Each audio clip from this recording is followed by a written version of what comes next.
Hello everyone and welcome to round 6 of the 2009-2010 Grand Touring Amateur League from Aston Historic Reverse, the 6 hours of Aston Historic Reverse. Joining me in the commentary box is Dennis Lind. Dennis, what do you think of today's track? Yeah, we're on a very technical track here, which is very harsh on the tyres for many of the teams running in pretty much all of the cars. I know XR is a bit more careful on the tyres than the FCR and FXR, but I'm sure we're going to see some very exciting racing today. Yeah, tyres are something that's going to be really important, a really important factor in today's race, not just because they determine a lot of the performance of the car, but because, as you say, tyre wear is going to be a massive factor. So we could see punctures in today's race, or we're likely to see punctures, and punctures, as we know at this track, can cause spins into the gravel trap, which could bring out our safety car. So we do have the possibility of safety car periods today for cars that are stuck in the gravel or cars that are incapacitated and they're in a dangerous position. So today should be a very exciting race, and we're about to start the parade lap under the safety car driven by Chris Ford. He leaves the grid now.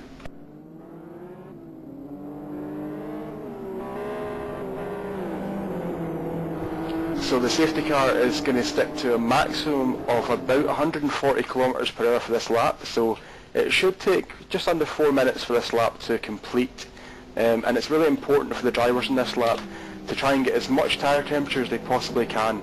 The more tyre temperature they have at the start of the race, the better the performance will be in the first lap or so, and if you've done a better job of getting tyre temperature than the people around about you, you can make 1 or 2 positions up. So it is very important for the drivers to get as much tyre temperature as they can, and they'll do that by weaving side to side, by accelerating and braking. So it's very important to get as much tyre temperature as they possibly can get.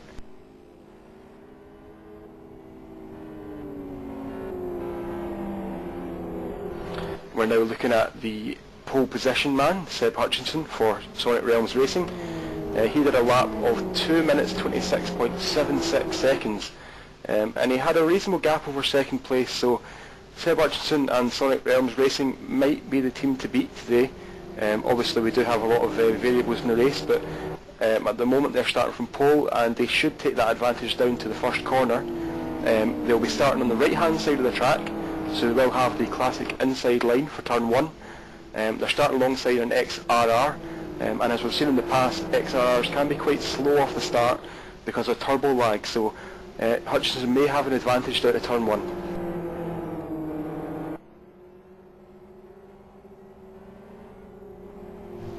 I'll just do a quick run through of the grid at the moment. Obviously Seb Hutchinson from pole position, as I said. We then have GI Racing in second place, Clockwork Motorsports in third place, Maximum Racing 4th place, Epic Racing 5th place, Raptor Racing in 6th, Serbian Chrome Pistons in 7th.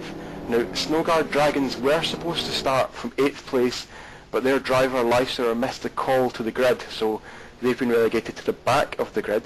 That promotes White Dynamo Tigers to 8th place, Deadline Racing to 9th, David Guest Racing, the guest team for this race, they're up in 10th place, Gravity Racing Team in 11th, Something Awful 12th, 7 Carat 13th, Danish Racing Team 14th, Conquest 15th, Zion 16th, Whitewater Radicals 17th, Tiger Express Motorsports 18th, Independent Racing Mates 19th, Fubar Racing 20th, Last Lap Motorsports 21st, VM Racing 22nd, Racing Radicals 23rd, Vision Racing 24th, Ministry of Speed 25th, E-Team 26th, and that puts Snowguard Dragons down in 27th, so they've been promoted. Now we see that the pace car is pulling away from the field, so the guys behind are going to have to regulate the pace now. Seb Hutchinson is now in control of the field, and what he has to do is, coming out of the last turn, the field is going to bunch up in a 2x2 formation, double file formation, and we'll see Seb Hutchinson at roughly the pit lane speed, so he should be at the pit lane speed or within 5 kilometers per hour of the pit lane speed before the race starts. So the race director is ordering double file now, so the safety car is in the pit lane. We're now watching Seb Hutchinson side by side, and we'll see how they go down to turn 1.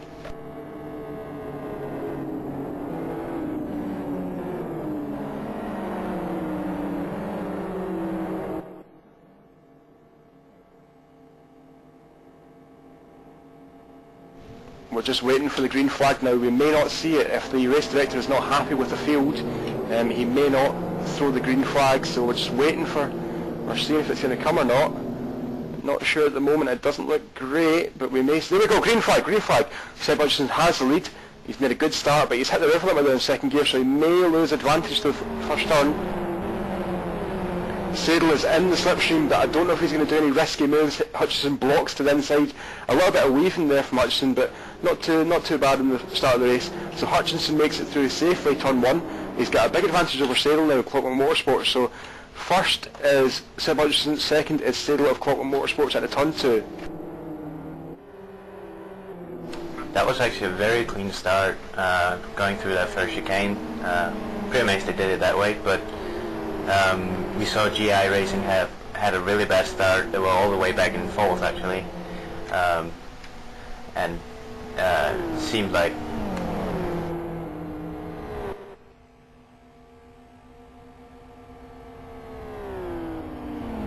and we see Maximum Racing making a move now. Oh, they're on the inside of GI Racing into the sweeping turn here. Oh, they're not really going to make it stick. That's I think discretion was a better part of valour there for Nieva.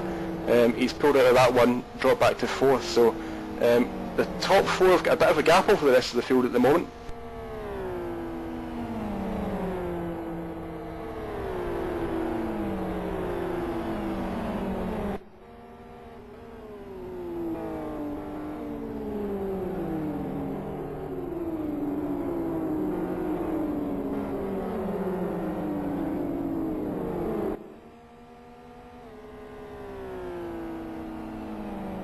Snowball Dragon's already up to 17th place right now, behind Cyan Racing. They've made up about 10 positions at this moment. Yep, that's right. They were relegated to the back of the field because of missing the call. They're on the outside now, coming up to the very fast right-hander. Are they going to make it through? Oh, there's a yellow flag ahead. They did manage to make it through before the yellow flag. There's been some cars off the road ahead, and oh, the Maximum Racing team was on the right hand side of the track. There was almost a collision, and we can also see Leanne Solfrank missed the chicane, the Old chicane, and wandered back on the middle of the track there. So quite a lot of action happening there in the second and third parts of this first lap. Yep, and I think Deadline might be able to make a move on Raptor Gaming coming down to the first chicane.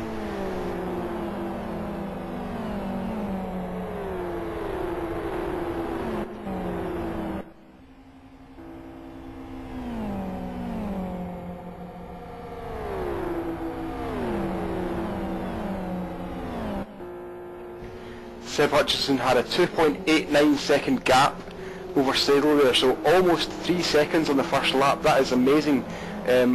Whether that's down to tyre temperature or the setup of the car or whatever it is, that was a massive lap there from Seb Hutchinson. So he's made up 3 seconds over Sadel.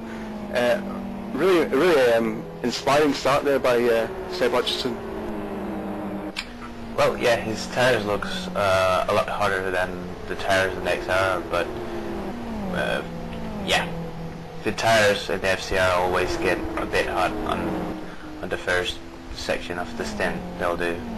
So we might see the XR catching back up to Seb, even though it might be unlikely, because Seb is really quick around here. He's done a lot of practice and he knows this track really good. Yep, and as you were saying that there, Dennis, we saw that Deadline Racing actually did make the pass there on Raptor Racing. You were speculating they might do it down the main straight.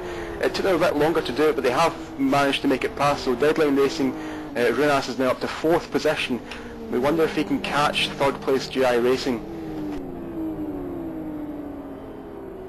Well, he looks to be on really good form here. It looks like he got a very good gap against Raptor Gaming, who just got passed by Conquest. He already made a good gap on them, so we might see them catch up to the 2 XRs in front. Yep, you mentioned Conquest there, Raptor there. I think the Raptor driver just put a couple of wheels on the outside of the turn before there and lost speed. That's why the Conquest car got passed. So making a couple of small mistakes there. We saw him get passed by the Deadline Racing car, and then he made a mistake later on and cost himself another position. So possibly the Raptor team are taking a bit of time to settle into the drive here. Ooh, big crash in the Aru chicane. That was Epic Racing, and who was it? Last Lap Motorsports off in the corkscrew.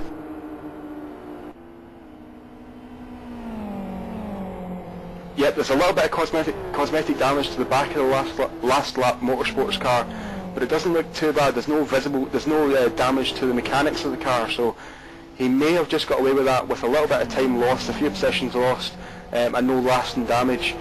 Obviously, if there was lasting damage to the car, he might need to make a pit stop to solve that damage, or he would lose some time on the track. So he may have got away with that one without too much disadvantage. Yep, and Snowgard just keeps moving up the positions. They're already up to 11th. They were actually making a move for 10th over the David Quest team, was that right? And yeah.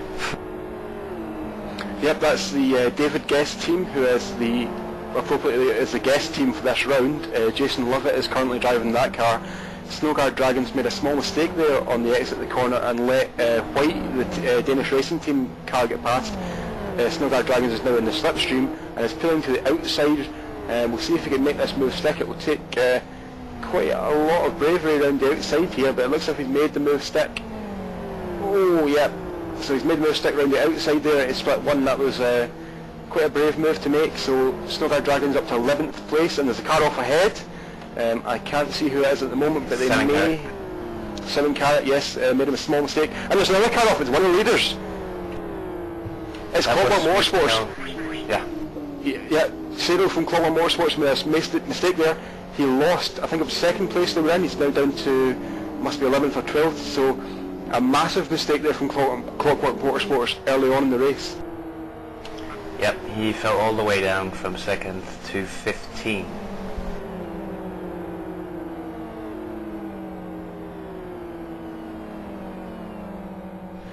Yep, and the Clockwork Motorsports car does have a small cosmetic damage to the back of it, but as we saw with the last lap Motorsports car, there's no mechanical damage, so GI Racing, they were off as well?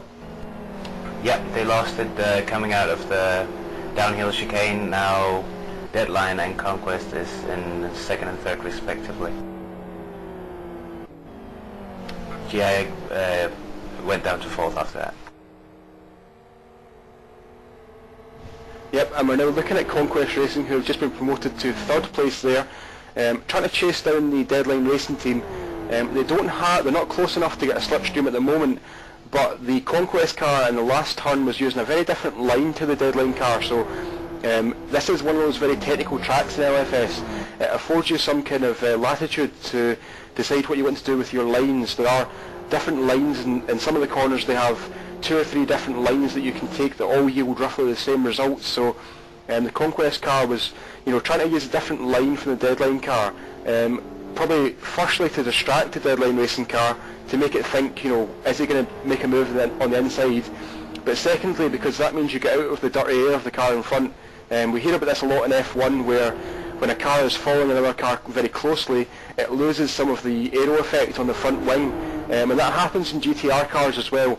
They don't rely as much on aerodynamics as F1 cars do, but they do rely quite heavily. So Iskra from Conquest Racing was just moving offline there, just to say to Runas, I'm here, I might be able to overtake you, I'm going to try and put you off, make you look in the mirror, and while Runas is looking in his mirror, maybe he's going to make a small mistake and let the Conquest car go past. So at the moment they're in 2nd and 3rd place, but Seb Hutchinson just is braining them at the moment. He's got a massive gap over these 2 cars in 2nd and 3rd place.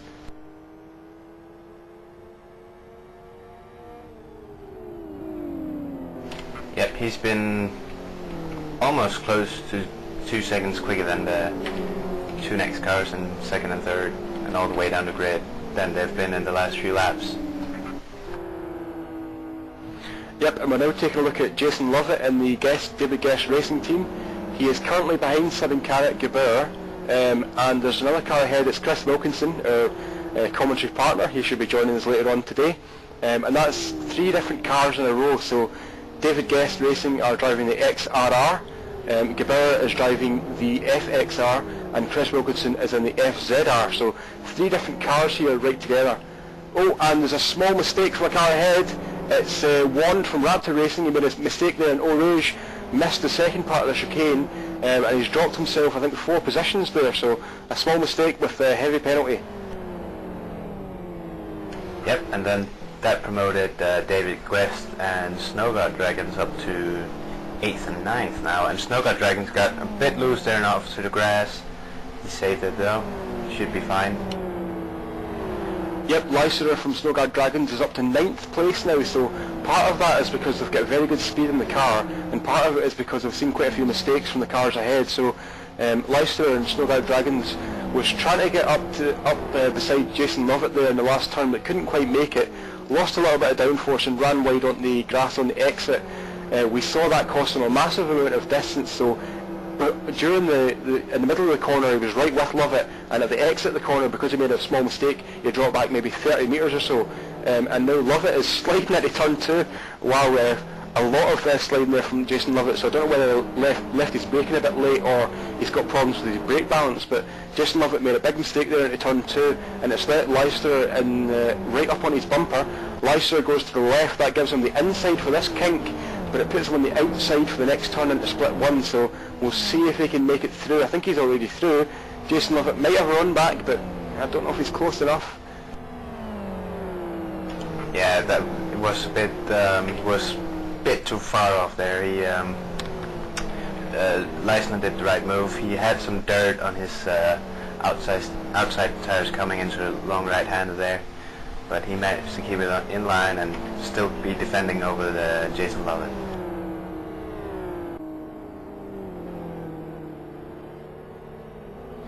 Okay, so Leicester is now up to 8th place in the race. He has Gabor right ahead of him in the FXR. The FZR, oh, he makes a small mistake. He came out of that turn in the wrong gear. He was in 4th gear. He needed to downshift on the exit of the turn. A small mistake there, and it's going to have a penalty because I think Jason Lovett is going to get past him here. Jason Lovett is alongside him in the XRR. Jason Lovett is going to get this position back, so Snowguard Dragons there in the wrong gear exiting that turn had to downshift while accelerating, so that cost him quite a lot of time. Oh, and Jason Lovett goes through and he slides it all the way through at the apex of that turn. Fantastic driving there by Jason Lovett. So and Chris Wilkinson is off. Chris Wilkinson, and oh wow, the Snowguard Dragons car went off at the exit of Eau Rouge and collected Chris Wilkinson, who was already off as well. So Leicester has to just wait here. Stop! Oh, he has to wait. He had to wait there until all the cars got past him. So after doing all that great work, Leicester went from 8th position back to 18th now. So Leicester he started at the back of the grid because they missed the grid call. Then he made it up to 8th position, and now he's back into 18th, and he's making another small mistake. So a few mistakes creeping into Leicester's game here. And we also saw Chris Wilkinson. He was up in, I think, 5th position. He's now down in 15th, so quite a few positions lost there for both Chris Wilkinson and Leicester.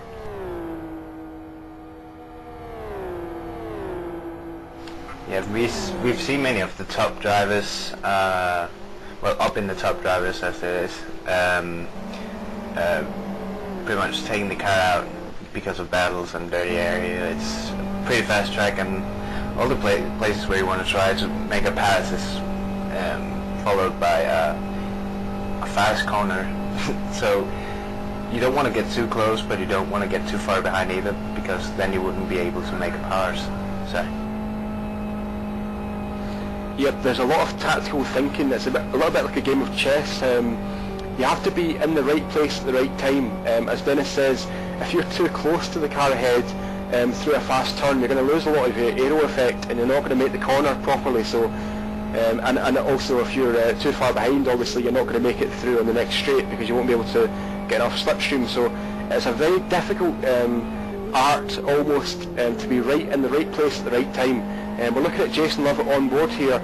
He's chasing Gabauer down. So last lap we saw that Leicester was alongside Jason Lovett. Now Jason Lovett is free to attack Gabauer once again. Jason Lovett in 7th place, Gabauer in 6th place. And we should also remind you that the David Guest Racing team are the guest team for this round, and what that means is they're not regular competitors in GTAL. They are two drivers who are what GTL would class as advanced drivers, but there's nothing advanced about the way that Jason Lovett just cut that chicane, but he didn't make a benefit from it. Jason Lovett missed the entry to that turn. Oh, and Runas Deadline Racing was off at the exit of Eau Rouge. He was backwards.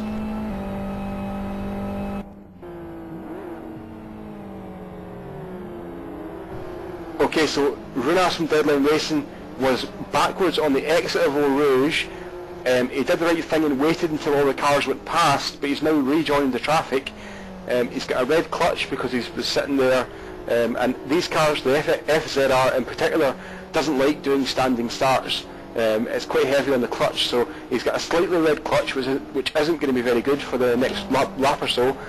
And he has to gather himself back up. We didn't see what the cause of that accident was, but the effect of that accident is that Runas goes back from, I think he would have been in second place. He was ahead of Iskra, Conquest Racing, so Deadline go back from second place to 18th place, a massive drop there. As we've already said, this track is very difficult. It's technically challenging. There are some really fast corners. There are some corners where they've got blind entries, so Eau Rouge turn has got a blind entry on the second part. The corner at split 1, I think that's turn 3, or turn 5, sorry, has also got a blind entry, so there are some really difficult corners here, and we've already seen, in 20 minutes of racing, we've already seen some of the best guys in GTAL make big mistakes, dropping down 10, 11, 12, 13 positions, so we've already seen a lot of mistakes happening, and that's likely to increase as the day goes on, so, you know, a lot of mistakes happening here, but it's very difficult, so, you know, we shouldn't be too hard on these guys, because this is one of the most challenging tracks in LFS. It sure is, and it's also one of those tracks that has that really, really high average speed over a lap, so if you come off the track and to spin around, you're going to lose a whole amount of time, because this track is so quick. Yep, so when you're sitting at the side of the track waiting to rejoin, everyone's going past at 100 miles an hour or more. And something that the high average speed also does is that when you have an accident, when you leave the track, you're more likely to make contact with something. The barriers aren't that far back, they're quite close to the side of the track, so if you go off the track carrying 120 or 130 miles an hour, you're quite likely to hit something. And if you hit something, you can roll the car or you can do damage to the suspension of the car. So, you know, going off the track here can have quite a big penalty. Yeah, and also the big gravel traps, which is a very big problem for the XRR, I know that's for sure. And there's a few places where it's actually dangerous for the XRR to go off, which is the last turn, and I wouldn't call the first chicane, but it could be a possible danger if they spun out before in the braking zone, but that's unlikely to happen. We can now see Jason Lovett on the back of Nieva. Was trying to slipstream him down at turn 1 but couldn't quite make it on the outside. Oh, he hits him! Jason Lovett carried far too much apex speed there. I don't know if he would have made the corner if he was on his own, but what actually happened was that Jason Lovett hit the back of Nieva, didn't do any damage to them, so Nieva is now about 100 metres up the road from Jason Lovett, so Jason Lovett's going to have to do that work again, but he carried too much speed, well, not necessarily too much speed, but too much for that condition, because he had a car right ahead of him, so hit the back of the car in front, Nieva from Maximum Racing, so Jason Lovett and the David Guest Racing team dropped back quite a long way now, and he's continuing to fall back.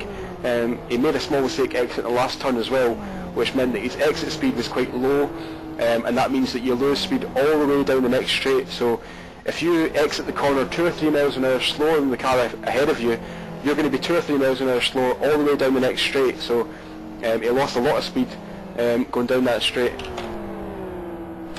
And while you said that, Ministry of Speed made a move on 7 carat, and Ministry of Speed is now up to 5th, dropping 7 carat back to 6th, and that has allowed Maximum Racing to close a bit of the gap they lost to the 7 carat car again.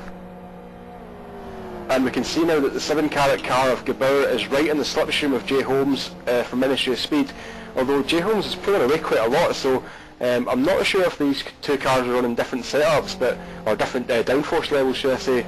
But J Holmes really pulled away there from Gebauer on that straight, so that would suggest to me, and Simon Carrot almost clips the tyres there in the entry to the Eau Rouge section. It would suggest to me that J Holmes is running a little bit skinny wings to give him better straight line speed in the Simon Carrot car, because you would normally expect that even an FXR would be quite close, would actually gain some speed over the car ahead if it was in the slipstream. So quite surprising there. Maybe these two cars are running quite different downforce levels. And now J Holmes J Holmes carried less speed through the turn there. Gebauer is right behind him. We're going to see now a straight line speed battle. Gebauer is a lot closer this time, and he's actually making ground up. He's going to move to the left hand side. That will give him the outside line for turn 1. If he can make it past, he's done it. He's made it past J Holmes, and he's moved to the inside now to protect the inside from J Holmes. We'll see if J Holmes can do anything about it. No, it's safe into turn 1, so Gebauer makes that position up. But look at maximum racing now. They're right at the bottom of Minister speed. Oh, an opportunistic pass. Never there from Maximum Racing. He's shoved one up the inside of up the inside there of Ministry of Speed, and that's put Never up into 6th position. So Ministry of Speed have dropped 2 positions there in that lap and a half or so. But they're back on the inside, so Holmes is back on the inside of Neva. Neva's got a little bit of Brazilian lag going on, so he's not the easiest car to navigate at the moment. J Holmes is back through. Neva's sending it back up the inside. Oh, this could get ugly. Oh, the back end of Neva's car was quite wild there in the entry at that turn. J Holmes stuck out on the outside. He's put a lot of faith there. When you're the car going down the outside, you put a lot of faith on the car on the inside, because if the car on the inside makes a small mistake, for example, if he touches the grass on the inside or hits the curb too strongly, it can throw the car on the inside out to the outside of the track. That didn't happen in this case, fortunately, and J Holmes stuck it around the outside of Neva and got him back. So we saw an opportunistic pass from Neva. He threw it up the inside into turn 2, and J Holmes sidestepped that one. He noticed it was coming. He stayed wide. He got a better exit out of turn 2, and then the run through to turn 5, split 1, he managed to do around the outside. So good driving there from those two guys.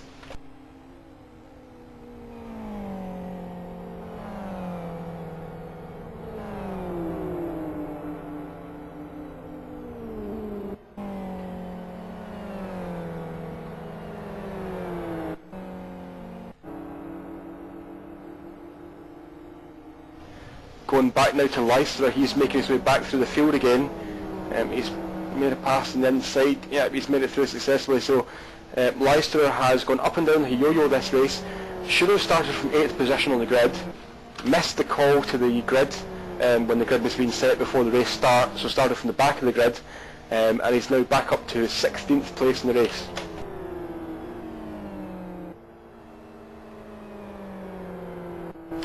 Yeah, he's probably been a bit frustrated with starting last, and he probably got too aggressive coming up through the grid again, and he actually made a pretty good job doing that, but then his concentration might have failed a bit coming through that downhill chicane, which is also a very demanding corner on this track, because you can take it in so many different ways, and you probably have got some dirty air from a car in front, and that made him spun out and hit something awful racing.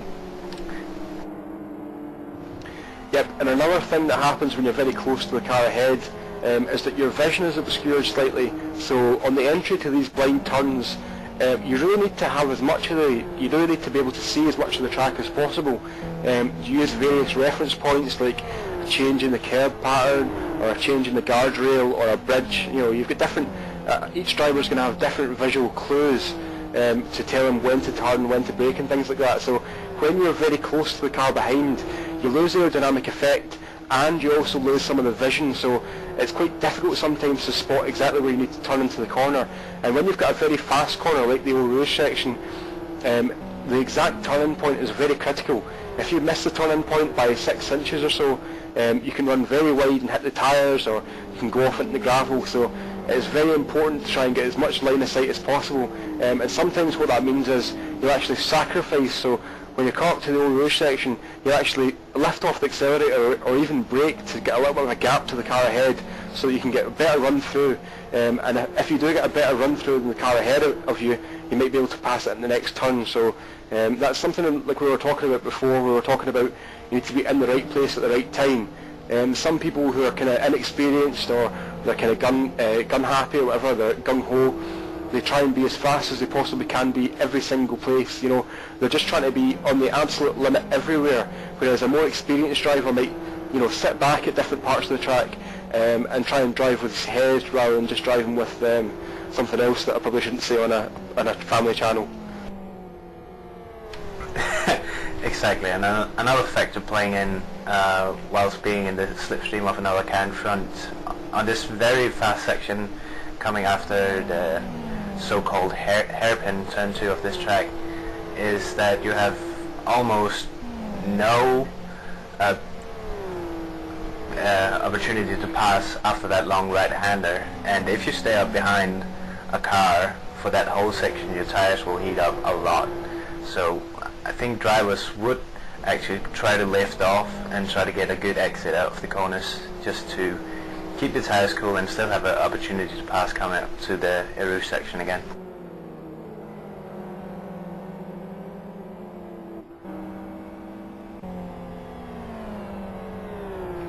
We can now see the 7-carat car of Gabur up right behind Maximum Racing's Nieva again.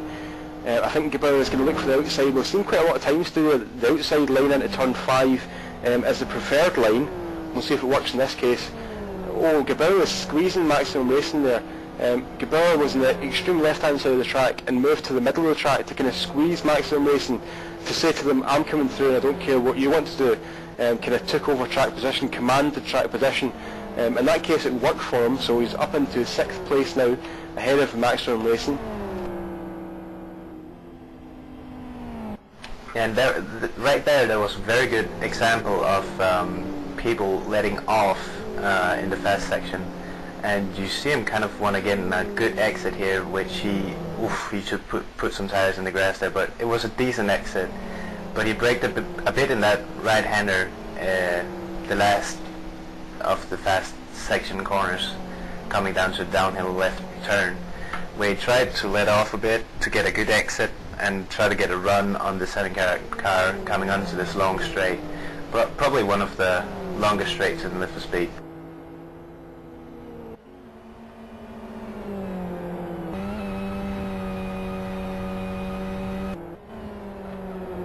And he will be able to make a move coming up to this last turn. Oh, there's a car off. Sorry. Off. Yep, sorry to interrupt you there, but GI Racing were off on the outside there, so on the left-hand side of the track. So they were recovering back. That's them dropped down to 7th place, I think, now. So now Maximum Racing is right on the bumper of Gabur. Gabur made a small mistake. Maximum is going to the inside. That'll give him the inside run to turn 1. Yep, he got past there cleanly. 7-carat got a little bump coming into the apex point from Maximum Racing. I think it was surely a racing incident, but he has a bit of a lag tab though, so he got thrown a bit off the line there, and he put 2 tires in the grass. Not that it means too much in the FXR, but it was enough to make Maximum Racing go for a pass there.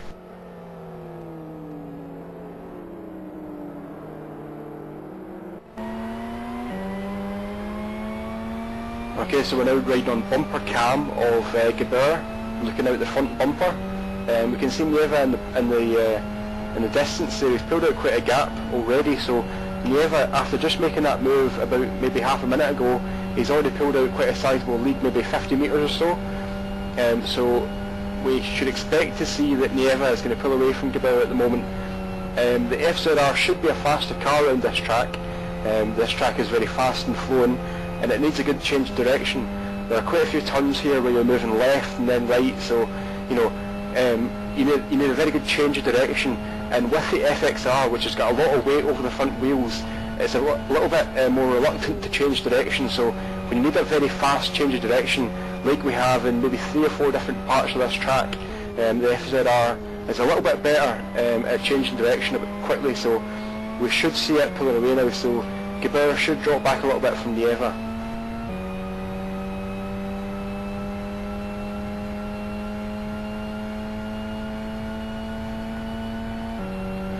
We should also mention at the moment that Seb Hutchinson, who has started from pole position in the Sonic Realms car, is now 14.35 seconds ahead of Iskra from Conquest Racing. So after, well, we'll just come up to complete the 13th lap, so that means 12 laps of actual green flag racing. He's pulled out 14.5 seconds, so he's pulling out more than 1 second per lap on Iskra. So as Dennis said before, Hutchinson has done a lot of practice for this race and he's pulled out a massive gap already. Yep, and we also have Ministry of Speed car up in 4th, hunting down Gravity Racing of Gehammer. And Holmes has been a bit faster over the last split, but it's only been 0.2 of a second, so there's still a marginal gap between them, but it should be close enough soon. And he just made a lap which was half a second faster than the Gravity Racing car, so we might see them at Ministry of Speed going for a move for 3rd soon. Okay, so we're on board now with Holmes chasing down Gehammer. Look at his driving technique. See how much wheel work he puts into the car. Something that's quite important in endurance racing is to try and treat the car well. If you're going, if you're sliding the car around a lot, if that's oversteer or understeer, if you're sliding the back end of the car or the front end of the car around, you do a lot of damage to the tyres. You heat the tyres up a lot more than you really need to. So we'll have a look at Jay Holmes' wheel work, see how he handles the car, see how he turns into the corner, see if he needs to take 2 turns into the corner. Sometimes when you turn into the corner with a little bit too much speed, the back end of the car will step out and you need to kind of back off the throttle, reset the steering wheel, and that will just, it's a small thing and it's easy for a driver to correct. Once you've been driving these cars for a while, you get used to it. It just becomes second nature to correct a small mistake like that. But when you make those mistakes, they pile up on each other. A small mistake like that is going to heat the tyres up slightly, and then when you go to the next turn, you might have a problem there. So, it's... Oh, and team number 31, which is Independent Racing Mates, have come into to do a pit stop, and they overshot the pit lane speed limit. So they have a drive-through penalty on their first pit stop. Yeah, it's also a very risky pit entry because you're on one of the faster parts of the track there, and you have to brake as late as possible, of course, to get the the minimum time lost coming through the pits. So you want to brake on the edge, but that edge cannot be moved too much, otherwise you'll get that penalty, and that is really frustrating for a driver to get, because that's going to cost you about, say, 15 seconds to... Oof! Maximum Racing made a move on Ministry of Speed there. That was a good move. It was a very cheeky move. I saw from the onboard footage there. Yeah, Maximum Racing were kind of a little bit wide of the apex there. Ministry of Speed were a little bit wide of the apex, and Nieva just went, "I'll have that position, thank you very much."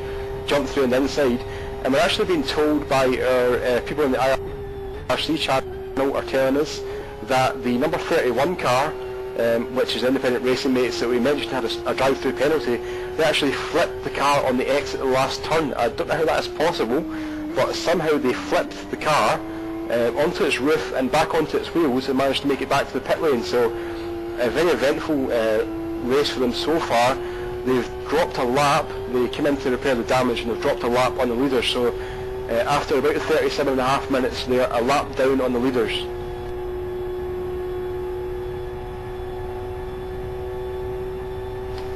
Yeah, the FXR has kind of a high center of gravity, so also in the first chicane you see them two-wheeling the car a lot, going over the middle curb.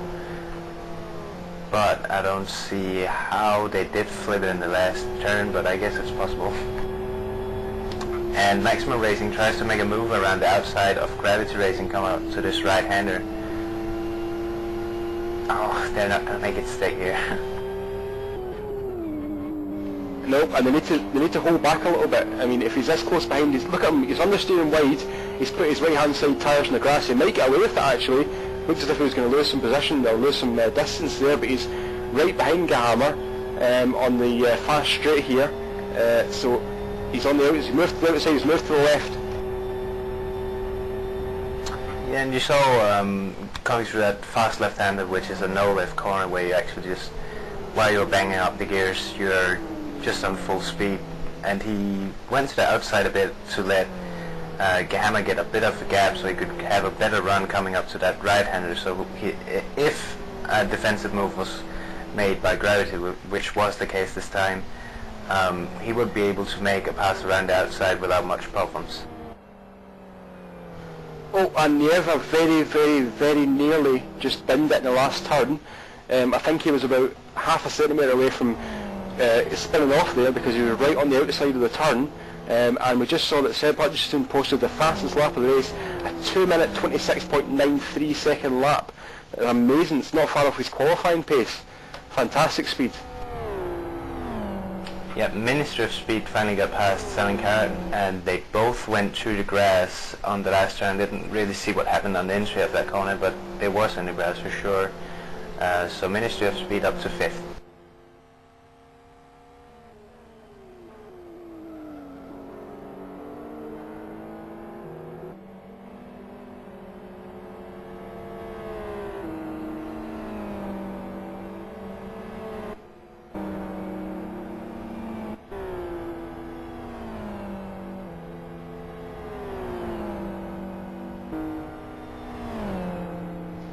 Yeah, we're now looking at the 7-carat car of Gebauer, dropping back a little bit from Jay Holmes in the Ministry of Speed FZR.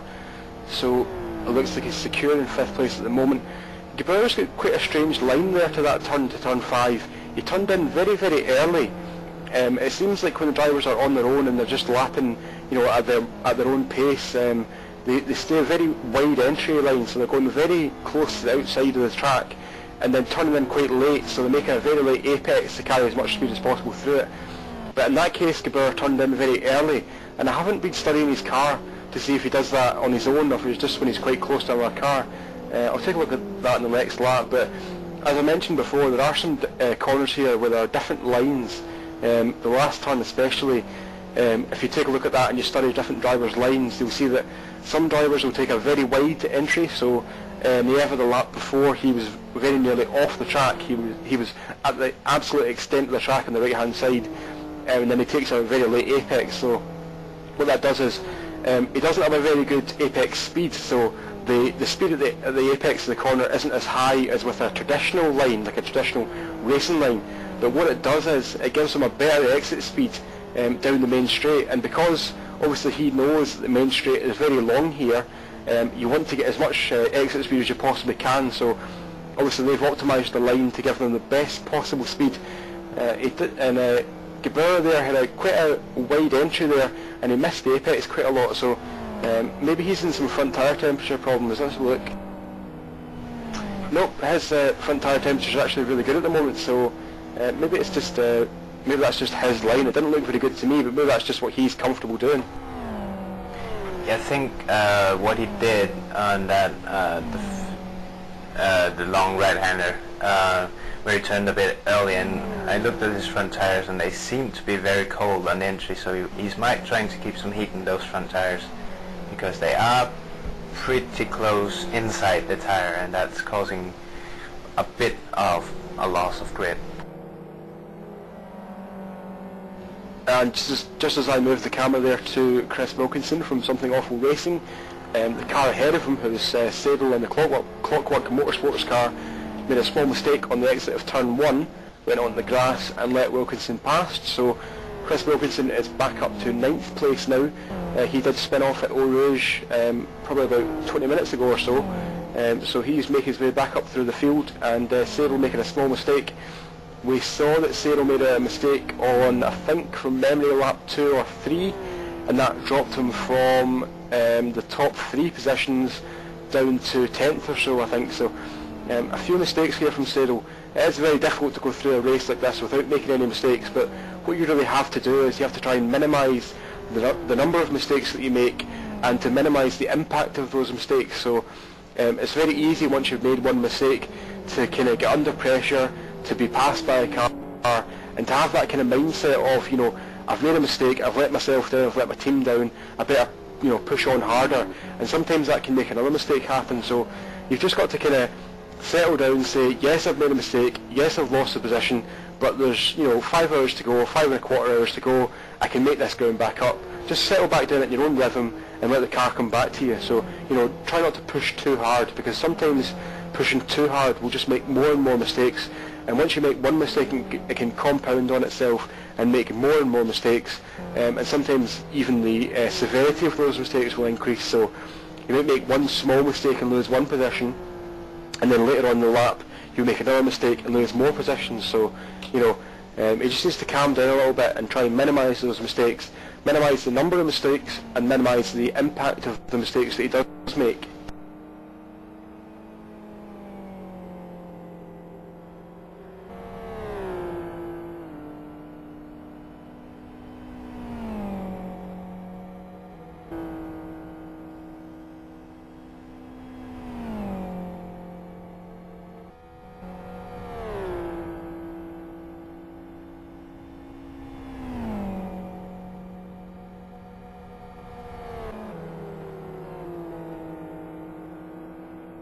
And Ministry of Speed has now catched up to Gravity Racing again, so you might see them try to make a move this time, and they're very close here, so we might see them trying to go for the outside here. Yeah, they are. So they will have the inside for the long right-hander coming up here.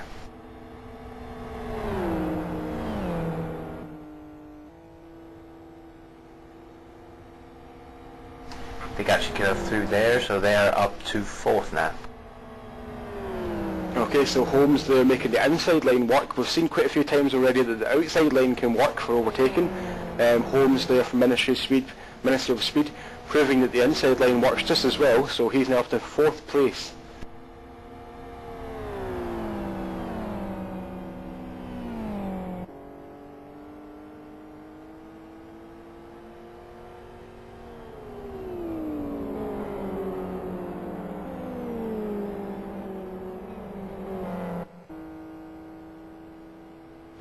Okay, let's take an onboard lap now with Seb Hutchinson. He's got a 16.5 second gap over Conquest Racing in 2nd place. We'll see what he's doing differently from the other ones, so take a look at Seb Hutchinson's onboard lap.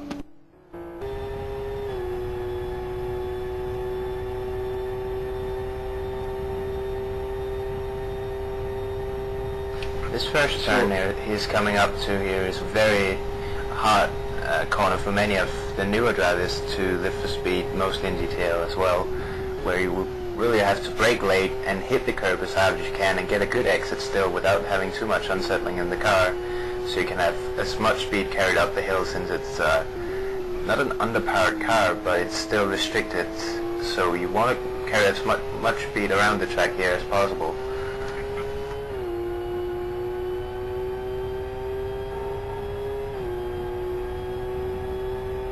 And Seb Hutchinson just beeped the horn there, so I think he's probably been told by his teammates that were actually following him on an onboard lap, beeping his horn for us, that come up to turn 5 now, 146 now, 148 miles an hour, top speed there at turn 5, flat on the entry, down 1 gear, 130 miles an hour through the apex.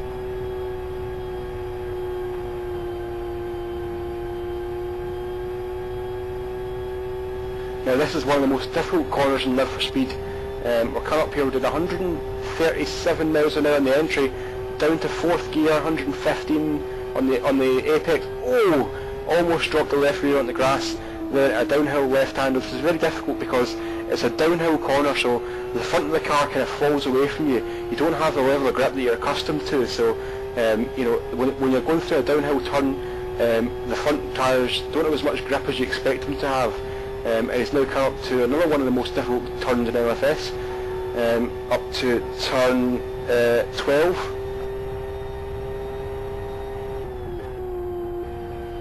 It's pretty much just a gear down and just a little small tap of the brake, and you don't want the brake transition to go all the way to the front, so you will lose rear grip. Since it's a fast corner, you don't want to lose the rear grip, because then you can't get under power as soon as you want to get the power coming down to the corkscrew, which was almost flat out, as we saw here from Seb Hutchinson. This last turn where you want to take a wide line into and slightly come close to the curb, but some drivers like to stay a about a meter away from the curb. I don't really know if that's going to work good for them, but it looks like they're carrying good speed out of that corner.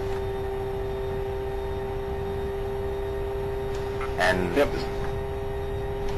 and that lap, as we shown, was the quickest lap of the race, so that was a pretty good timing there for Angus.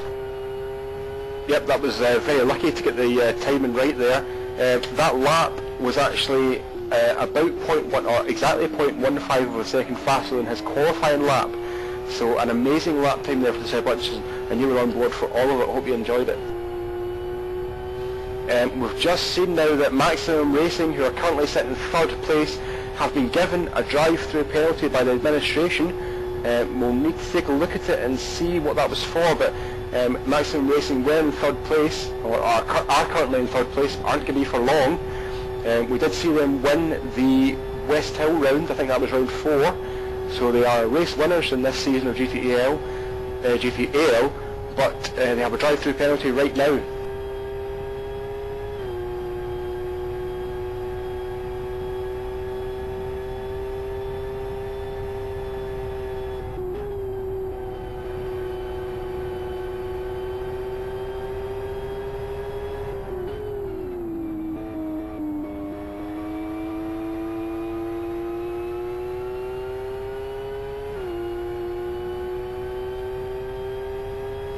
Okay, I'll just take a look at the protest thread. If you want to do the same as that, you can go to LFS Forum, www.lfsforum.net, but if you don't know the URL, what are you doing here? www.lfsforum.net, go to the New Dimension Racing subforum and Leagues and Events, GTAL, and then you'll find there's a thread called Round 6 Protests. There was a protest that was put in against car 36, and the description of the incident was that number 12, car 12, who is White Dynamo Tigers, made a small mistake in turn 1. 36 comes into the turn, doesn't take account for the fact that 12 has just made a mistake, and hits number 12. So the admin team have taken the decision that number 36 does not take into account car 12. So effectively what that is kind of driving without due care and attention. The Maximum Racing driver Neva has not given attention, has not given any thought to the fact that there's a car off up ahead, so they've been given a drive-through penalty. At the moment they're in third place. They're likely to drop down to, I'd say probably 11th, or maybe even worse than that. There's about a 10-second gap to Ministry of Speed behind them, but there are 9 cars within 15 seconds behind that, so we're likely to see Nieva drop back from third place to 9th, 10th, 11th, something in that range, and Nieva is now coming at the pit lane to serve his drive-through penalty. We'll take a look at him when he comes out of the pits to see what position he ends up in. I think he'll end up in between the two FXRs in 5th and 6th and the David Guest team. And I'm wrong.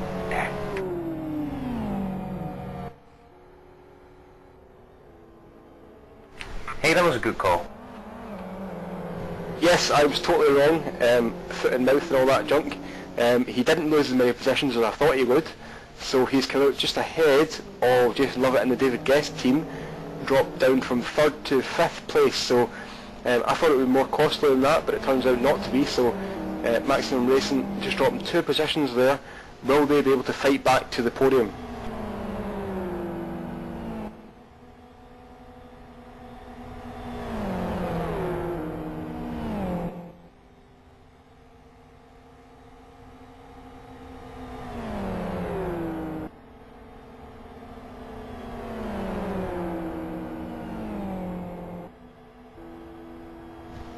And the driver Jay Tyen, I think it's how you pronounce it, Tyen or Tane, for Last Lap Motorsports has a drive-through penalty for speeding in the pit lane. So after coming in for a pit stop, he has sped in the pit lane.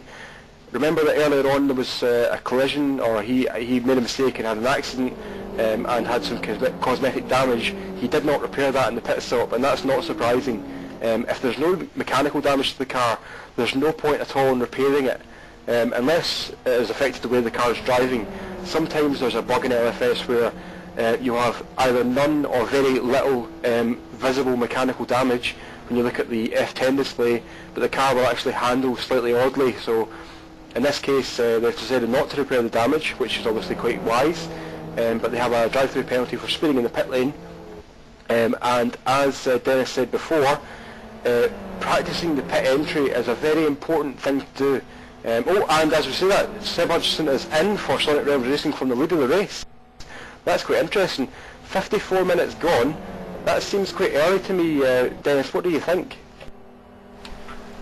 Ooh, yeah, that seemed quite early, and I was looking at his tyres about 2 laps ago, and it seemed like he had a lot of threat on the tyre left. So I think he just went the secure way, and I think once the Conquest team has done their pit stop as well, I think Sonic Williams will still be in the lead, even though it was a very early pit stop. Yeah, so what we could be seeing there, we obviously commented before the fact that the Sonic Realms car was quicker than the Conquest car by quite a margin. They had over a second in hand, and what they could be doing is they could be playing it safe on the strategy. They could be saying to themselves, look guys, we know we're faster than the other guys, so what we're going to do is we're going to come in slightly early and just make sure that we've got a bit of tread left in the tyres. So rather than push the tyres to the absolute limit to the point where they're close to puncturing, they've decided to come in a little bit early. They've given away the lead at the moment, but obviously when the Conquest car comes into pit, they're going to take back the lead, and they should have the reasonable gap, maybe 15 seconds or so. So, I mean, obviously this is unconfirmed, but it could be that Sonic Realms are playing a conservative strategy game here. They've taken into the fact that they've got a better pace than other cars, and they're just being safe on the tyres. So if that is the case, then it is obviously quite a clever thing to do. So we'll try and find out for you. We'll try and find out if that is the case from Sonic Realms, if they are willing to give that information to us.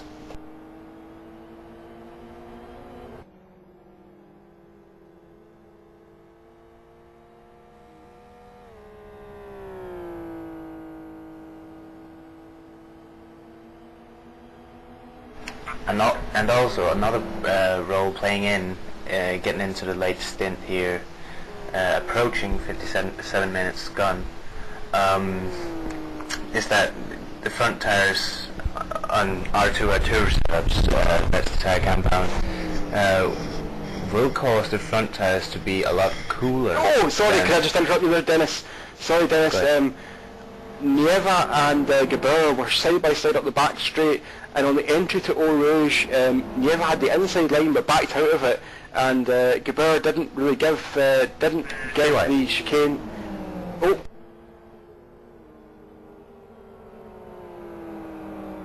Oh, sneaky mister, love it right there. He just let off at the right moment to let the two FXRs trying to get the car pushing too hard into that apex there, and they both lost apex, and he just went in and passed both of them.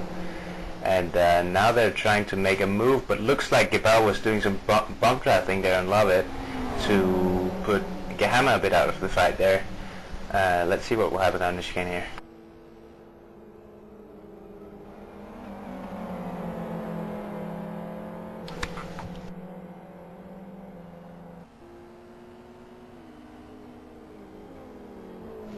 That was very wary driving there, very experienced driving from Jason Lovett.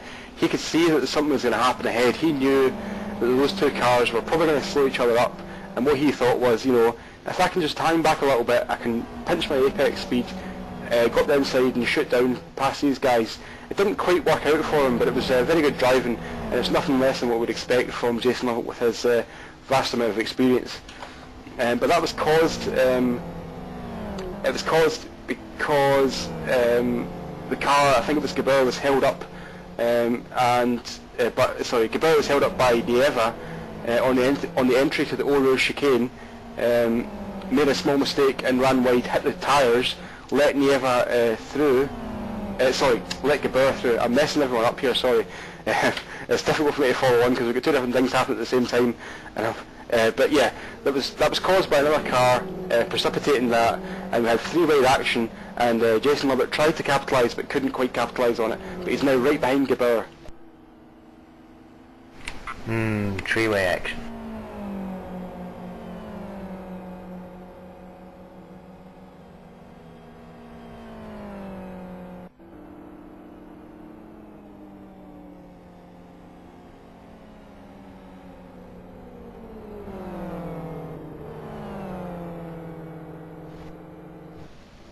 and Lovett sent up the inside of Gabber there. We were just praising him there at the start of that lap, saying he was such an experienced head, and he's made a small mistake there. It was up the inside of Gabber on the entry to Eau Rouge, that's turn 12, and he didn't brake early enough and ran wide, hit the apex tyres and gave that position back to Gabber. So seesaw a little bit back and forth here, and something that we have mentioned before is that the Jason Lovett car, the David Guest car, is not eligible for championship points. So you know, they're racing for pride. They're racing to say, you know, we are MOE standard, we're, you know, quick guys, come and catch us if you can. But at the moment they're down in third position as Gabber pits at the 59 minutes 40 seconds gone. Yeah, and if my instinct tells me right, Conquest will be coming into the pits this lap. His left and right front are both very thin, and as well as the left rear and the right rear, so all of the tires are very thin. So we might see the change in the lead again here for first between Conquest and Sonic Realms.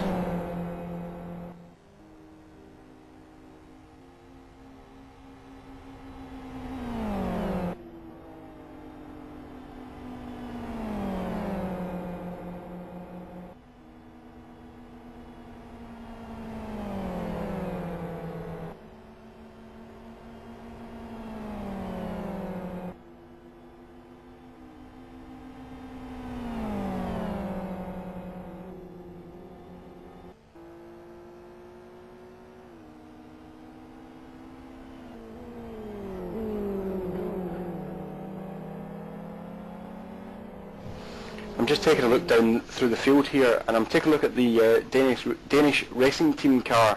They're in the FXR, and they've got very, very cold tyres. They're quite thin, so you expect them to become cold. But Dennis, do you think that's a setup deficiency, the fact that they're quite cold near the end of the stint, or do you think it's just the fact that they're so worn they can't get any temperature into them? I would say it's you know, once the thread gets closer to the air inside the tire, the thread would automatically become cooler, since it has like less room to heat up. Also, the air inside the tires is of course cooler than the thread. So since the air inside the tire is cooler than the thread is, and the thread is so thin as it is, it would actually try to match the inside air of the tire instead of just not caring too much about it. Because you see on the early stint, the tires might get very hot, but then the air inside the tire is still, well, decent. It comes from optimal temperature pretty much, while the thread of the tire is maybe 120, 110 to 15 degrees hot. Yeah, so when you've got a brand new set of racing tyres, they might have maybe 5 or 6 millimetres of tread depth on them, so the thickness of the rubber on the tread, the tread that's going to work for you, that's going to give you grip, might be, you know, 4, 5, 6 millimetres thick. And when it's as thick as that, it moves around a lot, and when it moves around, it generates the temperature. So that's why when you're looking at, if you actually took the temperatures of the tyres every lap, you know, through the stint, they would start off when they are first put on the car. They might start off at maybe 60 degrees centigrade or 70 degrees centigrade, something in that range, and then for the first maybe 2 laps, they would work up to, you know, about 100 to 110 degrees centigrade, something in that range. For the next maybe 4, 5, 6 laps, they kind of hover around about that range, and then from that point onwards, they would start to go down. And they would start to go down because the tread depth is wearing out, so you're wearing through the tyres tread depth, and when that happens, there's less movement in the tread, and that means less temperature generated. So what the teams really have to do is they have to manage that process. They have to decide what peak temperature they're going to achieve with the tyres, and that is when the tyres are brand new or they're getting towards the maximum temperature they're going to achieve. Which temperature do you want that to be? If you choose too high a temperature, you're going to have very low performance. You're going to have very little grip in that 3 or 4 lap window where they're at the maximum temperature. But the trade-off or the benefit of that situation is that as you get towards the end of the stint, as the tyre temperature, as the tyre tread is wearing down, you're going to retain more temperature in the tyres. So, midway through the stint to the end of the stint, the performance is going to be better. You're going to have better grip. Oh, and the Danish racing team is off at the last turn. Just as we were talking about grip, they're off. They're going to make it out though. They're making it out of the last turn. The right front tyre is very low in tread. I think they should probably pit this lap or the next. But going back to my point there, if you start the tyres so that the temperature, the peak temperature is too low, then what's going to happen is from the middle of the stint to the end of the stint, you're going to have very, very poor tyre temperature, and that means you might have a good performance at the start of the stint for the first third maybe, but from halfway to the end of the stint, you're going to have very bad performance. So getting the balance right, going from what you actually want your heat peak to be, that's a very critical decision for the teams to make, and it takes a lot of testing, tyre testing before a race to actually decide what that value should be.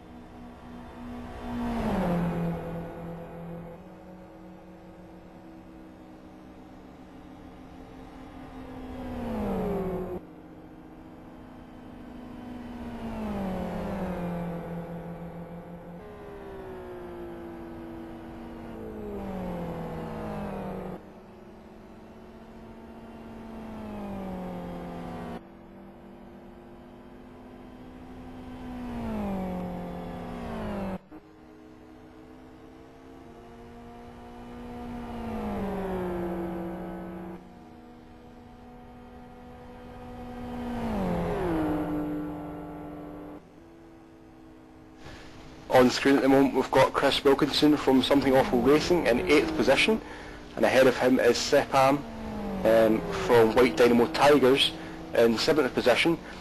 Sepam is nearing the end of his stint, it looks like, from his tyre wear, so he should have a faster car right now, lower fuel load, less total weight, less total mass, so he should pull away from Wilkinson here. But Wilkinson is doing a good job of reeling him back in. He's about half a second behind him here, and Wilkinson is going to be entering that area where he's going to lose some aerodynamic efficiency from the front wing.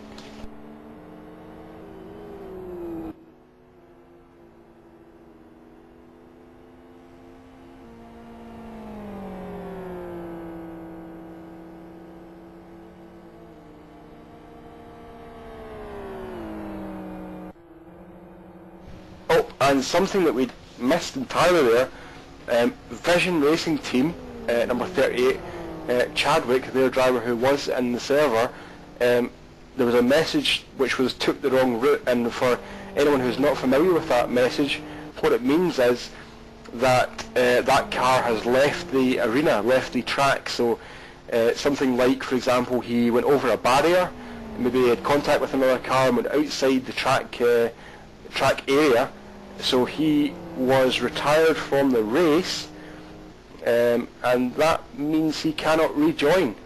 So the Vision Racing Team are out of this race because Chadwick left the bounds of the area. Now if you, for example, roll your car, if you hit a curb too hard or you hit another car and you roll your car, you can be given the dispensation to rejoin the race. Sorry, hold on, let me just check that for a second.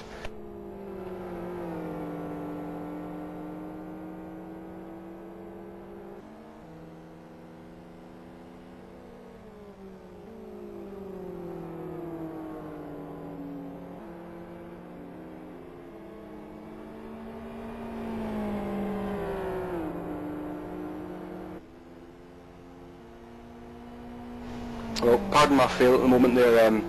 Juggling 3 different rule sets in your head is a difficult thing for anyone, and it's very difficult for me because I am not only juggling 3 rule sets, I am controlling your cameras to try and bring you as much action as I can, talking about things, reading IRC, so there's a lot of things going on, so you have to bear with me a little bit. I am doing the best that I possibly can do. I know that's not great, but it's it's better than nothing, I hope.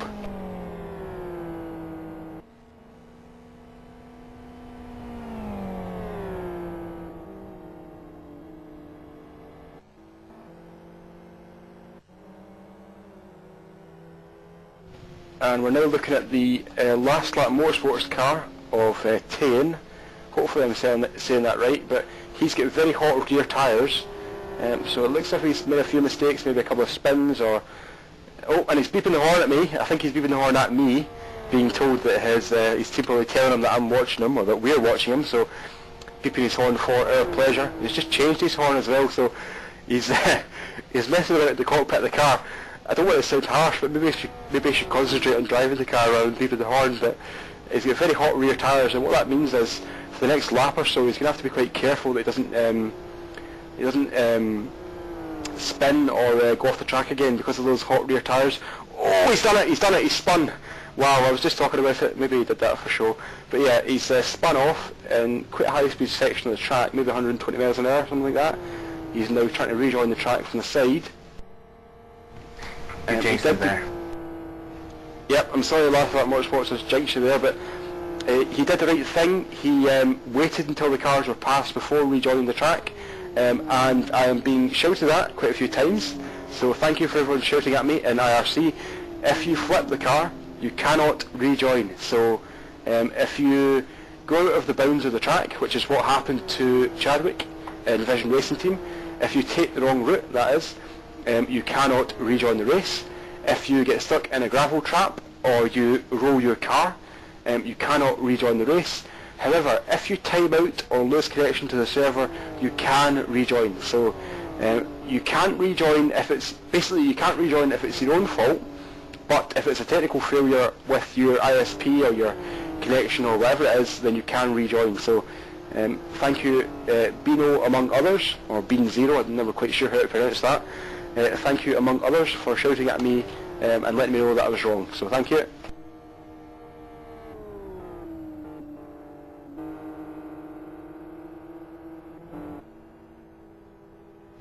And just as we rejoined the Leggate car there, you just saw the end of him cutting through the chicane there. So we've seen that a few times happen now on the turn 12 entry. If you make a small mistake on the entry of that turn, which is the entry to the Eau Rouge section, what you can actually do is, if you've got the brains, or you've got the capacity to recognise the fact that you're not going to make the entry to that turn, what you can do is you can just join. You can go through between the tyre bundles and rejoin the track the next bit down. So it's a little bit of a shortcut, but you didn't gain any advantage from it, so it's not going to be penalised by the race director or the race admin. So if you recognise the fact that you're not going to make the corner safely and you go through that little tyre bundle chicane there, it's okay. But if you don't recognise the fact, if you don't have the spare capacity to say I'm not going to make it here, and you try and turn into the corner anyway, you can end up spinning the car around or hitting the tyre bundle and costing either yourself or the car behind quite a lot of time, because what can happen is if you hit a tyre bundle, it can spill those tyres into the road. So you might hit a tyre bundle in three or four different stacks, go into the middle of the road, and then a car behind you comes along, doesn't know the tyres are in the middle of the road, and hits them, does damage to itself or spins off. So in that case, Jason Leggate chose the sensible option and shortcut the track slightly, but didn't gain any advantage, didn't gain any time or position, but he succeeded in not causing an accident or a crash. So good driving there from Jason Leggate.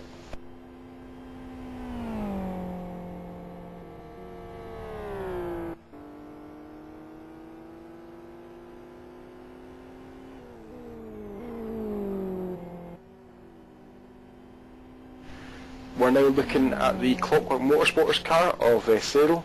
His left front tyre, well, all his tyres really, but his left front in particular looks quite thin, so he's gone an hour and 13 minutes, well, an hour and 13 and a half minutes so far. So it looks as though the XRR, as we know in the past, is easier on its tyres than the FZR and FXR, so It looks as though they're stretching it right to the end of the field here maybe, and they're going to do one stop less than other teams, so that could be well, that is a strategy card that they're looking to play, and that could stand them in good stead later on in the race.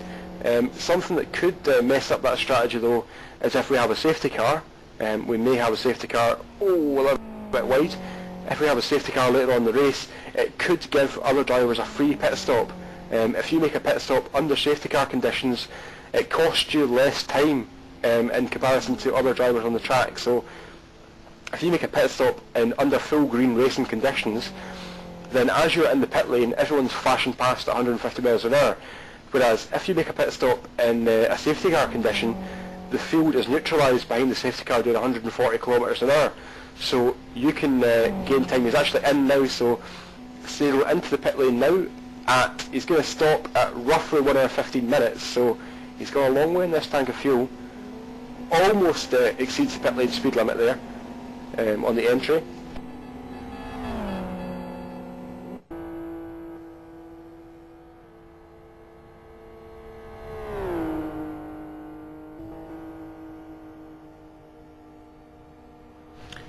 We're now having a driver report from Chadwick, who is the driver who went outside the bounds of the track, and what he's saying is that he got squeezed for room, so somebody was coming through to try and lap him, and he got squeezed, and then there was a bit of lag, and there was a contact with the lag, and that caused him to go outside the track. So, bad luck there from Chadwick. It wasn't, lag isn't really your fault, but he paid the price for it anyway, so, unlucky there for Chadwick.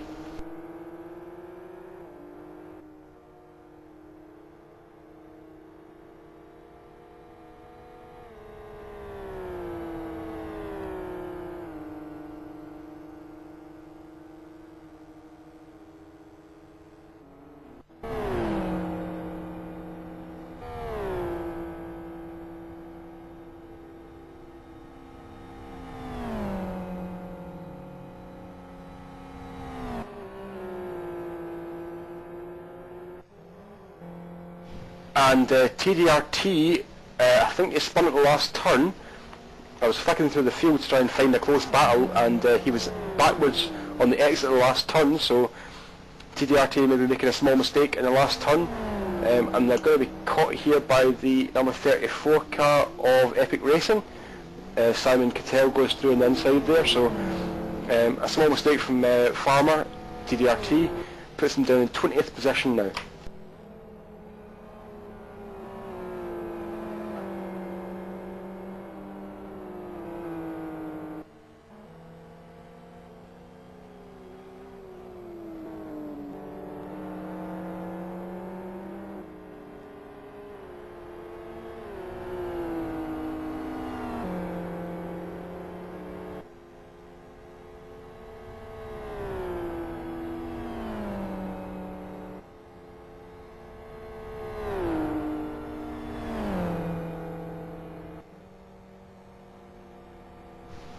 Okay, so joining us now in the commentary box is our very own race director, Jonathan Palmer, otherwise known as Deco Jester. So, how do you think today's race has gone so far, Jonathan?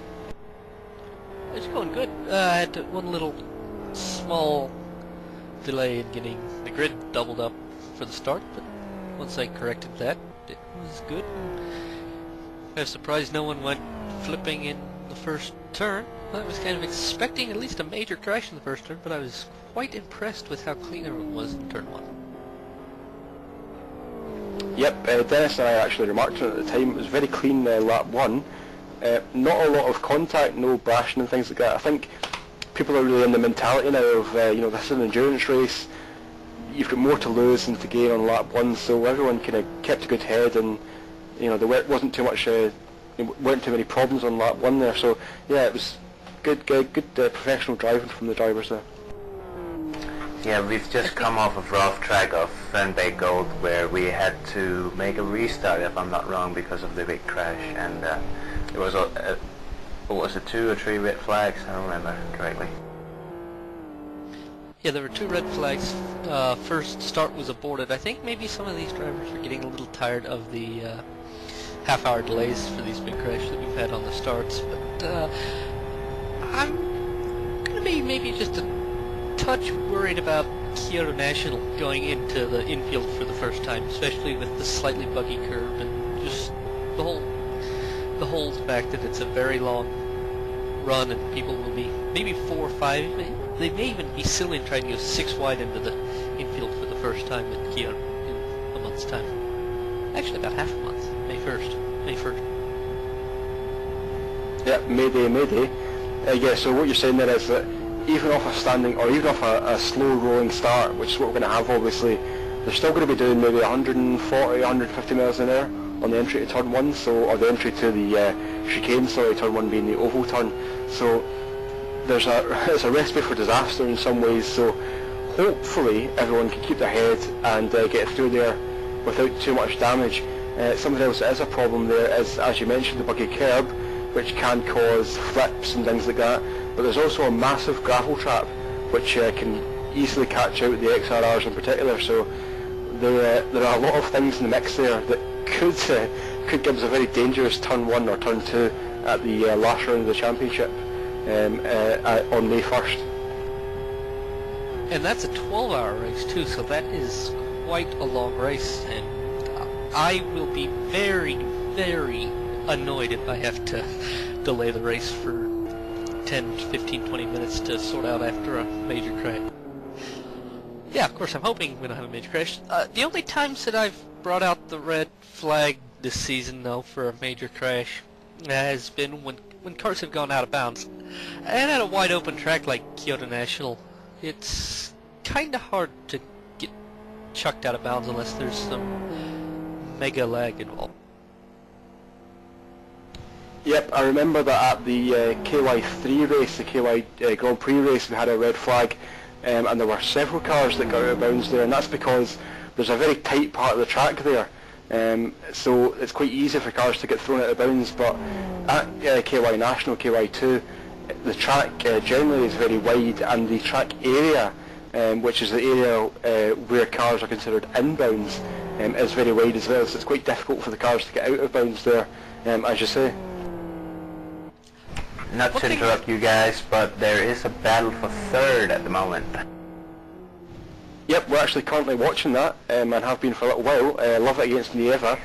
No, that's good, thanks for pointing out, but yeah, we've been watching that a little bit. A lot of pressure between these two guys.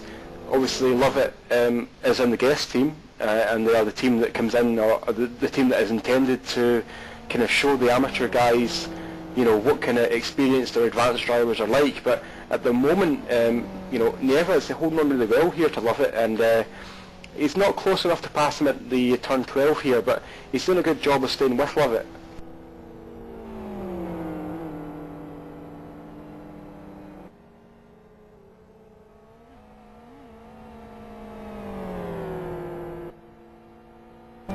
Maybe I should turn on the stream just to be sure to catch up with all the bells on what's going on at the stream.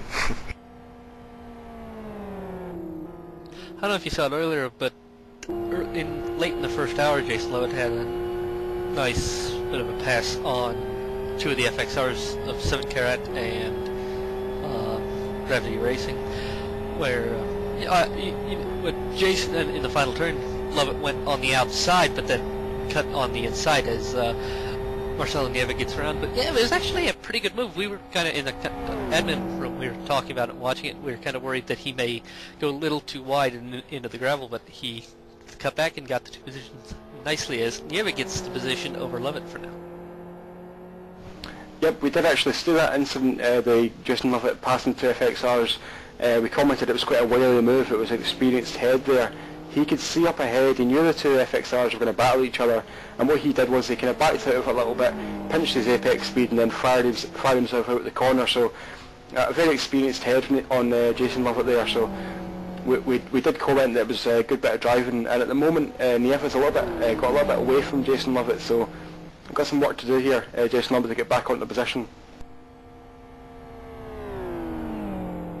One thing that I did notice Jason was doing, he went to about 10 or 15 minutes into the second hour before pitting, so I think he's going to try the XRR long stint strategy. And I think a couple of the White Dino Tigers and the Clockwork Motorsports XRRs are also doing that.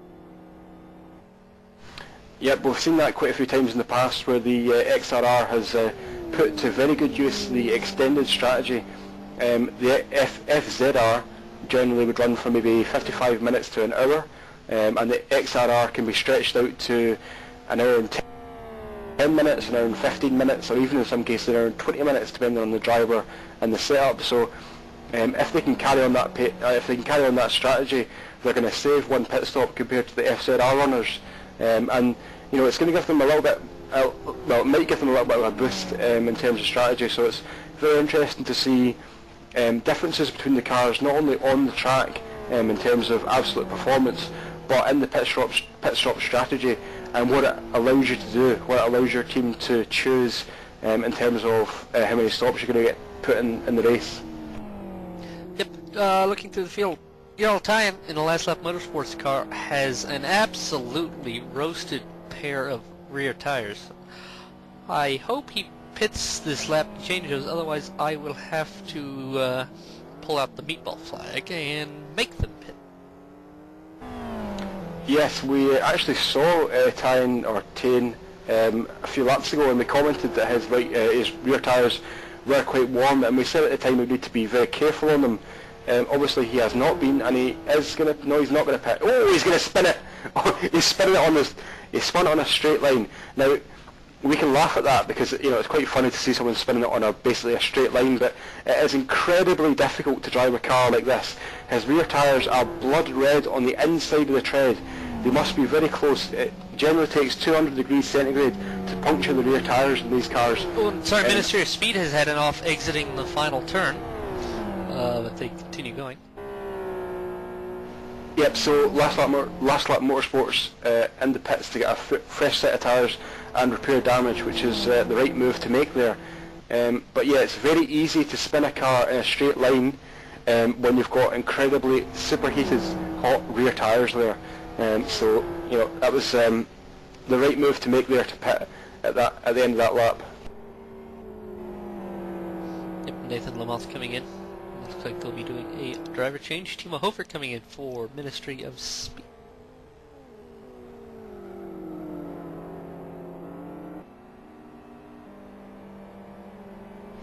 That's interesting that Timo Hofer's come in for Ministry of Speed, because taking a look at Holmes' rear tyres, or all his tyres actually, they look like they've got maybe 5 or 6 laps of tread left on them, so I'm not sure, maybe Holmes is getting a little bit cramped up or something in that car, but he's definitely not at the end of the tyre life, so wondering why they're coming into pit so early. An hour and 27 minutes gone roughly, so a very early second stop for Ministry of Speed. We'll try and get to the bottom of that one for you folks.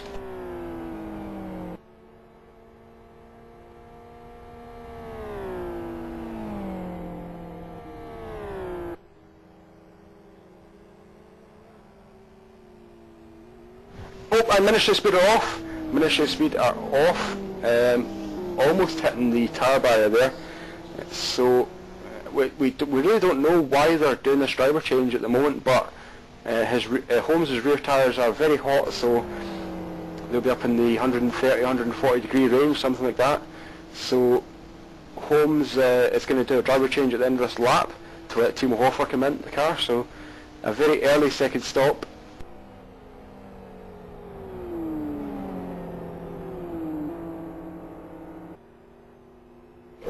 Yeah, that's going to put them a bit back in the grid now, as they are in 13th at the moment. I think they've made quite an amount of mistakes here doing the second stint of them, so they'll be dropping down a few spots now.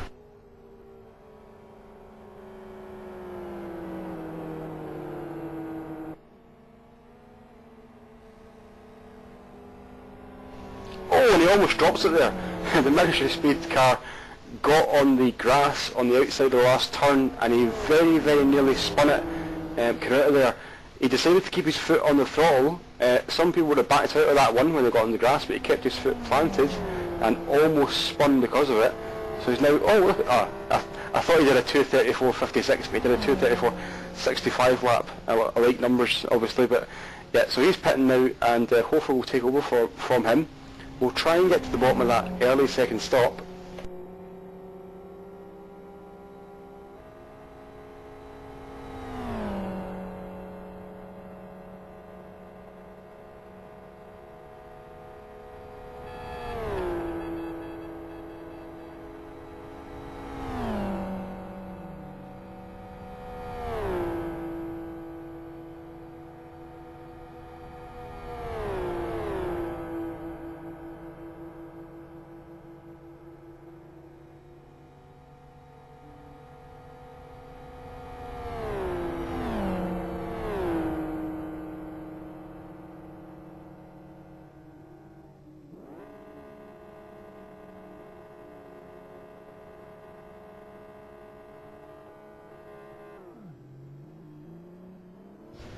And we're getting a report here that the reason for the Ministry of Speed pit stop was because of damage. So Jay Holmes felt the car wasn't drivable, or he felt it needed repaired anyway, so came in and did a pit stop driver change for Timo Hofer in the car. We've also received car number 37. Last Lap Motorsports has received a warning for dangerous driving, so that's not surprising at all if you've been watching the broadcast, because they have been in trouble quite a few times, driving irresponsibly, you could say.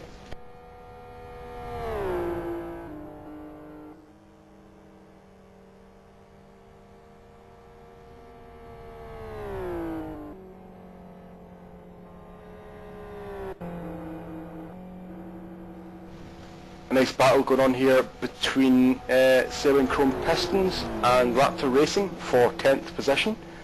Raptor Racing in 11th at the moment, and not very far behind, probably about 2 or 3 tenths of a second behind Todorovic from Sailing Chrome Pistons. We'll go on board with Raptor Racing.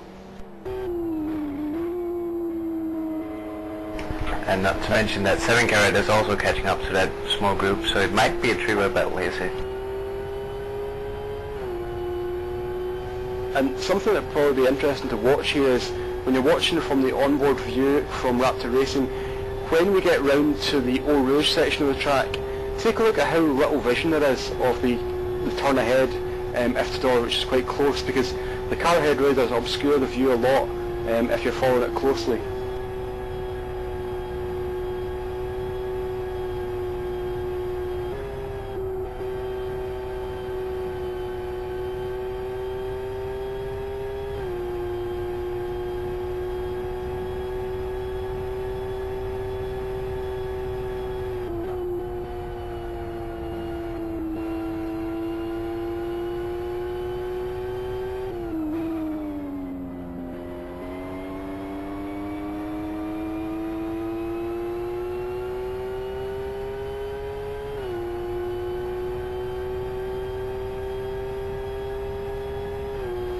Actually, it looks as if the 7 Carat team is getting closer to the Raptor Racing team than Raptor are to 7 Chrome Pistons, so I think you were right, Dennis. The 7 Carat car is getting quite close to the Raptor Racing car here.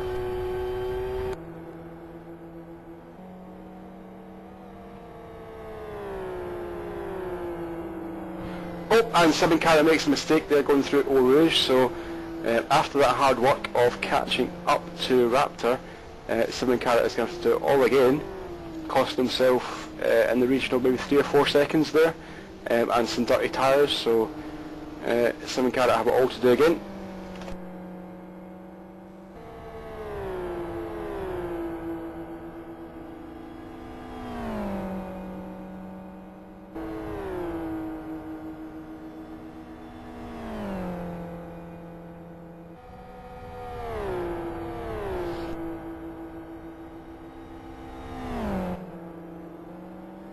And we have a left rear puncture for the Danish racing team.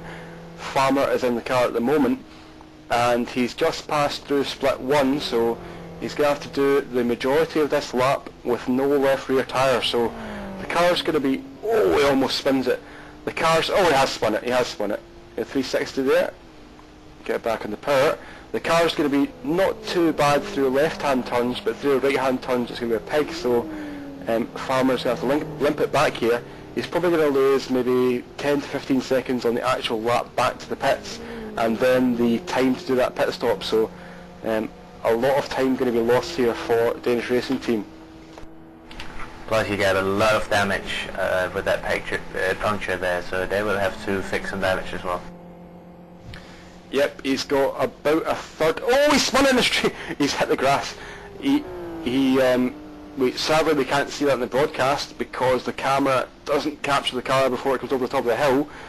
But he spun it on a straight line. He was, I don't know whether he was maybe talking to his team or fixing the pit repair settings, but he was doing something. He wasn't really taking care of the road, and he almost spins it again, but he went on the grass on the right hand side of the track and spun back across the track, so Farmer is having a very difficult time, and he spun it again through Eau Rouge. There are cars coming behind, but they're quite far behind, so he's not going to be collected, but he's got about a third damage on the upper and lower wishbones, or upper and lower control arms on the right front, and about half damage on the right rear, so I would say he's going to have to repair damage in this pit stop.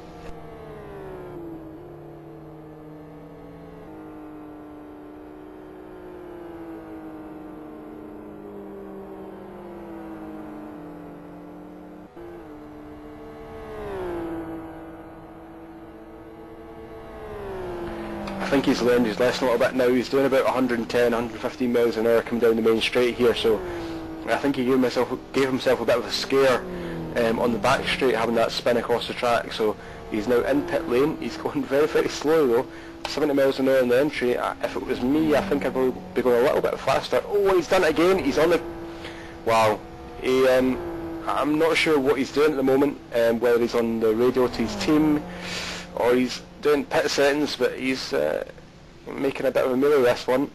So that's 2 spins on the entry, on the way back to the pit lane. So he's now going to stop. Let's see if he repairs damage. He is not repairing damage, so he's going to get a fresh set of boots and go back out with a crooked car. So interesting. Oh, and we have a report from Boothie on IRC that TDRT did not get a new left rear tyre at the pit stop, so when they pitted, the tyre wear threshold, that is in the menu for pit options, you can say change my tyres if they are more than 50% worn or 60% worn, and it seems as though the threshold that they've set is too high for the left rear tyre, so hopefully they'll fix that for the next round of pit stops, but that's been a very costly exercise. I speculated it would be about 10 to 15 seconds they would lose on the way back to the pits, but I imagine it's going to be more like a minute given their 2 spins and very slow driving, so a lot of pain being taken by TRT right now, and it remains to be seen whether that car is going to be drivable, because it still has quite a lot of damage as we mentioned, so we'll see if they need to pit in the near future to repair that damage as well.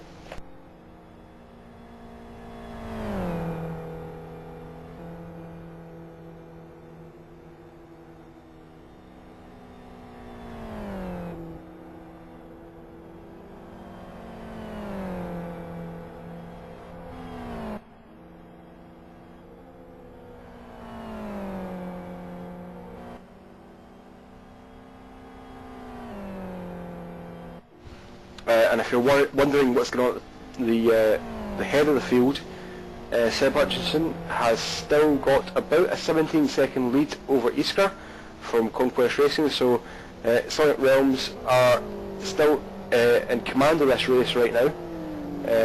They have a better pace than everyone else. They may have a slightly inferior pit stop strategy in that they may make more pit stops, but if they have the pace to pull it off, then they have the pace to pull it off. So at the moment it looks as if they are in a commanding lead.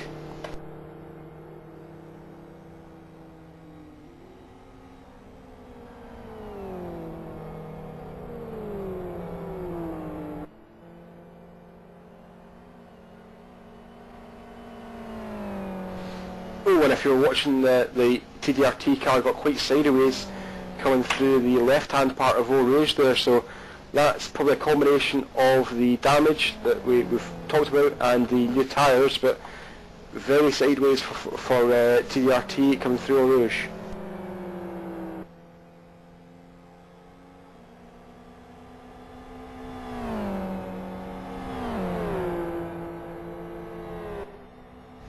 And we've now got Runas from Deadline Racing Team catching up to Whitewater Radicals, Bjornsson. Runas has got more pace. No, he's passed them before even the braking zone. 161 miles an hour there Runas carried. Generally the FZR will do 157 or 158 miles an hour, so being the drafter has got him 3 or 4 miles an hour advantage, and he's made the move past Bjornsson to get to 18th position. Remember, however, we did see that Runas was up in the top 3 earlier on in the race, so they've not had a great race so far. All they can really hope to do right now is to get back into some kind of meaty points. If they can make their way back up into maybe the top 10, they'll get a decent handful of points to take them into the last round of the championship.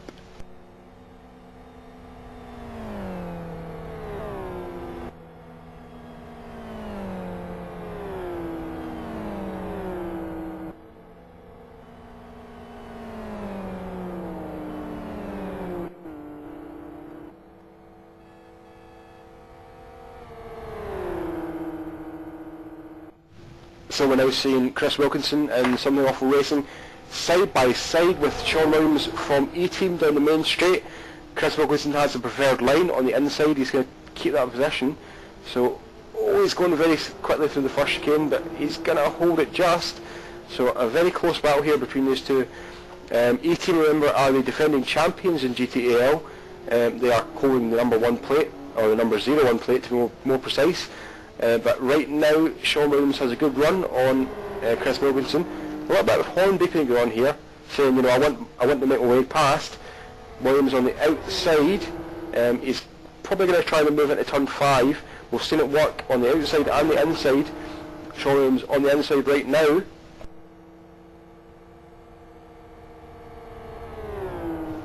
And Chris Wilkinson, we know his contact is, that must have been inches, literally inches between the two of them at 130 miles an hour. That was so close. I don't know whether that was blind faith on Wilkinson's part, or he knew. I mean, he just knew, it was one of those things where he basically said to himself, I'm turning in, if he's there, I'm going to hit him, but, I'm turning in. Yeah, that's basically as simple as it gets.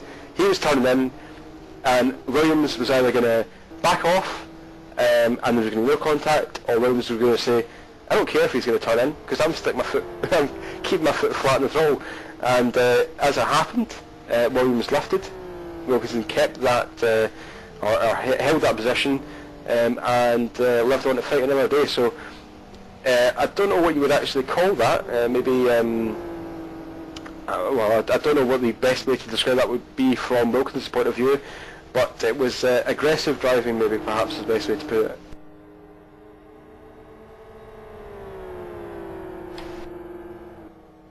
To me it looked like Chris was underestimating Sean's overlap on his right rear tire.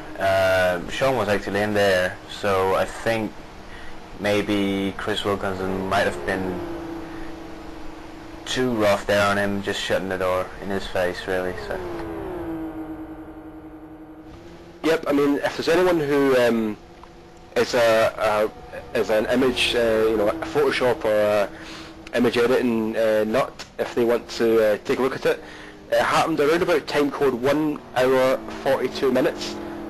Take a look at how close Sean Williams' left front tyre was to Chris Wilkinson's right rear tyre. I'm betting there would have been maybe 2 or 3 inches in it, if that, and that was at 130 miles an hour, so incredibly close there between the two drivers. And speaking of close, Wilkinson was held up slightly there by a car exiting pit lane. I think it was the Gravity team, possibly, and Williams is quite close behind Chris Wilkinson, so we could see another battle near the end of this lap.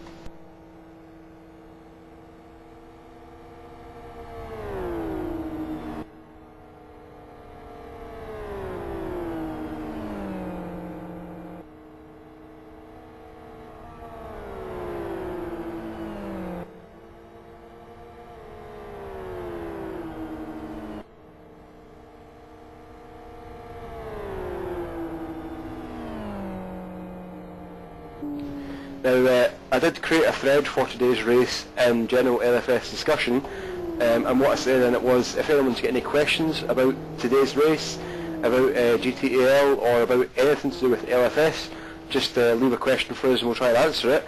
Sadly, nobody's taken us up on that, but if anyone wants to ask us a question, you can leave a post in the thread in general LFS discussion. The title is GTAL 2010 Round 6. Or you can ask us in IRC, prefix the question with Ampy8 or with Dennis, so we can actually see what you're saying, but ask us any questions you've got about GTAL, about LFS, about anything kind of interesting. Looking forward to some questions.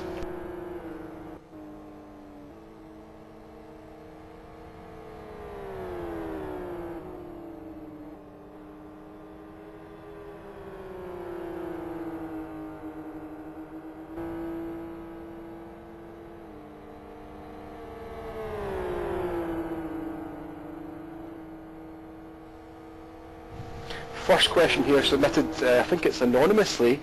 In fact, no, there's an issue. It's DL, a DL from Denmark. I don't know if we know any of those, Dennis Lind. But anyway, he says, have you guys checked out who's got the new world record at Fernbay Green with XRT? Now, I don't actually know who that is. Do you know, Dennis? I think that is me, sadly. Dennis 93. There you go. Go watch that lap, it's good. Oh wow, well done Dennis, you're fantastic. Can I have your babies? Of course. Well, thank you.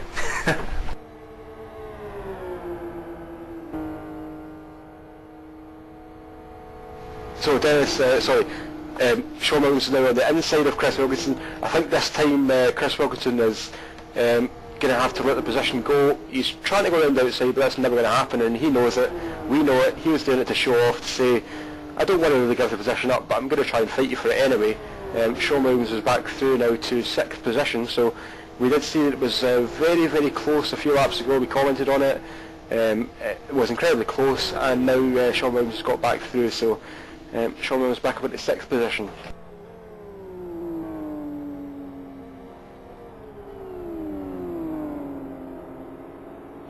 And just as we say that, the Sonic Realms car of Seb Hutchinson pits from the lead at 1 hour 46 minutes, 46 and a half minutes, so that short strategy is working again. They came in quite early in the last stint, so they are likely going to do one stop more than the rest of the FZR runners who are stretching it to an hour, and likely 2 stops more than the XRR people who are stretching it to an hour and 10 or an hour and 15 minutes. So a lot of variety there in the pit stop strategy in this race. Yeah, and I've just confirmed on IRC, we're being a bit absent here, that Sonic Realms has pitted and Conquest is in the lead now. Until they pit, of course. I just covered that. I just said. Being a bit absent. I just said that Hutchinson pitted, and I actually discussed it. I said they're going to do, Hutchinson and Sonic Realms Racing are going to do likely 1 stop less than the other FZR runners, and likely 2 stops less than the XRR runners. So, you know, sometimes we make mistakes, sometimes we don't discuss things, sometimes we miss passing opportunities, and sometimes I have a brain fart and forget the rules. But give me credit for that one, I did just discuss it. I think there were some birds flying around in my window. Maybe. Oh, Wilco's binned it! Wilco has binned it. Chris Wilkinson has spun on the, well, quite far up the exit of turn 1 on the entry, or close to turn 2. Wilco binned it there, so after that hard work, the hard battle with Sean Williams from A-Team, Wilkinson has, I don't know if it was on his own, oh, he's going to almost spin it again. I don't know if it was on his own or if there was another car involved, but either way, Wilkinson had a spin there, and he's lost position to Leicester from Snowguard Dragons, down in 8th position now. His left rear tire is also, it was almost brown on the inside, so he might, if he's lucky, he's not going to make it without, he is going to make it without a puncture, but the tire is very hot, so If you can make it without it, though, it doesn't look like it when it's sliding like that. But if he does, it will be the most secure way to maybe pit very soon, unless it cools down now. Yep, and we just saw that the replacement driver Eric Smith is in the server for Something Awful Racing, so he will take the car over from Chris Wilkinson. I think that will be Chris Wilkinson's driving duties done for today, so he may join us in the commentary booth. We've just been notified that there's a battle on for 15th position. That is between Cattell for Epic Racing and Bacchias for White Dynamo Tigers. So there's a battle on for 15th position.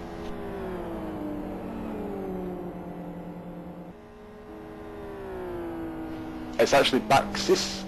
I was looking at it in a TV director and it didn't render that character properly, so I don't know what alphabet that comes from or what code page that comes from, but there's an S character with a, I don't know what that would be called, an accent of some kind above it. I'm assuming it's Baxis or Baxis.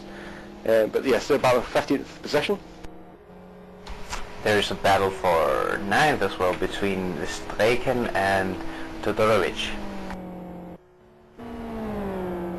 And the Serbian Chrome Pistons are going to make a move on Streken here, and they're going to take it for sure. They're weaving quite back and forth a bit. Not sure if there's a rule against that, but Clockworks gets it back here. That was a very good repass. They got a huge gap after that. Yep, so we saw that the Serbian Chrome Pistons car got ahead there of Verstappen, but because that straight is so long, it allowed Verstappen to re-slipstream past the Serbian Chrome Pistons car, and he actually did a really good braking manoeuvre.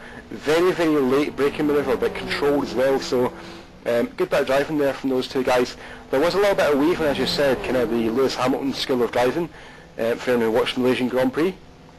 But yeah, back past there, and because it's such a long straight, Verstappen drops the left rear over the curb. Verstappen put the left rear over the curb on the entry to turn 5 there. Looked as though he was going to be out of shape all the way through that turn, but made it through okay. So yeah, good bit of battling between those two guys.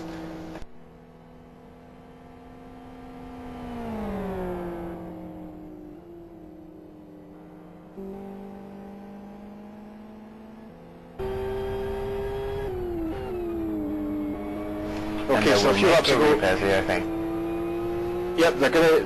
Todorovic is right in the slipstream here of Verstappen, and we said a few laps ago that take a look at the vision you've got. Look at the vision out of Todorovic's car. When he was right behind the rear wing there of Verstappen, he's got no vision at all. Think how difficult that would be to make it through. And if we see this here, if we see Verstappen keep the lead through this turn, look how difficult it is to actually see where the turn is. So hopefully Verstappen will keep the lead here. And we'll now look at this. The car is right ahead of him. Look how little you can actually see out the windscreen here. You can't sight exactly where the apex is. He's one wide for Verstappen. That was really funny because Verstappen ran a little bit wide there, let Todorovic through, and you saw Todorovic, his helmet turned left because he looked out the window saying, what did you just do there? So Todorovic there got the position up into 8th place there, so a little bit of battling there. We saw some good battling all the way through that lap, so now Todorovic is up into 8th position.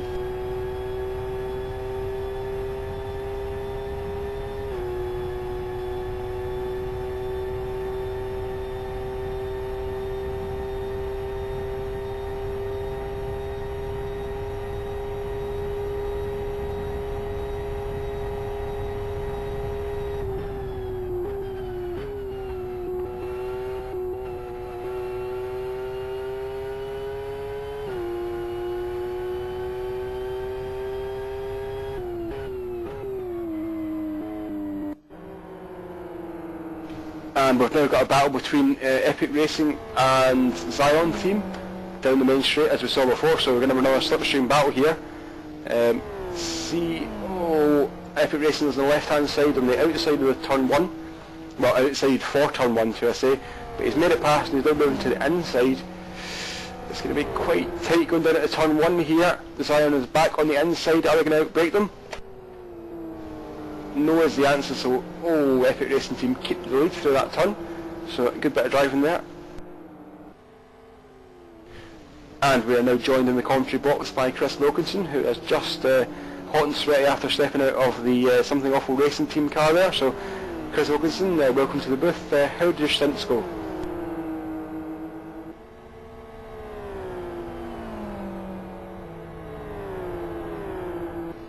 Oh, perhaps I spoke too soon. Wilco's probably taking his helmet off and getting his drinks bottle sorted out, so we'll carry on with this little battle for a second.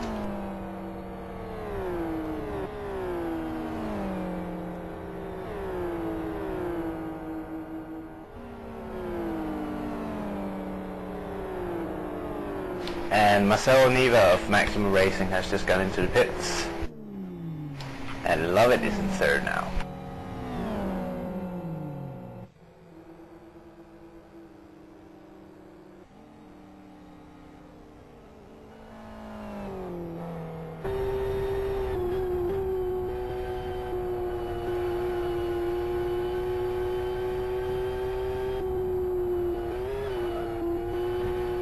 Okay, so now for the proper introduction. So, Chris Wilkinson, how were your stints in the Something Awful number 24 car?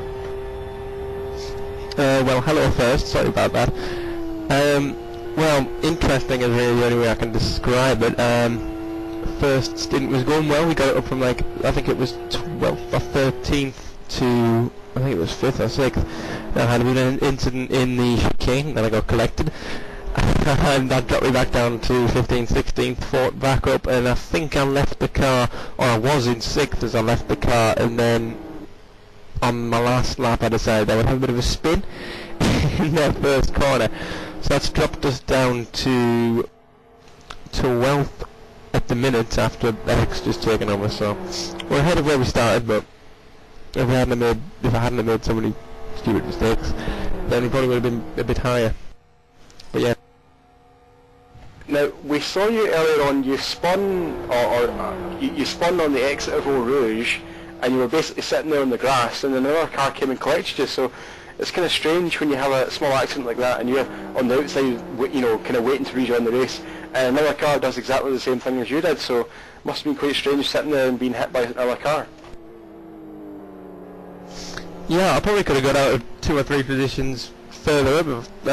I think it was Snowguard just came and did exactly the same thing and managed to collect me, so yeah, I've just seen Simon Cattell as well deciding we'd go for a bit of a picnic on the outside of turn 1. I've seen a lot of drivers do that as well. That's how I managed to spin on my last lap, but yeah, a lot of mistakes being made there. Schneid is about to join the Snowguard. Can't he times straight out?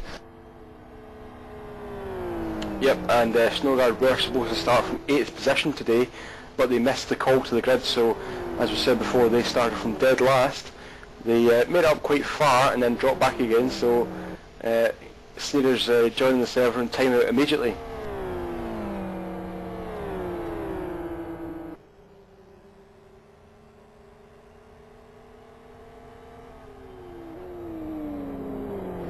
Okay, so Dennis Lind, our world record holder, is now going to go for a power nap, so obviously putting in the effort to get that world record has tired him out a little bit, so we're going to say goodbye for now to Dennis Lind, our Danish world record holder.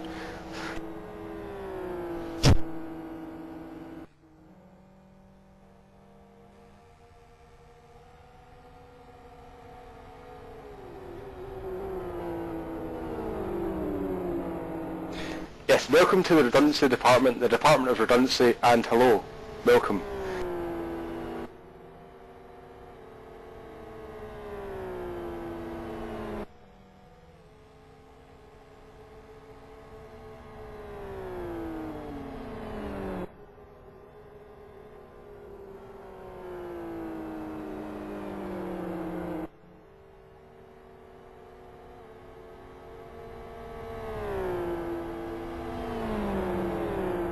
We've now got a bit of a battle going on here between Cattell and Engel. That is Epic Racing and... oh no, they're going at the pit lane. What a shame. It looks like there was going to be a good battle there between Epic Racing and Tiger Express Motorsports, but it didn't happen. What we did see there, though, was a very good Oh, pit entry. Dresler is lagging very, very heavily. That Zion team, he had a massive lag there, 6 or 7 seconds, nearly timing out. Reappeared out on the exit of turn 1. I don't know whether that was just a bit of lag or whatever there, but big lag for Dresler, and hopefully it'll be okay in the Zion car.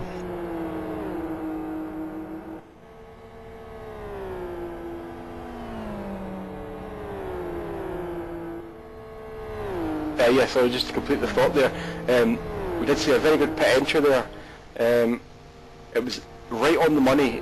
We talked before a little bit about how maximising your performance on the way into the pit lane is very important. If you can brake a little bit later than the other people, you can make up some time there. So it was a very, very, very good pit entry there. Absolute last second braking. So very good, very impressive performance. Yep, Oscar Hardwick though waiting at the end of the pit lane to let current third place driver Jason Lovett in the guest car to stroll past him. He's a lap down, of course, and it's very courteous of him, but he probably could have got away and then let him pass at a later time. Yep, that's something that's actually mentioned in the driver's briefing for today's event, is that when cars are exiting the pit lane, because the pit exit here funnels straight in the heart of turn 1, it's very difficult, it can be quite dangerous, so there's a notification in the driver's briefing which says, you've got to be careful for both the driver who's exiting pit lane and the driver who's coming down the start-finish straight.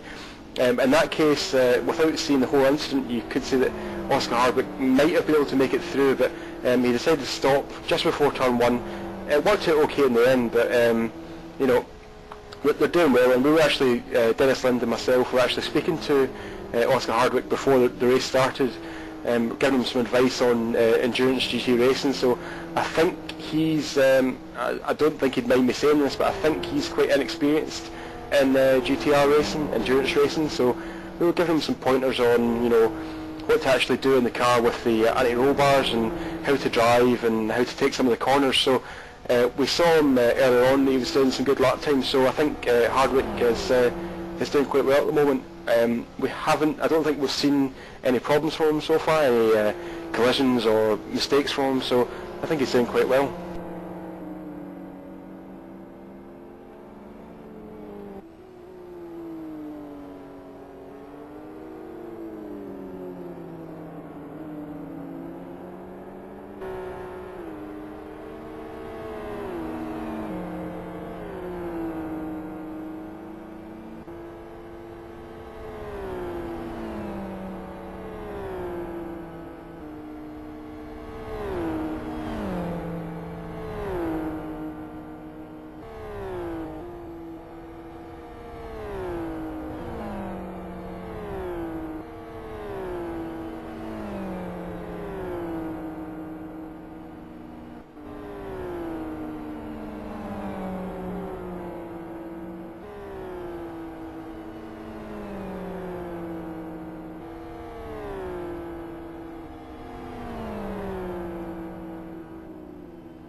And Dresler from Zion Racing Team is right behind Engel from Tiger Express Motorsports now.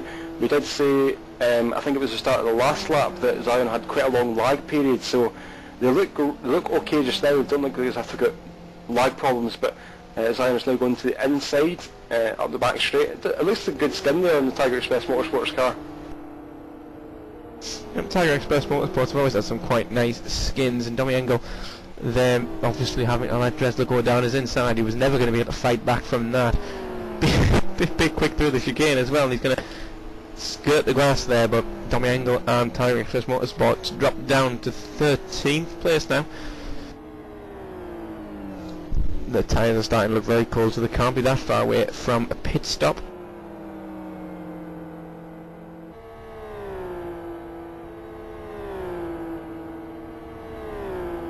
Now today we're running with low wind conditions on. Did you find that the wind was a problem today, Chris, or has it been not too bad?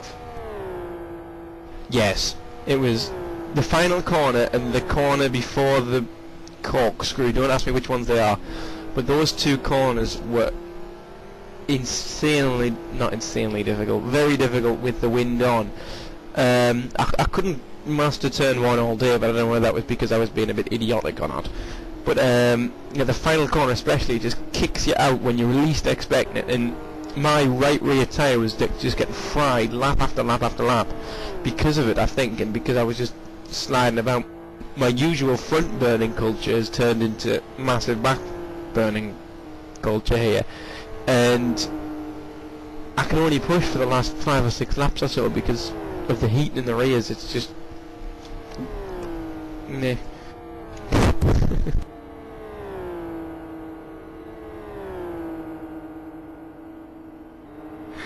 So some people, you know, when they think, you know, you've got a heavy car, maybe a ton, 1.2 tons, something like that, and you know you've got a few miles an hour wind. Some people think, how can it be?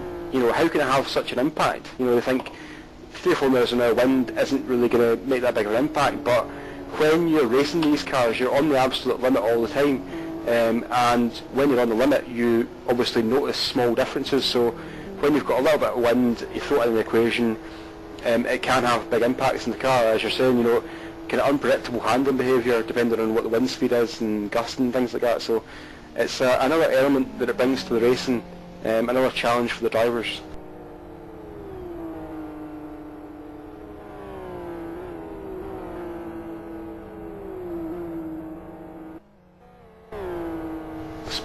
Speaking of challenge for the drivers, though, I just saw that Sean Williams dropped the right-hand side wheels or tyres off at the exit of the last turn. So we did have someone in IRC earlier on saying that we should probably watch Sean Williams because the crash that he might have or that he's going to have is pretty much inevitable. So we'll watch Sean Williams for a little bit of time and see what happens. His tyres are quite hot just now, and that means he's going to have to kind of step back a little bit from the edge. He doesn't want to be totally on the edge of the tyres because they are quite hot. Big flat, big dead slide there in turn 2. Yeah, well, Sean Williams, me and him, I'm sure you all saw, had a bit of fun at the end of that stint. Not really being particularly nice to me. He brake tested me once or twice, so thank you very much, Sean, when you watch this on demand, for the niceness and the kindness of the brake tests to me.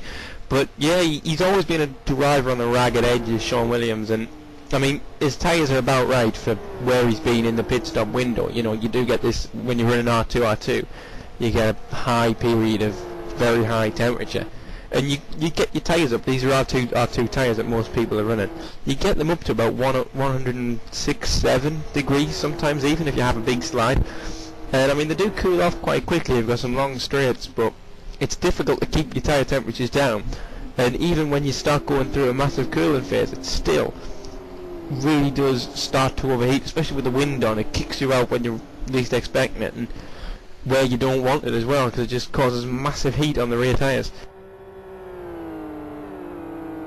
Now, going back to the battle you had with Sean Williams, we actually saw a couple of incidents where, and there was one where you were on the outside going into turn 5, which is the really fast right-hander where split 1 is. And yeah, you probably know what we're talking about already, but yeah. Of course I did. Yeah, basically what I said was, Chris has went, I'm going to turn in and see what happens kind of thing, and I think Sean basically, you know, pulled out of it at the very last second, and there must have been literally inches between your right rear and his left front, and I thought, you know, if the two, because I initially I called it, I said, they're going to hit, and then it actually didn't happen in the end, but it was incredibly close there. Yes, that was quite a leery moment for me. I wasn't really, I was thinking to myself, right, I'm just going to turn in, as he doesn't have enough overlap really to say that that's his line, I'm turning in. Hold on, sorry Chris, hold on for a second. The leading car, the Conquest Racing car, has 3 punctures, right front and both rears are punctured. It's always in all rears it's spun. Perhaps unsurprisingly, he's going to have to, if I was him, I'd stay on the right-hand side. Yep, so Seb Hutchinson takes back the lead of the race. He's going to spin it again, I think. He's closest spin. Oh, there's another spin. Okay. Yep, so on the exit motor there's another spin. The left front looks like it might go as well. I don't think I've ever seen a car with 4 punctured tyres in an actual race event. He has 3 punctured tyres right now, and if he doesn't, he's doing 110 miles an hour right now. If he doesn't slow down, he's going in the gravel. In the gravel. Oh. Safety car is on standby. It's not been deployed yet, obviously, but it's on standby for this incident. He's managed to pull it out there. He's on the back stuff. A couple of cars coming now. Timo Hooper very close. He makes contact with the back of the Isker's car. Isker goes flying through the grass, and big impatience from Timo Hooper. He has actually lost a place to Jan Lampeveld through that. Jason Lovett coming up to the back of Isker now, and it's basically straight running now. So Jason Lovett will take second place as Isker drifts around that little king. He will get to the pits nicely, but he's out and he's fine, and he's coming in the pits eventually. Meanwhile, battling away are Something Awful. That's Eric Smith at the wheel, and Brestovac for serving Chrome Pistons. And Eric Smith, having been in the pits not long ago, guilty as charged. He's now starting to get his rhythm back and get into the groove of this car. And Brestovac is trying to get through. He's being held up quite a bit by a back marker is Eric Smith, and he manages to get through. Now will Brestovac get held up as well? Not really. Newton holds himself out of the way. Ooh, Brestovac shoving him over the grass there. But this might turn into a battle very soon. Yep, Smith was held up quite badly there by Newton from Fubar Racing. And it's just where you don't want to catch someone who's quite slow. He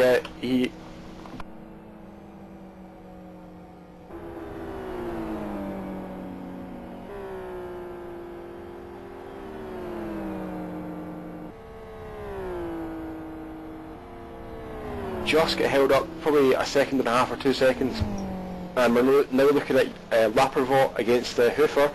We saw at the end of the last lap Hoofer actually hit the Conquest car, knocked it off in the last turn, and that was probably because he had the Lapervot breathing down his neck for Tiger Express Motorsports. So battling for 16th position at the moment, and there is a car coming up to lap Lapervot at the moment, so he's being blue flagged right now.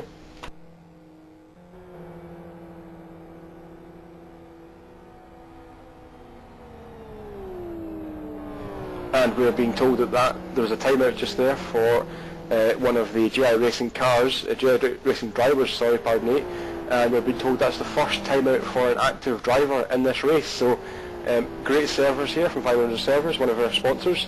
Very impressive performance. We did see a timeout earlier on for Leicester of Snowguard Dragons, but that was before he got in the car.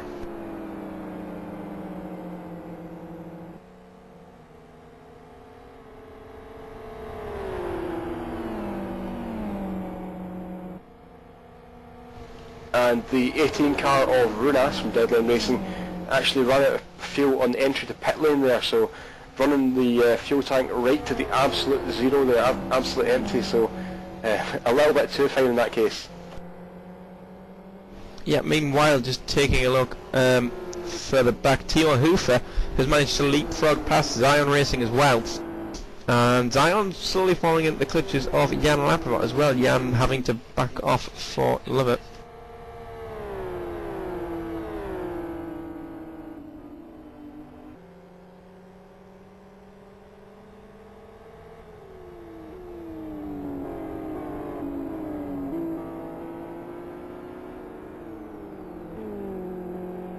Also, just noticing, it appears that the 35 car of GI Racing, I suspect it is, does not have the correct skin on after the timeout they suffered just a few moments ago.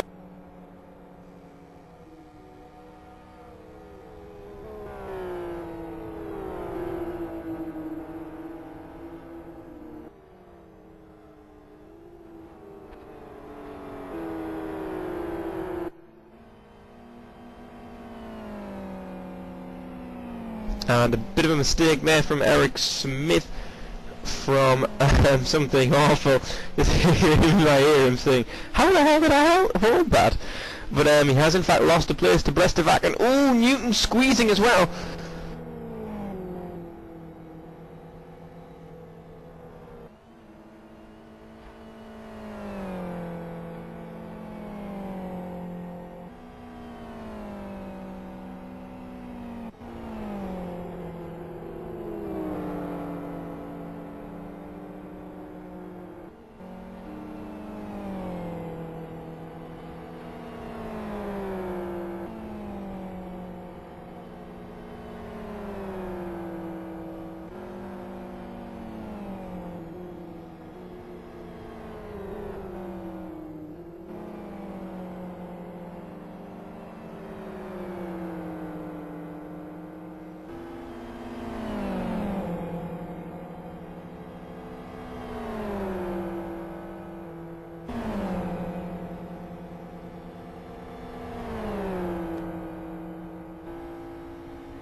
on, problem for Conquest Racing. They're off in down Eau Rouge. Oh, and that's a big slide. And Conquest Racing, who were leading this race after their 3 punches, which is probably a first in, or definitely a first in GTR racing, but Conquest are now down to 5th place after that incident, and they're just going further and further back.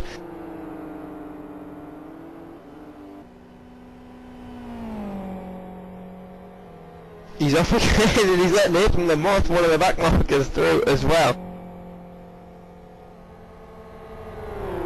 Yep, he's flashing there at the Last Lap Motorsports car saying, "Get out of my way!" He did make a small mistake, but now he's back through, flashing the lights there, he's made it back through. The Last Lap Motorsports car backed off quite a lot there in the main straight to let the Conquest car through.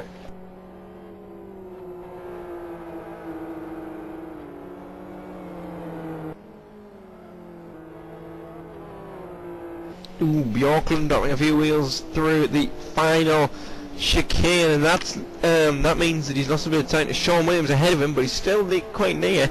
This is the battle for 6th place, or what was the battle for 6th place.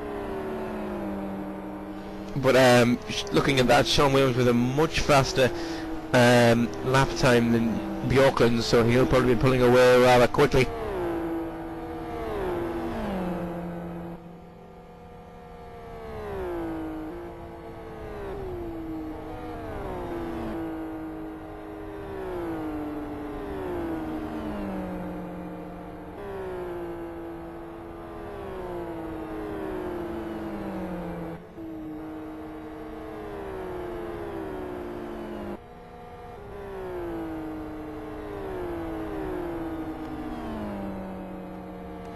So at the head of the field now we've got Seb Hutchinson for Sonic Realms Racing ahead of Jason Lovett, also from Sonic Realms Racing, but for this race he is in the David Guest car, so Sonic Realms Racing are currently holding the top 2 positions in this race.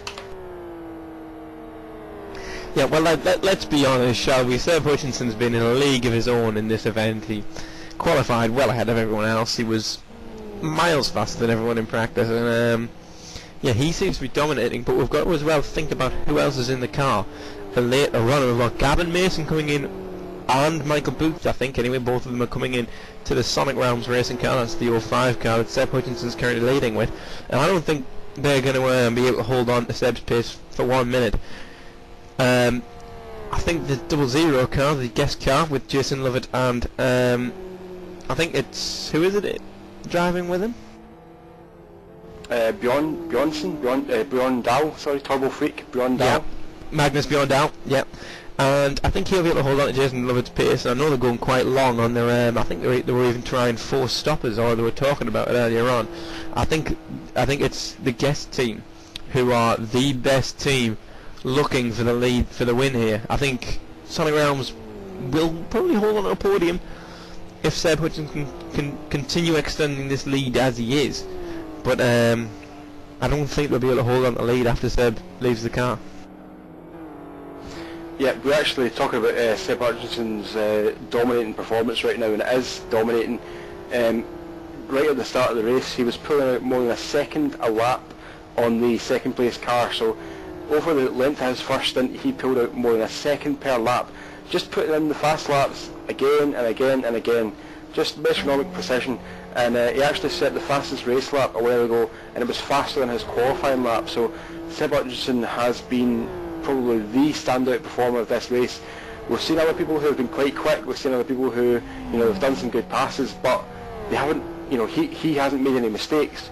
We haven't seen him sideways. We haven't seen him on the grass. He's just been putting in the laps, bang, bang, bang. He's done all the practice, and right now he's getting benefits from it. No disrespect to the other guys that are going to be in the car, but they are not going to be able to live up to the performance that Seb is putting in right now.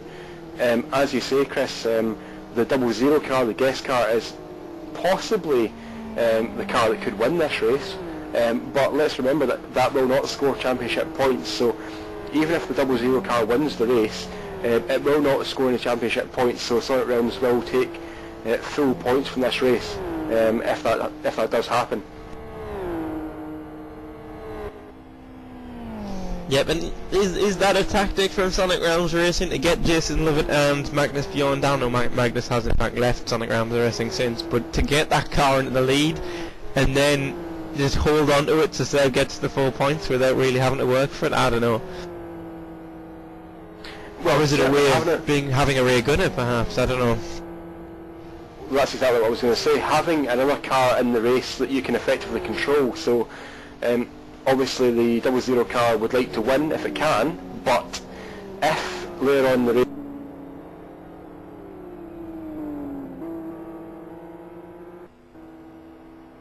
race something happens and I think Chris maybe had a crisis there, but yeah, if later on in the race something happens and the Sonic Realms, the bona fide Sonic Realms car is in a little bit of trouble getting some pressure from behind, the 00 car might slip in there and just hold the pace up a little bit and let the 05 car, the bona fide Sonic Realms car, pull away a little bit. But that's yet to be seen, and something you probably haven't seen yet, Chris, because you've been in the car so long, is that the 05 car has been quite short on pit stop strategy. It's been doing 45 to 50 minutes per pit stop, whereas the Sonic Realms, the 00 car is going a lot longer, and as you say, it might be doing 4 stops rather than 5 or 6. So we could see the 00 car do 2 less stops than the 05 car in this race.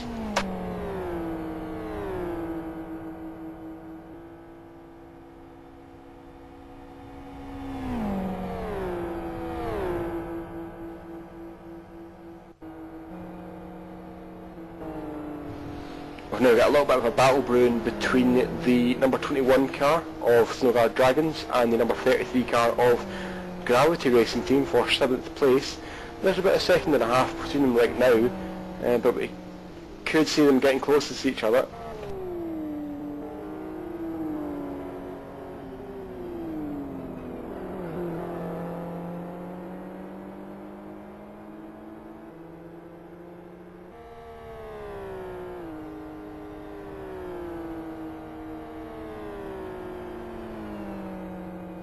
Now, something we talked about a little bit before, Wilco, was that when you're following a car very closely, especially in the high speed sections, it's very difficult to actually know exactly where you are on the track and to make good apexes.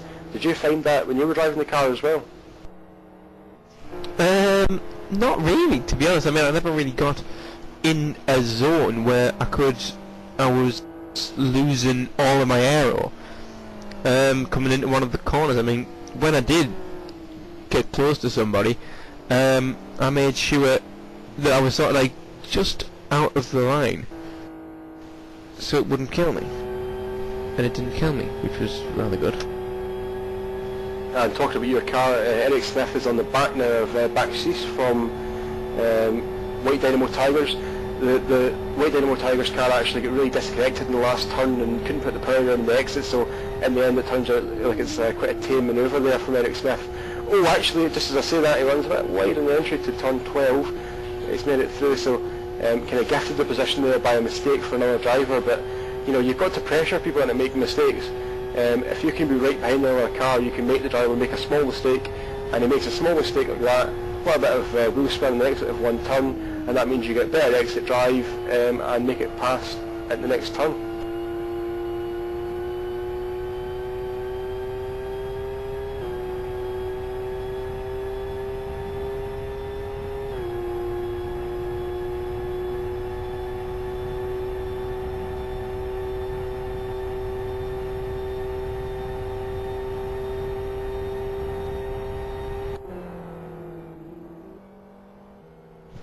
This little interesting little scrapping track here. We've got the TDRT car of White battling with the Ministry of Speed car of Hofer.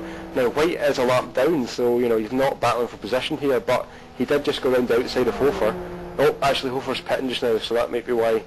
Remember, he did make a pit stop earlier on, very early in the second pit stop window, to repair damage, we think. So Ministry of Speed are out of sync with the rest of the cars around them. Yep, our second place man Jason Lovett pulls into the pit lane in the 00 car, and just like to correct a mistake that I made earlier on. Magnus Bjorndal is still a member of Sonic Realms Racing, so apologies to Magnus and to Sonic Realms Racing for me being a bit of an idiot. Meanwhile as well, talking about strategy and pit stops, White Tiger Express seem to be doing a very good job at making this a four-stopper.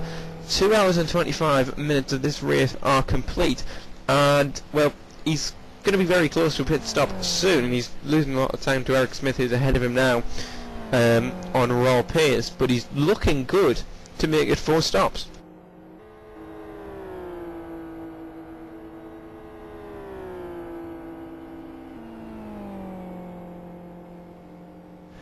Yep, as we've said before a few times, the XRR tends to be relatively easier on the tyres than the FZR, so that gives you more freedom when it comes to strategy.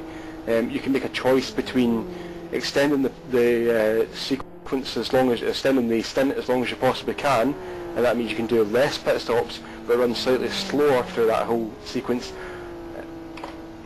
or you can run the car a little bit faster through the whole stint but do more pit stops. And car number 32, which is Ministry of Speed, has been given a drive-through penalty for crossing the blend line on pit exit.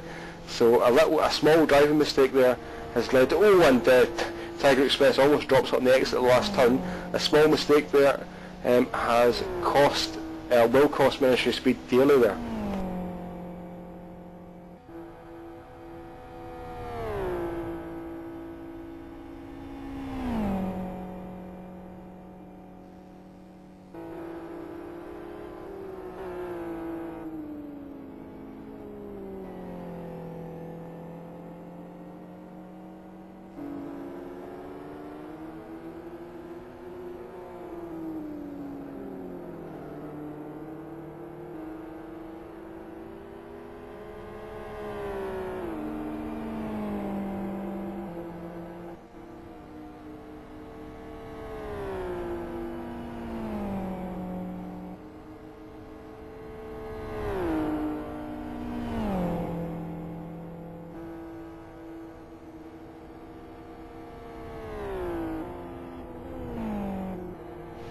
We're being asked by BMX Twins from Last Lap Motorsports if his car's tyres are still cold, and the answer is yes. The outside edges of his tyres are very, very cold at the moment. He's got some temperature on the inside shoulders of each of the tyres, but the tyres are very cold right now, and I think the driver in the car at the moment is quite inexperienced, so it'll be very difficult for him to drive that car at the moment with a low, he almost hits the tyres. So, if you want to go for I'm talking to BMX Twins here, if you want to be conservative, maybe you should pull them in right now, because it's very difficult to drive a car like this on the limit when it's on cold tyres. So if you want to reduce the risk of mistakes, then maybe you should bring the driver in now and get new tyres on. Yeah, well, just looking at the LLM car and just analysing what's actually happened, they're running an R3 setup, and well, they're obviously doing that. He's weaving around on the straights just to try and get that little bit of temperature in the tyres. But they're running an R3 setup. Most cars, if not all cars on the grid now, are R2, R3, and they've probably done that because of the inexperience of the team itself and of the drivers, as Nathan Lamotte decides to take another little stroll through the grass there. Yeah, and I mean, you're kind of playing for you're playing conservatively, and you've gone for an R3 setup. Sometimes that can work out well, but sometimes it doesn't work out as well, because although you think you're being quite safe by taking the hard tyre option, it can end up costing you, because it just takes away some of that. Obviously it takes away some grip, but when it gets to the end of the stint like we're at just now, the tyre temperature can fall off a plateau. I mean, it can just drop straight off, so they might have been better off with an R2, R3 setup, which is what Boothie is recommending to them just now. They can, during a race, they can change the tyre compounds, so if they feel like they need to, they can use the tyre, the pit change menu to change from R3 tyres to R2 tyres, and see if that gives them better performance. But what Lamont is doing at the moment, or Lamoth, sorry, is doing at the moment, is he's weaving on the straights to try and get some tyre temperature. That's not really doing him much. It's not really giving him, a huge increase in temperature. What he should probably do is come in, change to R2s, and see how that does him for the next stint.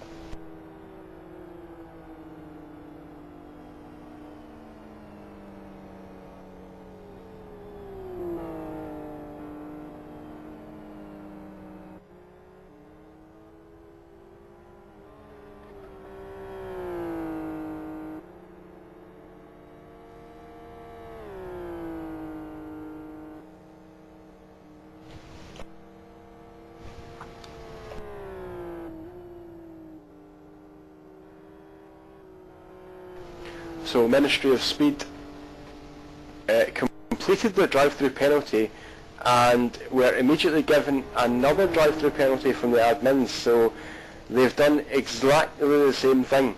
They have crossed the pit exit line after serving a drive-through penalty for crossing the pit exit line. Now, I don't, sometimes I feel like I'm a bit too harsh on drivers. It's easy to say from the commentary box that people shouldn't be doing these kind of things, but in that case, you've been given a drive-through penalty for crossing a pit exit line. Surely you would tell your driver to be careful on pit exit. It makes sense to do that. So he's done the same thing twice, pit exit violation twice, and we're being told if he does it again, it'll be a stop-go penalty. So if he crosses the pit exit line again, it'll be a stop-go penalty we'll get next time.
Okay, so the Ministry of Speed car is now coming to serve the second drive-through penalty for the same pit lane exit violation.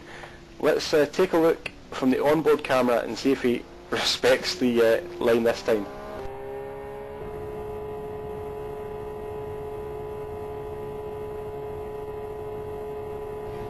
Okay, so we're looking at bumper cam. We'll get the absolute perspective here. Is he going to respect it? He's no. He crossed over with two wheels there.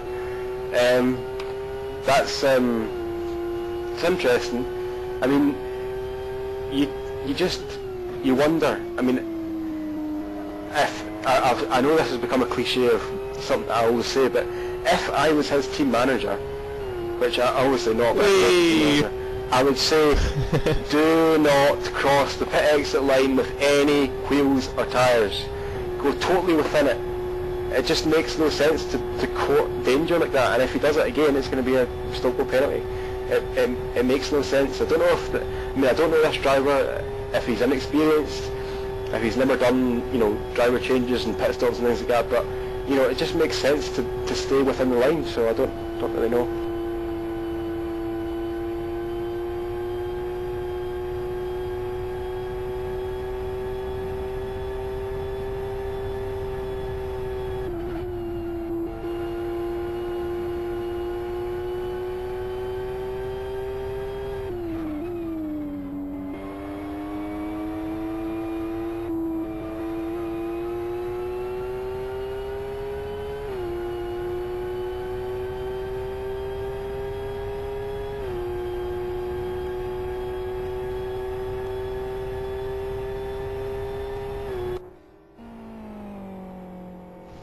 Now, I've been watching the Jason Lovett car a little bit in the last few laps, and there's been a couple of times where he's been quite sideways and out of shape, so let's do an onboard lap with Jason Lovett in the David Guest racing car and see how he does a lap.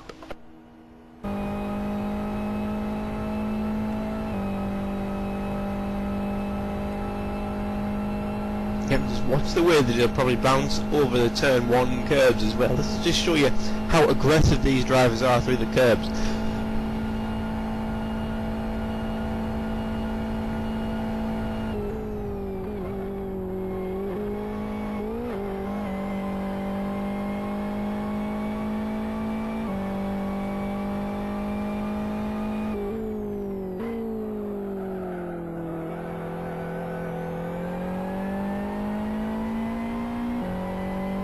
Okay, so we're going to interrupt the onboard lap, we'll do that later on.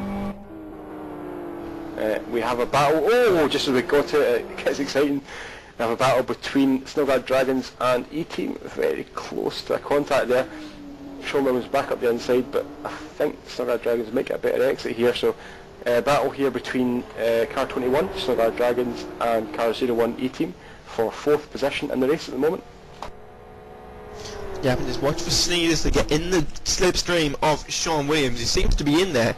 I don't know whether he's started quick enough or whether he's backing off actually, is he? No, he's not. Sorry, I'm dreaming of that. I expected him to be much faster than that down that back straight. Ooh, very wide coming through the long corner. I don't know whether he got caught up in Sean's draft. It didn't look as if he was really close enough there, but he seems to be happy. Both of them about on the same pit strategy, by just looking at the tyres and at the boots that they're both wearing at the moment.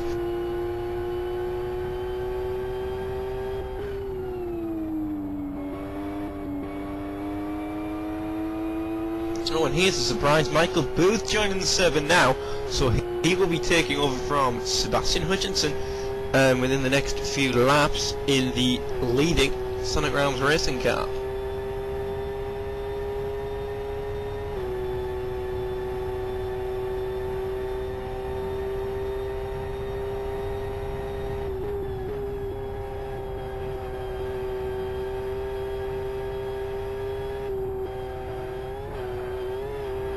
Ooh, and Sean Williams gets all through the chicane, and Sneeders just drives straight past. Thank you very much. Takes 4th place. And we saw that from on board on the number 21 car there, so good bit of action. We did hear that Sean Williams may make a mistake, may have a crash, and that was a small mistake, not too big, but a small mistake costing him the place there, so that promotes Snowguard Dragons back up into 4th place. Well, Gus, let's not forget, with the 2 hour and 38 mark, that means we have 3 hours and 20 minutes for Sean Williams to bin it. No, you don't, because he's not doing the whole race. Oh. Well, today is the Grand National, and is it? Yes, it is, isn't it? Oops. It's actually probably been it. I forgot that. But I was going to say, if you were a betting man, then I'd put a couple of quid on Sean Williams winning it in some way or form before the end of today's race. And if anyone thinks that's harsh, think of it this way: I am giving him incentive not to bin it, so I'm trying to help him here. Doesn't sound like it, but I'm trying to help him.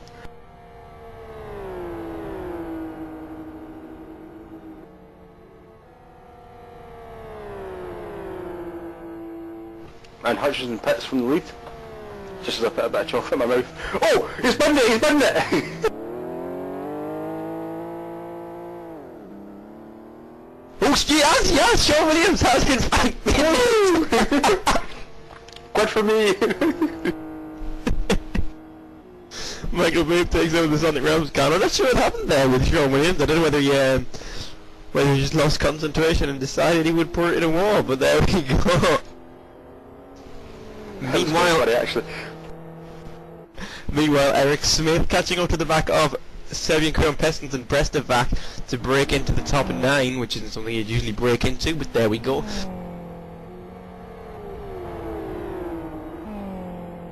it's funny because if anyone remembers the West Hill International reverse round we had, I think it was round 4, I was just saying we could get a safety car, and then about 10 seconds later a safety car comes out. So I don't know, it's obviously just luck, but for some reason I seem to be getting a couple of these right, so yeah, just a bit of luck there.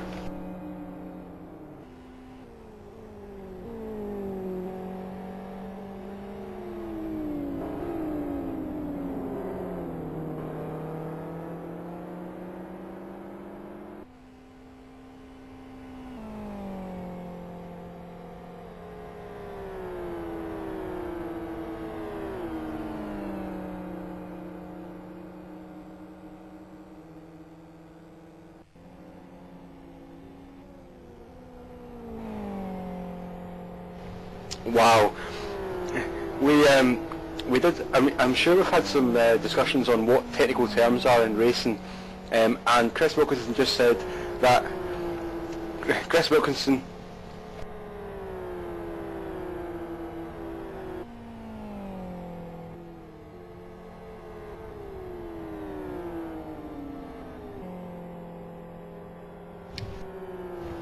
Yeah, sorry, I was rudely interrupted there by Chris Ford, who was who threatened to tell an interesting story and then said he couldn't tell it. He said, "I've got an interesting story, but I can't tell you it," which is quite annoying. But anyway, Chris Wilkinson just said that Sharon Osbourne is hotter than the Last Lap Motorsport tyres at the moment. So, is that an insult to Sharon Osbourne, to the Last Lap Motorsport tyres, or what? You pick it. Well, hopefully Sharon Osbourne isn't watching Live for Speed broadcasts here. Yeah. Meh. Sean Williams gets out the car and he's probably going to show some displeasure in the IRC, so watch out for that, folks. Meanwhile, Eric Smith just making a few mistakes in the previous lap, dropped back from Brest to back slightly, but both of those are now catching Bankhauser, who's just obviously come out the pits because she's taken over from Sean Williams.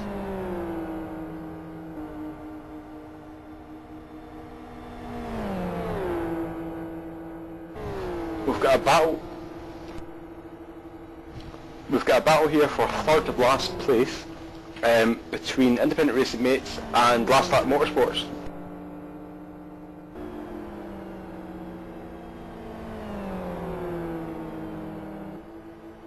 Yes, we are at home. They're getting sideways there in the FXR. Not something you'd really expect to be doing in an FXR, but there we go. And Nathan the Moth, obviously with his nice and cool tyres, is actually catching.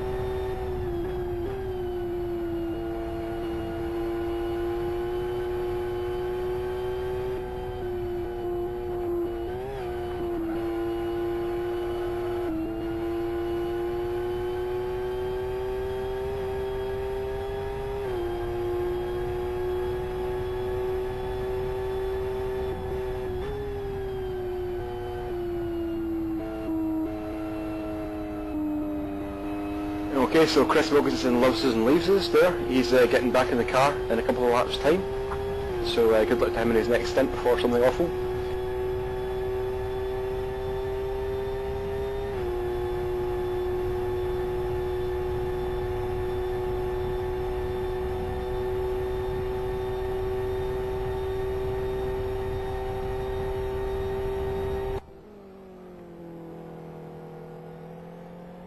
And just as I moved to a battle, there was a battle developing between Serbian Chrome Pistons and E-Team, and just as I selected it there, Bestovac for Serbian Chrome Pistons binned it on the exit of turn 1, so he's got a very hot left rear tyre at the moment.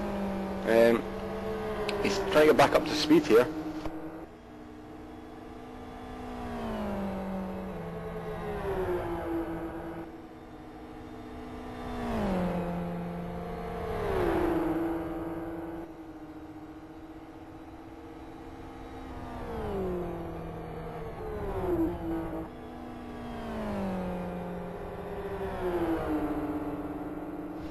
So not for the first time today, and probably not for the last time, I've got to apologise for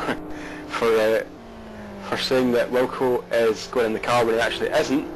It was a scheduling conflict, so he evidently can't read or runs out of fingers to count on. So Wilco is going to be joining us for probably the next hour or so. So welcome back, Chris Wilkinson. Sorry about that. Obviously one hand is enough to count a 6-hour race, and I've managed to count it as a 5-hour race, which is good if it's a 5-hour race, but it's not, it's a 6-hour race, so that was my narration. But meanwhile, Eric Smith, for something awful, now right on the back of Frank Bankhauser for E-Team, and he clips the tyres there coming into the corner before the corkscrew. And that can't be helping him much.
Just take a look at the Danish Racing Team car here, the FXR.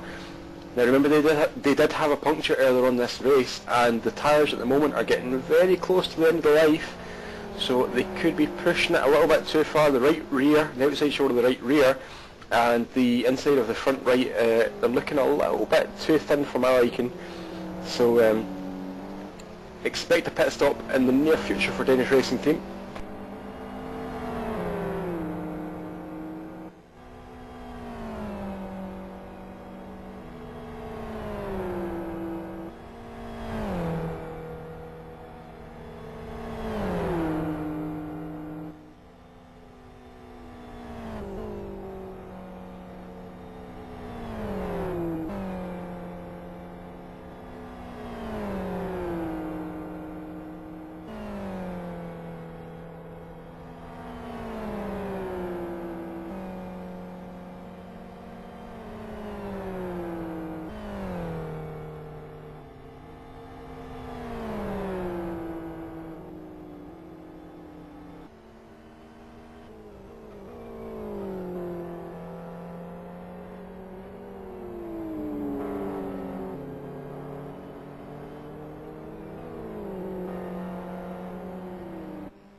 So then we're approaching the FZR pit window, or more so than we were earlier on.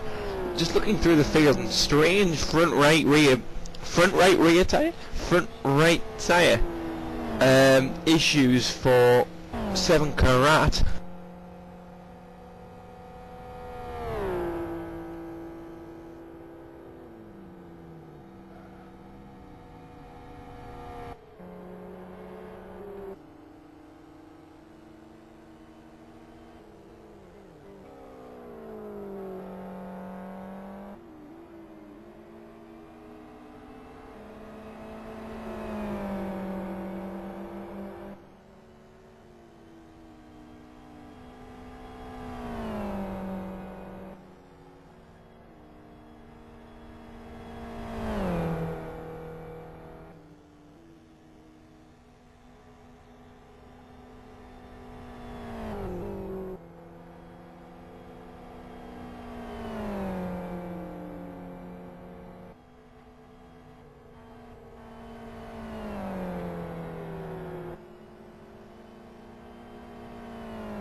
and a blown right front tyre for Last Lap Motorsports, Lamont in the car at the moment. He's flicked on the hazard lights, which is quite an interesting thing to do. That's a clever move. I don't know whether he did that on his own volition or from his team manager, but hazard lights are on. It doesn't make a huge difference in these cars, but it's a nice little thing to do. So a couple of laps ago, BMX Twins said, LLM's tyres haven't blown yet, ha ha ha. Well, sad to say, the right front has blown, so the joke's on him, I suppose.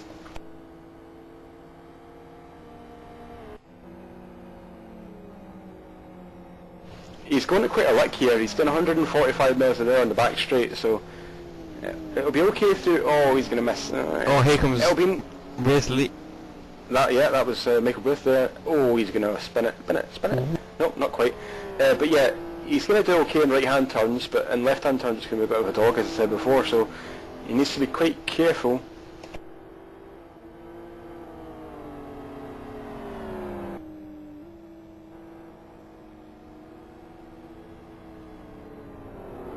Battling as well here between Eric Smith for something awful and Jan Lappert, and Jan's going to go on the outside. Somebody driving at the gravel. It's Last Lap Motorsports. His last Lap Motorsports are in the gravel. They're reversing out. Yeah, he's trying to reverse it back out of the. Stop! What a fucking moron! Stop. Very close to saying something on a family show. Oh, and White spun! White has spun as well at the top of the corkscrew.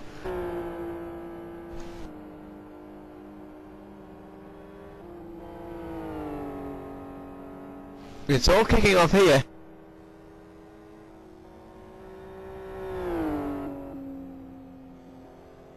Eric Smith still fighting to try and get his way past Jan Lappert, but while we're here, we've got one very special gentleman in the commentary box, and it is Joe Junior of Race Sim Radicals. And Joe, you know a lot more about this. How's your race been up to now, the team wise? We haven't been doing too bad, but we haven't been doing too good either. Andy did mostly 30s, I think. He made a PB. Marco is just still trying to get used to the set, and he said he was having problems with the set. I'm not sure anything about that. But yeah, not so bad so far. We weren't expecting to be much further ahead than this. So have you been in the car yet, or are you going in a bit later? Yeah, I'm going in for the last 2 hours, I think. I have to say, Joe, your accent is fantastic. It's we've had quite a few. We've had a lot of diverse languages on here. Obviously, I'm Scottish. We've got English people, Welsh people. We've had Australians. We've had Germans, French people. We've had a lot of different languages on here, but I think your accent is probably one of the best. So you are obviously Jamaican, I guess. So it's a very nice accent, I must say. Thank you very much. Dennis loves it. He's always on Skype trying to talk it to me and trying to make me teach him.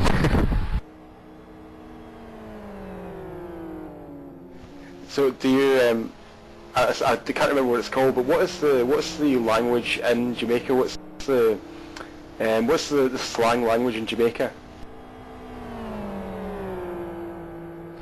I'm not sure if I understand what you mean there, but you mean what we call pato? That's it, patois. Can you give us a little bit of that? Oh, I was fearing that. Give me something to say. My car's been really fast today, and we're going to win the race.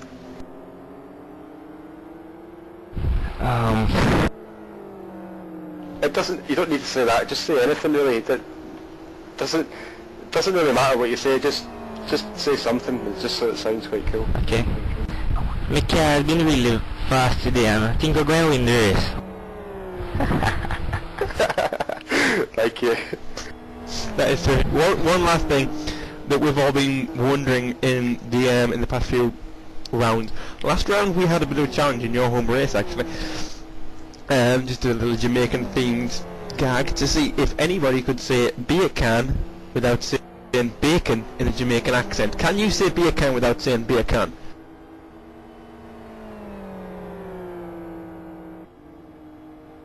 Beer can.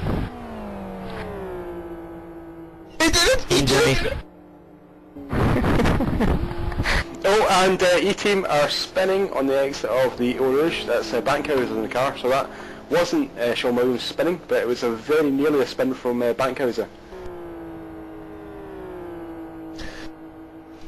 So yeah, thank you very, very much for the interview, Joe. It's always nice to get somebody new in to see, to get their views and news. So thanks a lot, mate. Hey, thank you very much. I would have to say though that I'm sorry we didn't do more of a substantial interview. We just kind of said, can you say something in your accent? But is there anything you'd like to say? Any plugs you'd like to give? Websites? Anything like that? No, not really. I just want to say, you're doing good driving, Wilco, and Nathan from Last Lap Motorsports, he's not doing too bad. Okay. Well, thank you very much, Joe. So, thank you for the interview, and we'll let you get back. Good luck with the rest of the race today. Thank you very much.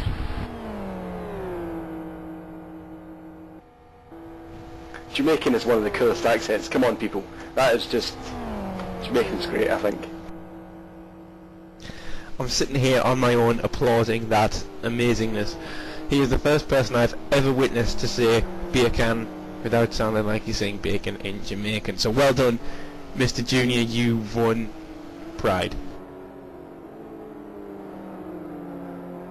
Meanwhile, Simon Cattell, also known as Bovine, is about to take over the epic racing car from Oscar Hardwick.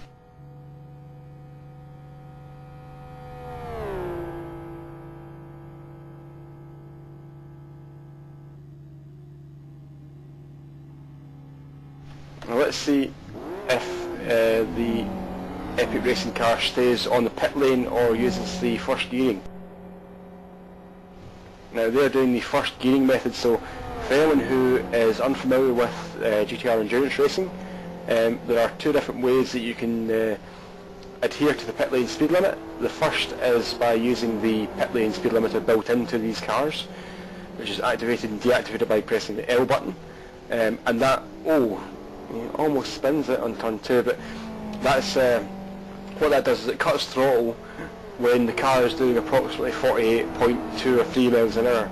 The pit lane speed limit is 80 kilometers an hour, which is about 50 miles an hour, so you're losing about 1.7, 1.8 miles per hour there, which doesn't sound like a lot, but when you're looking for tenths and hundredths of a second, it can make a difference. So what teams can choose to do is, rather than using the pit lane speed limiter, which would give them 48.3 miles an hour, they can actually gear first, they can set first gear ratio so that when the car is banging off the rev limiter in first gear, it's doing about 50.1 or 50.2 or even 50.3 miles an hour. So the difference between the two approaches, obviously it's slightly faster the second way because you're going a little bit quicker down the pit lane, but it is slightly more dangerous, and by that what I mean is if the driver accidentally pulls for second gear while he's going down the pit lane on first gear, he's going to exceed the pit lane speed limit. So there are two different approaches, and generally kind of experienced teams or seasoned drivers will use the second approach,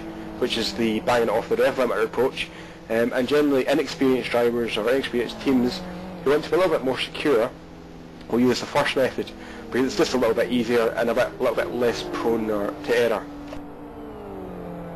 Yeah, I mean we've seen quite a few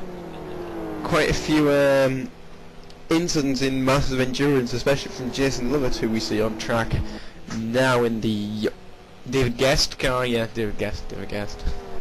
I've got to remember my celebrity, but anyway. We've seen a lot of him in massive endurance overdoing the pit lane speed limit and using that method in the MOE GT2, so it is a very risky option to hold it in first gear.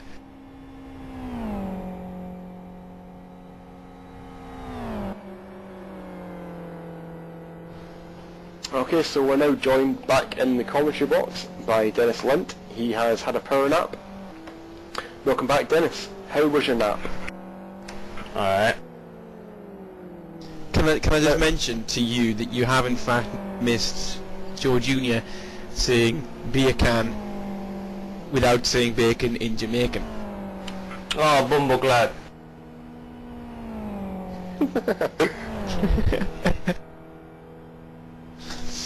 Just a request in the back room, could you say beer can as well, please, Dennis? Beer can.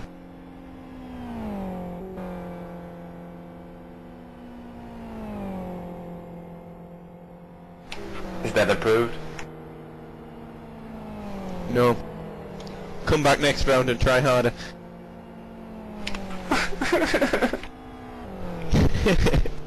Now, here's a question. Here's a question for you, Chris. Do you know who holds the current world record for XRT at Fernbay Green? Is it Dennis Lind? Anyway, let's get off that topic. We have a question. I've beaten the that. Right, we have a question from Stuart Baker to us. Does tyre wear affect the diameter of the tyres? I think that's how it is. Yeah, what I think he's saying, now let's just clarify this. What I think he's saying is that when you're using the first gear method and you're setting first gear to be exactly on the pit lane speed limit, does tyre wear affect that? Now, if that's what you're meaning, Bino, could you just say yes or whatever in IRC? I think that's what he means. Just waiting for a confirmation. ... Anyway, I'll assume that that's what he does mean, because we discussed a little bit before how much tyre tread there actually is. We don't know exactly how much. I don't think Scone has ever said that it's exactly whatever millimetres, but you assume it was in the order of 4, 5 or 6 millimetres, something like in that area. And that obviously is going to make a small difference to the overall diameter of the tyre. Whether it will make a difference to the pit lane speed limit, I don't actually know, and I have never done any testing. I've never actually tested it with accurate in-sim data. So the short answer is probably yes. The longer answer, which is kind of on the same lines, is do geometry changes. For example, if you change the camber of the tyres, does that change how fast you go in first gear? Because I think that is more likely to have a more significant impact on the overall diameter of the tyre.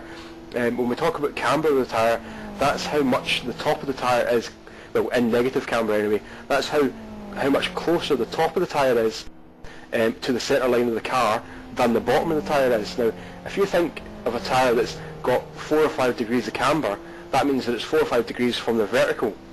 So the shape of the actual tyre is going to be a parallelogram in effect, and I think that will have a bigger impact on the overall diameter of the tyre that's in contact with the road than tread depth or tread wear will. Do any of the other commentators have an opinion on this? Yeah. If you watch an onboard lap on a motorbike, you would see that happening. The geometry changes, and you can hear the RPMs as soon as they go into a fast corner. You can actually hear the RPMs going up a lot. It's about 3,000 RPMs every time they turn into a corner. So geometry in lift for speed is, I don't think it's too noticeable in that way. It isn't in real life for me, I know that much. Yeah, see, that's the question, because we all know that, you know, LFS simulation is not perfect, and I think everyone's going to admit that. We are missing quite a lot of things. For example, ride height does not affect aerodynamic performance directly. So, you know, I think in reality it would actually make a difference. And as you say, Dennis, motorbikes, you know, when you're watching MotoGP, using the onboards, or the other man using the onboards, you can hear that when the rider does lean into a corner, the RPM, you know, rises massively because the diameter of the outside shoulder of the tyre is a lot less than the diameter of the centre of the tyre. So it will make a difference in real life, but whether it does it in LFS or not, I'm not sure. And it's actually something that I was considering doing a while ago. I was actually doing kind of testing on this using in-sim data, so it's accurate to 2 or 3 decimal places. But it's actually something that I sent an email to.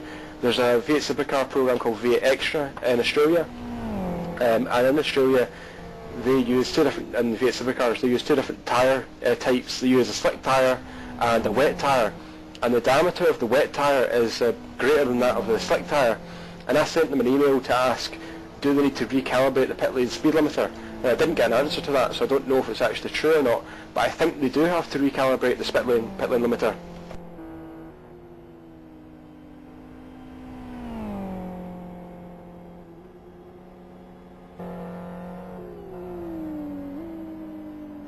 I'm just asking a few of the top dogs in MOE of last season from a few guys from Sirius actually. I'm asking Petri Pohjonen right now if he knows about if that changes, because I have absolutely no idea, because I've never really thought of it in Lift for Speed that much.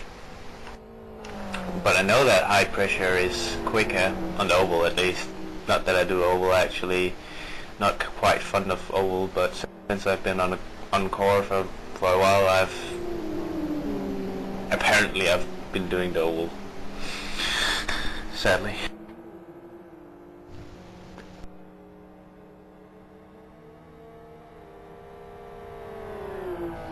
It's a very interesting question though, so thank you Stuart for sending that in to us. If anyone else get any other questions you'd like to answer, or like for us to try and answer, send them in IRC or on the forum, and we're going to go through a full position rundown.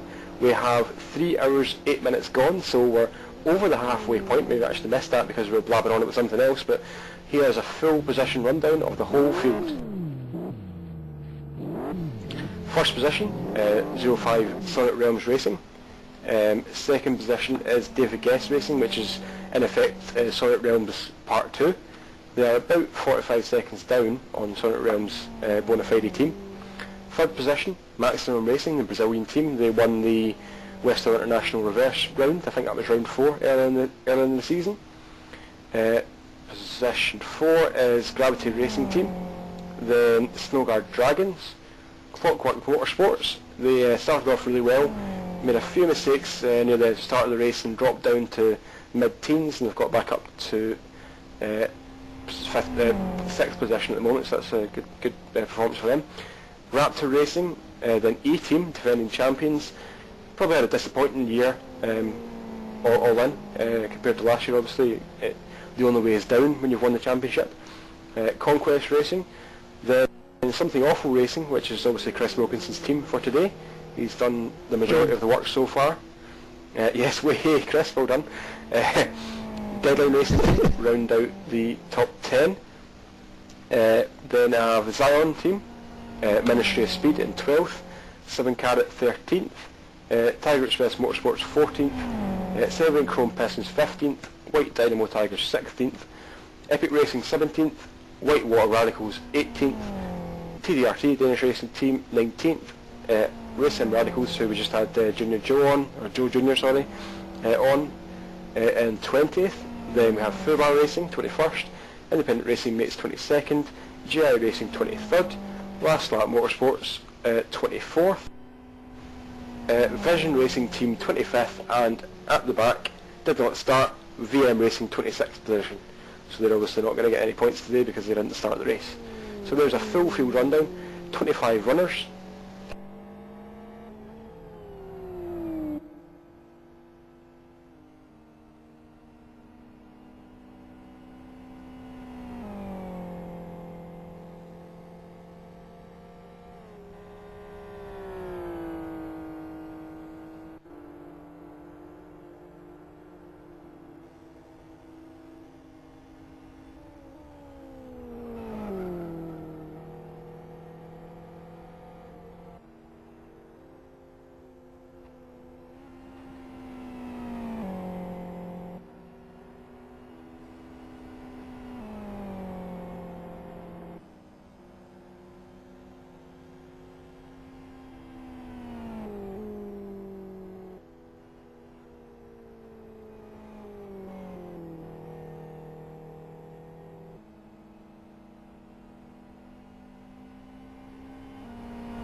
Oh no, number 35 just crashed really, really hard, and they are flipped. That means safety car. First caution of the day after 3 hours and 15 minutes. Well, 3 hours and 13 minutes. Yep, that's the GI racing car. They are flipped at Eau Rouge, and what they have to do is they have to wait the race director to tell them to pit, or sorry, to spectate. The safety car is deployed, so we're going to see everyone bunch up together.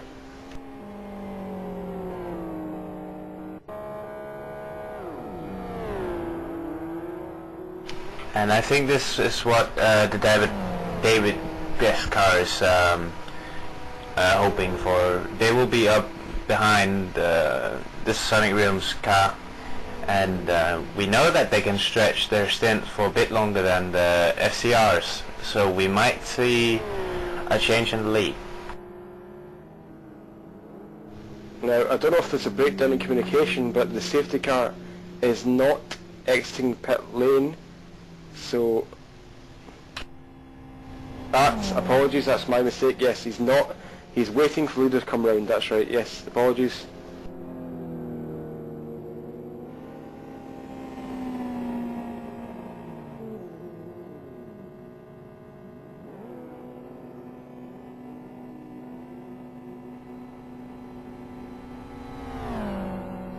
So will we see pit stops? Most people, the vast majority of people, are not really in a natural pit stop window. It may not give them an advantage to make a pit stop. Let's see if the leader pits. I would expect not, but then I've been on quite a few times today, so he is going to... Yes, Michael Booth is pitting for Sonic Realms. He's got more than half tyre wear left, so interesting. So Michael Booth is pitting from the lead for Sonic Realms. Well, another thing I'm just watching now, love it, is not having too much tyre left. Well, he should have about maybe 10 laps still left in the tyres. But now I'm just getting wondered by Boothie pitting, so now I'm just confused. It would definitely be more logical to see Jason Lovett pitting here, and he's not going to pit, so there you go, that's what I know. I'm interested why that's happened. Michael Booth had a lot more tyre left compared to Jason Lovett, but you know, they've decided to do what they've decided to do. So Chris Ford is now out, and Chris Ford is now out in the safety car, and Jason Lovett is behind him. Michael Booth has exited the pit lane after serving his pit stop and is in second place. So let's just remember, folks, that the 00 car, the guest car, is not going to score any points. So in effect, the Sonic Realms car, the 05 car, is still in the lead of the race, you know, in terms of points. So they've effectively gained a free pit stop there, but where does it move their pit stop window to? What would have been their natural pit stop time is the question, and I think it would have been about another 15 to 20 minutes away. So interesting strategy there from Sonic Realms, the 05 car.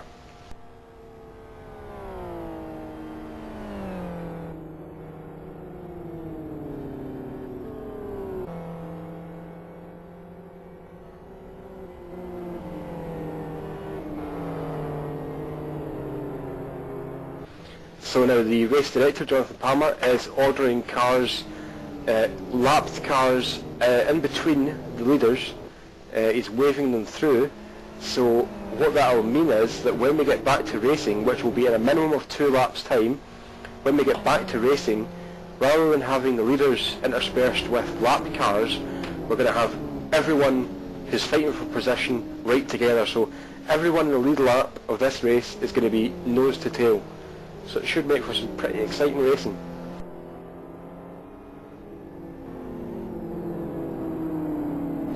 In case someone wonders what happened for the GI racing car, was that they came off in that right-hander just before the last sector of the track at the Rouge part, and they got two wheels in the grass and they slid onto the wall. They actually was airborne all the way onto the wall, and the bucky top of the wall made them flip over end. They were pretty close to landing on all four wheels, but they rolled the next time, unfortunate for them. Okay, so we're now on board with Jason Lovett, who is leading the race at the moment, and let's just look at what he's going to do on the straights here to try and get tyre temperature. Now, because he's on relatively older tyres, he's got quite cold tyres, so he's going to have to really try and work hard. You can see him moving the steering wheel left and right, braking a little bit, accelerating a little bit, just to try and build tyre temperature back up. And as I've said many a time, we'll stress the point because it is very important, the more tyre temperature you can actually build, the faster you'll be immediately after the safety car pulls in.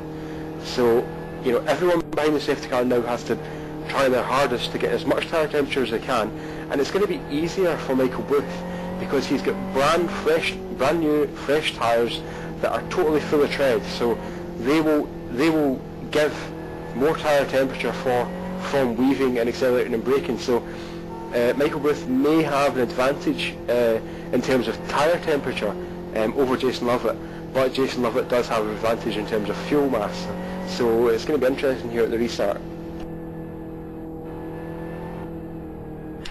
To be honest, I think Jason should have gone for the pit stop there, because now you see everybody being very bunched up and everything. So in case, let's say he would run out of fuel and tires in 7-8 laps, thereabouts, that will, and the field is of course still bunched back up together, and there's not too much of a gap between the drivers anymore. He should drop back quite marginally, so maybe he should have gone for the pit stop, but you know, it's all strategic, and I might be wrong, but I would have done it. Yep, I mean, if it was me, I would have come in as well, because what you're saying there is that when the field is behind the safety car like this, everyone in the lead lap is going to be right next to each other. So when they cross the start-finish line, they're going to be probably maybe 10 seconds covering all the cars in the lead lap. And what that means is that when Jason Lovett pits next time, he's going to be at the end of the lead lap, because there's no gaps in the field anymore. Everyone on the lead lap is right next to each other, right? So there's no gaps to insert into. Whereas if Jason Lovett had pitted when the safety car came out, like Michael Booth did, there were still gaps in the field that he would have inserted into. So rather than coming out and end up in 11th place or 10th place, which is what's going to happen now, Lovett would have been in 2nd or 3rd place, something like that. So it's I don't fully understand it, but then, you know, there could be something that we don't understand. There could be could be something that we don't understand right at this point in time. But it would seem to us that Jason Lovett should have pitted. You know, but you know, we remain to be corrected if we are wrong. Then, and Michael Booth is off the track right now. Now, by the rules, but yes, someone is passing now. Well, what happened there was Michael Booth ran off the road. He had all 4 tyres outside of the racing surface, which is, you know, that's defined as the racetrack. And if anyone remembers Lewis Hamilton incident last year at Australia, when I think it was Jarno Trulli ran off the track and Lewis Hamilton passed him, and then was ordered to let Jarno Trulli back past, and if in effect it was an okay move, because Jarno Trulli was off the track, it was okay for Hamilton to pass him. And it would be a very interesting case to make, because Michael Booth was off the track there, if the car behind him had overtaken him, if Maximum Racing car had overtaken Michael Booth, they would have had a very strong case to say, well, look guys, you were off the track, we can overtake you because it's not actually racing each other. So that would have been, for any rules people out there, for anybody who's interested in the intricacies of the rules, that would be a very interesting case to answer there for anyone who overtook Michael Booth while he was off the track.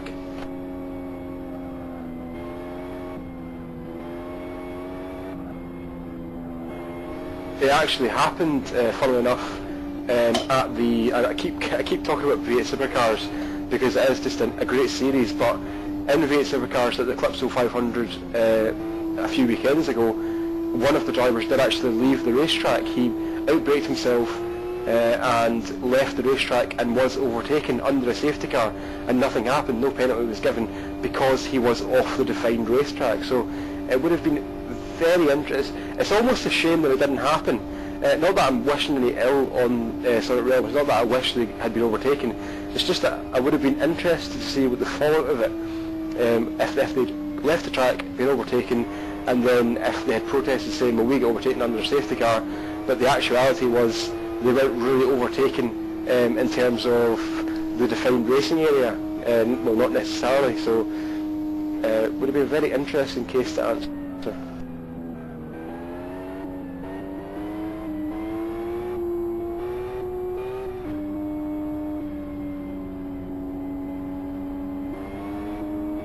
Totally.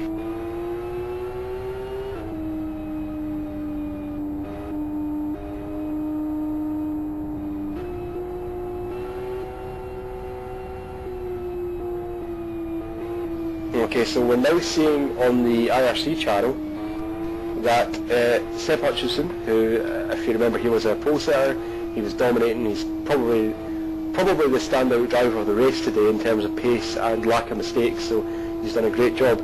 He says Jason knows what he's doing by not pitting, and then he's put a little smiley with his stick out tongue, so he's kind of hoping that Jason knows what he's doing. We hope Jason knows what he's doing as well, because we kind of think, well, why didn't he pit there? But anyway, Jason didn't pit. He is currently leading the race behind the safety car, but he's going to have to pit sometime soon, and now notification that the safety car is in this lap, so there was a change in the rules before this race that we're now going to get to see. The track now has 2 additional control lines on it, called the safety car lines. The first safety car line is at pit entry, the second safety car line is at pit exit, and on the restart, which is what we're going to have at the end of this lap, the safety car will pull away from Jason Lovett. Jason Lovett will then become, the bona fide will become the safety car, the de facto safety car, and he will control the pace of the field. Now, Jason Lovett is going to have to decide when he wants to go, when he wants to put his foot down and accelerate away from the field. But what he must not do, he must not overtake the safety car before the safety car crosses the first safety car line. So, Jason Lovett has to, once it's announced that the safety car is going to pull away, Jason Lovett has to back off, allow him a big gap to build, so the safety car is now pulling away from the field, so Jason Lovett has to let a big gap build up, and when he goes, he must not overtake the safety car before the safety car crosses the first safety car line. So before he gets to the pit entry line, he must not have passed the safety car. So we'll see what actually happens here. So we've got all the cars together. Everyone is within a few seconds of each other. So it's going to be pretty frantic action here. See who's done the best job of keeping tyre temperature. The safety car is at the first safety car line, so Lovett can go anytime he wants to now. He's braking still. Safety car in pits, loader controls field, so Jason Lovett can go whenever he wants to. He's building boost up, foot on the brake, accelerator, foot on the brake and accelerator to build boost up. He's not gone yet, he's waiting for a long time.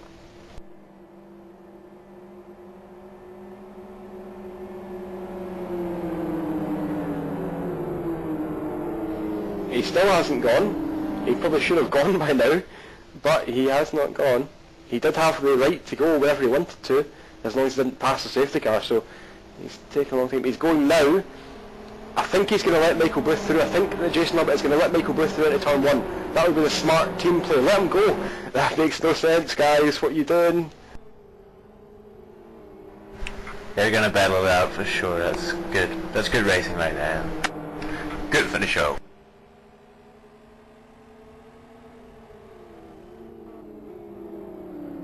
For how long did I asked it? Jason Lovett's tyres are very, very, very dark blue. He must have 30 degrees or less tyre temperature right now. That is going to be an absolute dog to drive. I'd say a cow.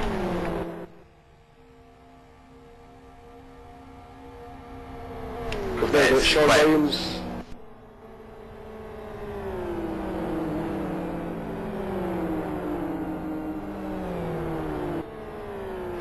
Right.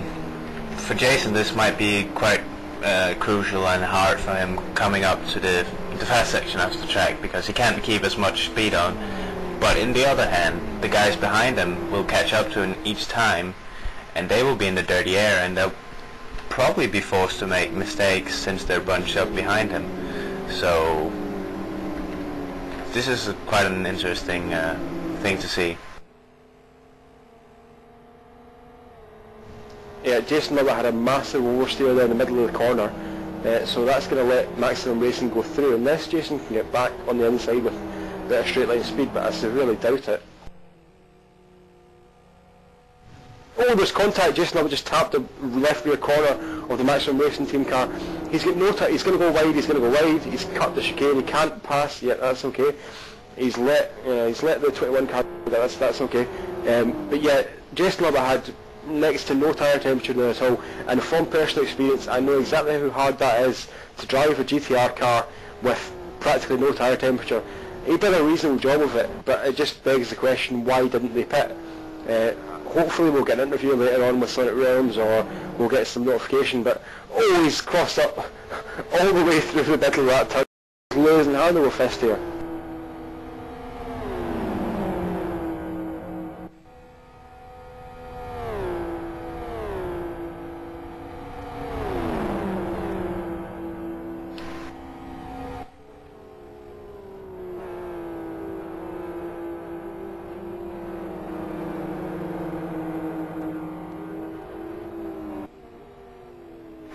I was biting my nails as they came down to the chicane. Love us wide at a turn two.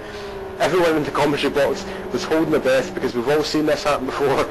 We're all quite experienced campaigners, and we know what's going to happen. So we know sometimes we know what's going to happen, and we all held our breath, going, "Is it going to break in time? Is it going to be a collision?" But yeah, Lovett went away down turn two. Now he's dropped into 8th position, so he's 8th place now, and he hasn't pitted yet. He's going to have to pit, and he's going to go down to, I don't know, it's going to be 10th, 11th, 12th, 13th, something like that. So, I mean, we're questioning the strategy. We don't understand it fully. We'd like to understand it, but at the moment, it doesn't seem to be working out for Jason Lovett right now. But, on the other hand, it's working perfectly for the actual Sonic Realms car, the 05 car, because they're in the lead, and they've got a handsome lead at the moment.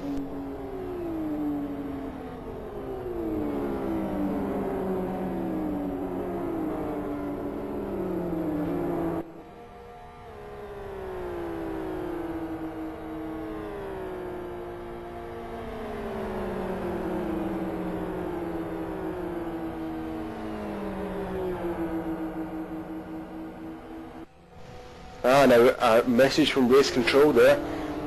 The driver who's currently in the car for Maximum Racing, Carvalho, I don't know if I pronounced that correctly, but anyway, he is not on the team's roster, the confirmation roster, so the Race Control have ordered Maximum Racing team to pit and do a driver change to one that's on the roster, and all the laps that Carvalho has done will not count towards the total, so they're going to lose some laps here because they're using an unauthorised driver.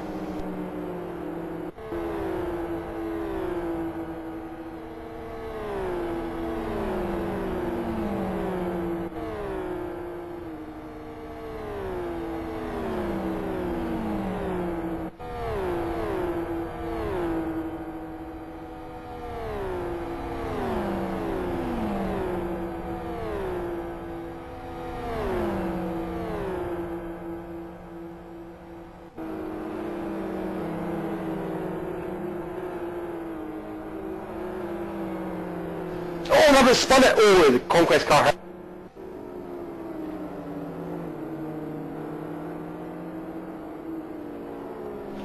Sorry for being a bit slow there in the controls, but it's very difficult to click in a car when it's going down the field. Love it. I don't know whether he did it himself or if he was involved in another car, but the end result was that he spun on the exit of turn 1, and the Conquest Racing car arrived in the scene, couldn't avoid or didn't avoid, and ran into the Leggate car and then hit the barrier on the left hand side. So both Leggate and Conquest lost some time there, and I think Leggate is now down in 13th place. So they still don't understand the strategy call here.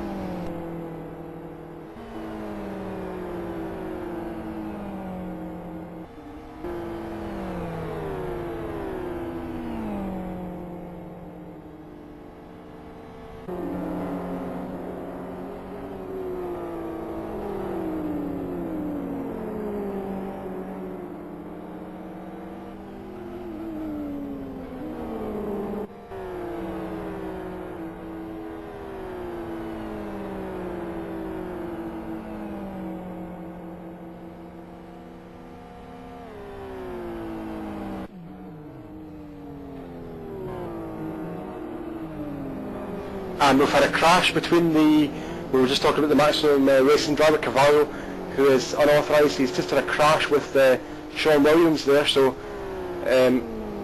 we did mention Sean Williams might have a crash. He's already had one, maybe that's, and well, he's almost been the through rouge as well. The tyres actually helped him out there somehow.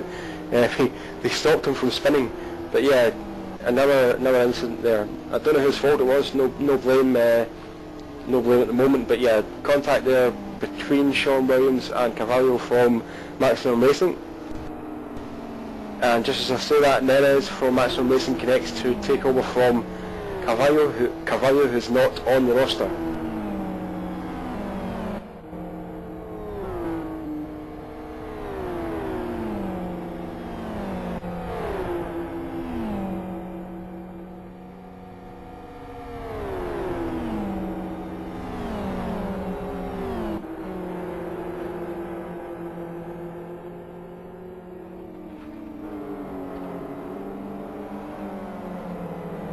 Oh, and now there's contact between Sean Williams and Paczynski for his Zion Racing team, and Sadel from Clonmont Motorsports manages to slip up the inside. Sean Williams' tyres are very hot at the back, so he's losing a bit of control here. He's got a lot of cosmetic damage, particularly in the left rear corner of his car. There is some mechanical damage on the front left corner, about a quarter damage, so not going to be ideal for Sean Williams there at all, but he's got back to position that Clonmont Motorsports made on him, and now he's on the outside in turn 5, not a great position. He's braked to let Clot work back, but trouble times here for E-Team.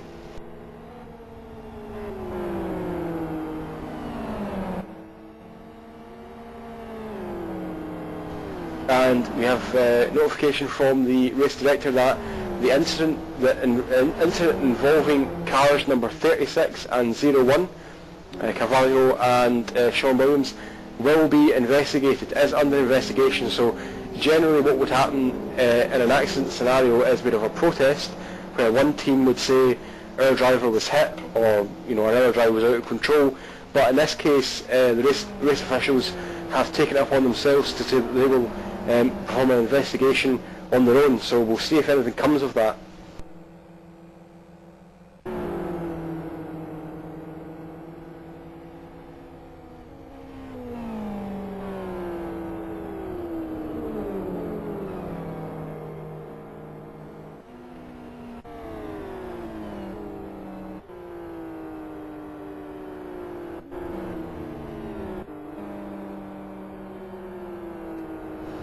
And we now see a battle between Deadline Racing Team and Conquest Racing Team. This started on the exit of the Eau Rouge section because Staskevicius, the Deadline Racing Team driver, made a small mistake, dropped his left-hand side wheels or tyres onto the grass, and that allowed Conquest to get past. But now they're going side by side across the start finish line at 150 miles an hour. Conquest have the inside line, the preferred line for the corner. Almost contact. Conquest were squeezing left. They were saying, I want all the track I can possibly get. A little bit naughty because there was almost contact there.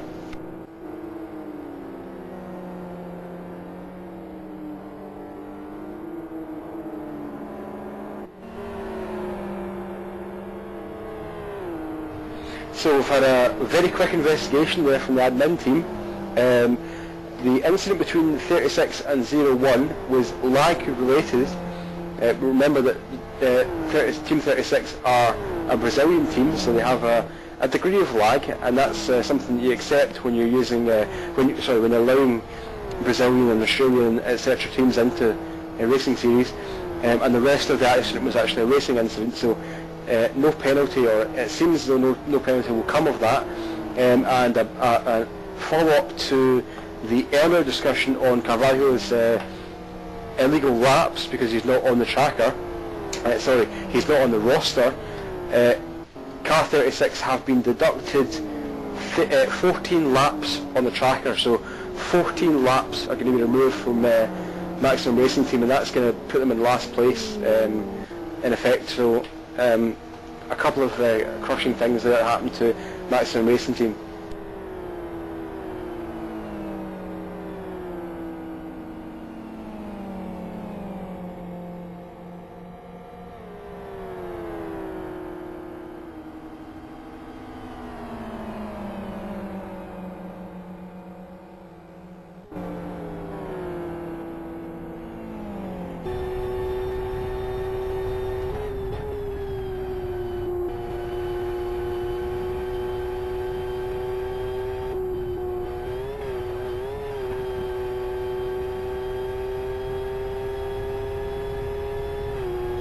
So we're now looking at Sean Williams closing down Paczynski from Zion Racing Team.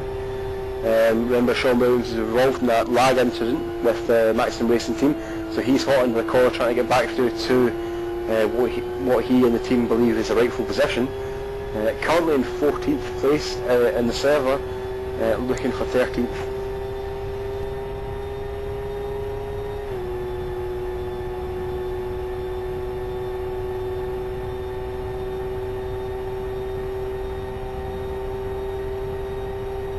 And Jason Lovett finally pits. So, Sean Williams is very close to taking Paczynski off there, but Jason Lovett finally does pit. We did question why he didn't pit before, but he has pitted now, so Jason Lovett out of the car, Bjorn Dahl in the car, and we still watch Sean Williams catching Paczynski.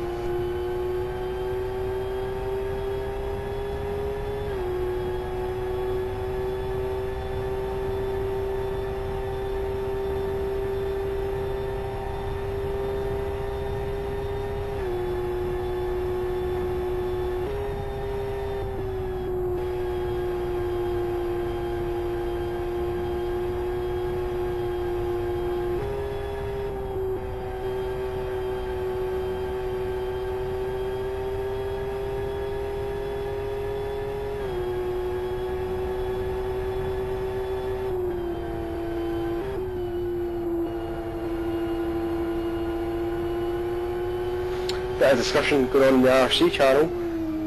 Stuart Baker, who asked us that question before about tyre diameter, is positing a theory saying that by staying out, Jason Lovett and the 00 David Guest team may have saved themselves a pit stop. So by waiting until after the safety car period and doing the pit stop now, they may be able to make it to the end of the race by doing one less pit stop. But the counter argument to that would be, how much would a pit stop under the safety car have cost them? And the answer is one position, maybe two positions at the absolute most. Whereas now, they've lost all those positions on track because of poor tyre performance, and they had the spin, and now they've pitted again. So now they're down. Let's just check. I think they're down 12th position. So they've lost all those positions and all that track position. More importantly, even if they'd have saved themselves one stop, is it a better situation for them to be in? I mean, the cost of that pit stop under the safety car would have been negligible. One position, but no time, because remember the safety car would have bunched them all up. So, interesting. I mean, I can see the benefits from each side. I can see the benefit from staying out, because you're doing one less pit stop. But I can also see the benefit from taking that pit stop, losing one position, and then being more sure that you're going to make it to the end, because if you're trying to stretch it right to the end, you're going to be marginal on fuel or marginal on tyres or both. And when you're driving to save fuel or to save tyres, you're not attacking. You're short shifting to save fuel, or you're not stressing the car as much to save tyres. Whereas if they'd done the pit stop then, they could have used the tyres up more, they could have done a better pace throughout the stint, or they could have used more fuel. So it's interesting to look at either side of that argument, or to both sides of that argument.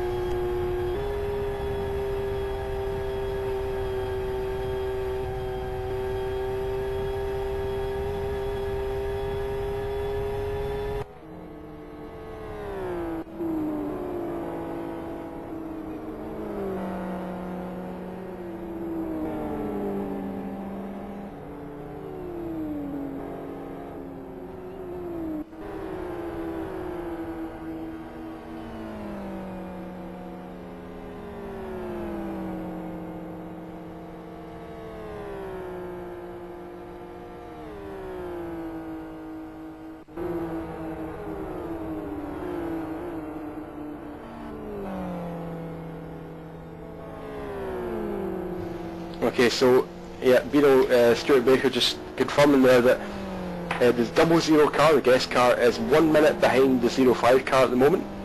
The approximate time to make a green flag pit stop, so if you're just coming in, changing tyres and whacking maybe 75-80% of fuel in the car, around about that anyway, that would be, including the in time and out time, you're looking at probably 40 odd seconds, something like that. So they've lost another 15 seconds. I don't know, I mean, I think we need to wait until the end of the race and see how it all shakes out. But I can see both sides of the argument, definitely.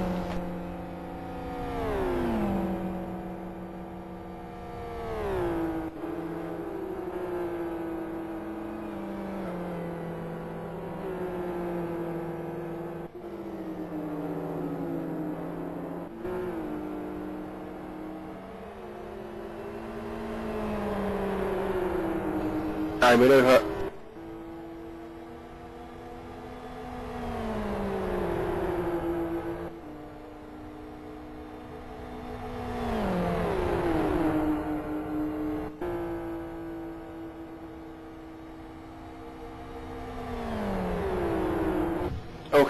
Okay, so we've been discussing that a little bit in the commentary box here. We've been looking at what's going on in IRC.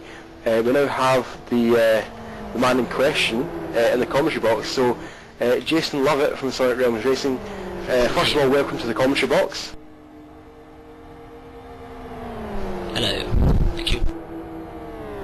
So, can you just explain to us, I mean, we've been sitting trying to work it out, there's been discussion in IRC about it.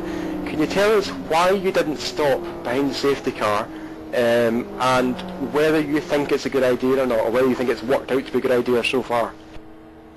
Well, if we just pitted under the safety car, we would have had to still make 2 more stops after the safety car had gone in, so we wouldn't have gained anything, or like had to make 1 less pit stop. We'd have still had to make 2 more green flag pit stops. So I thought that was a better option, just to stay out for like in the next 15 minutes, whatever it was, and stay on track rather than, because we'd have had to have made the same number of pit stops after the safety car went in. So it's a bit of a catch-22 really. Okay, so when we were talking about behind the safety car, obviously it's quite difficult to get tyre temperature into the tyres, and you were struggling, or looked as if you were struggling, especially on R3s.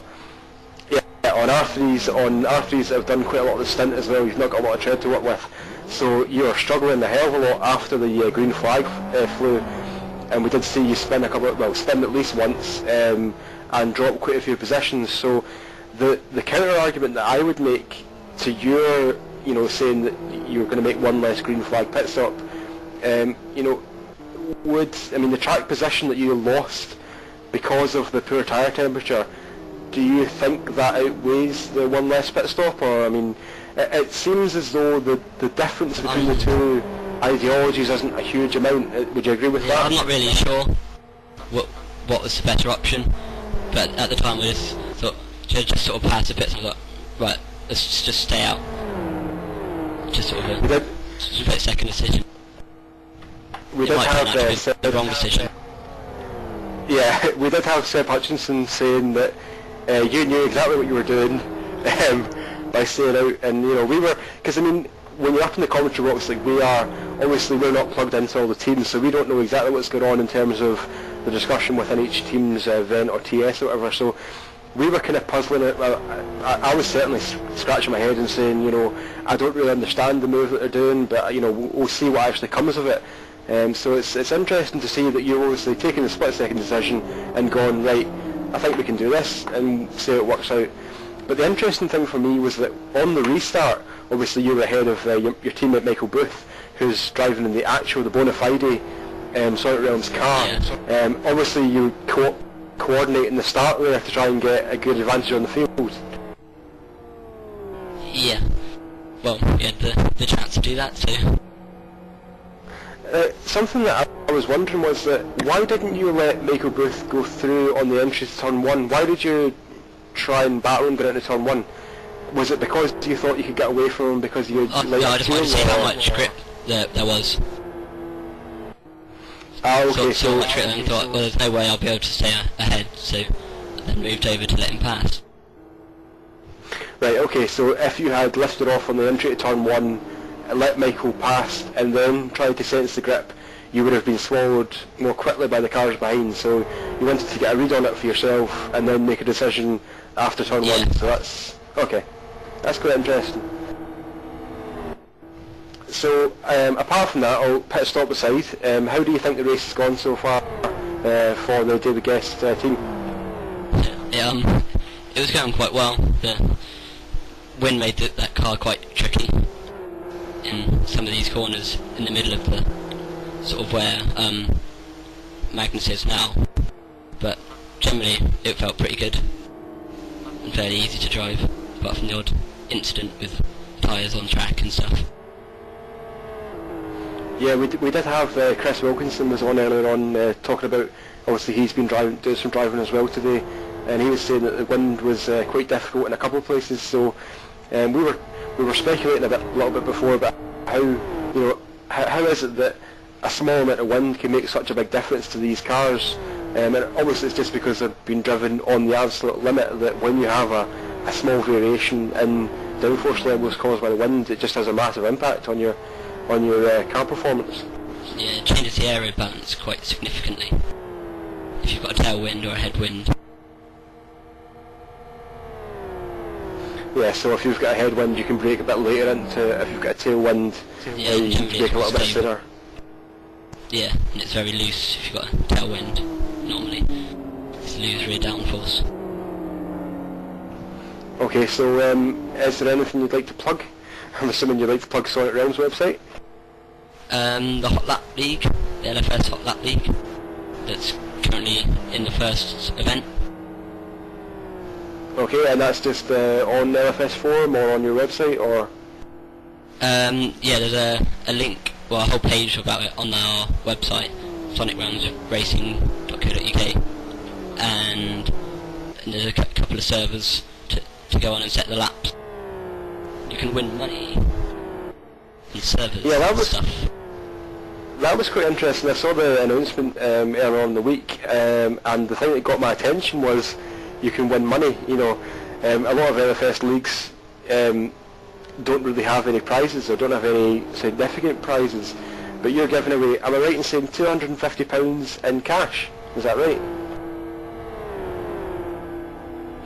Was giving away several server packages for, I think it was just for anyone that had donated, because everyone has to, if you donate, what was it, minimum of £2, and then if you finish in the top 20, I think it is, you'll win a percentage of the pot.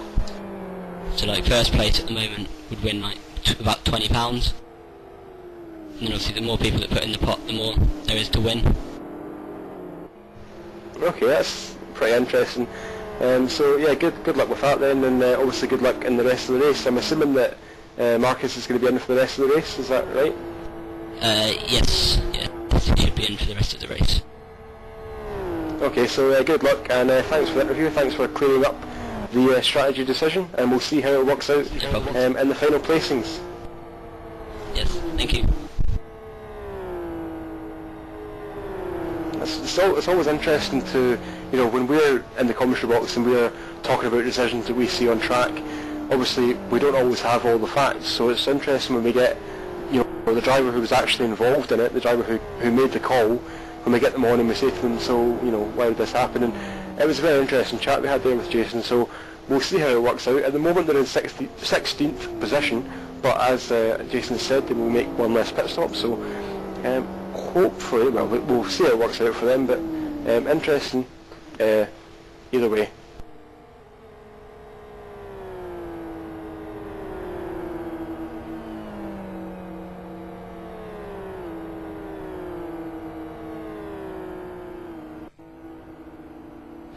So we're now looking at something awful, battling with Deadline Racing Team for 5th position. Both cars quite loose there on turn 12, entry to Eau Rouge section.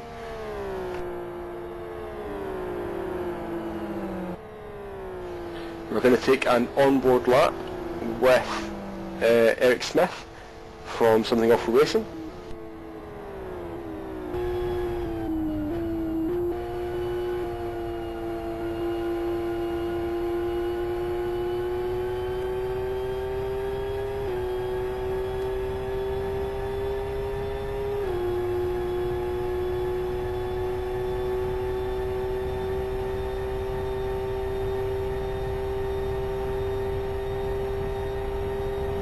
So across the finish line about 155 miles an hour, building up to about 160, 158, braking for turn 1, down to 3rd gear across both sets of curbs.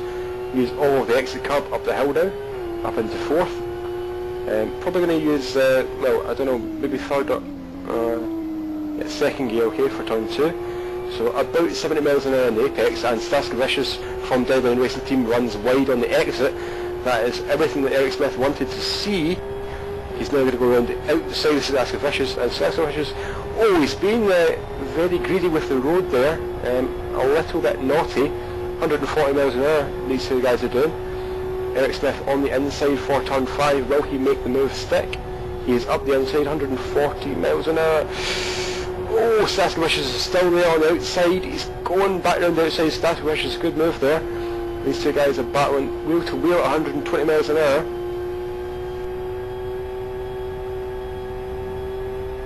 Now into one of the most difficult complexes here in LFS. 5th gear, 130 miles an hour, down to 4th, 110 at the apex. Through, and Schneider's from Stuttgart Dragons times out. Downhill left-hander, 3rd gear, 75 miles an hour at the apex here. Smith is very close behind Staskevicius, cost himself a little bit there on the exit, so Staskevicius pulls away at the early part of the straight. Smith may make up some time near the end of the straight, but at the moment he's probably 5 or 6 car lengths back from Staskevicius. 145 miles an hour as they crest the hill, approaching turn 12, one of the most difficult again.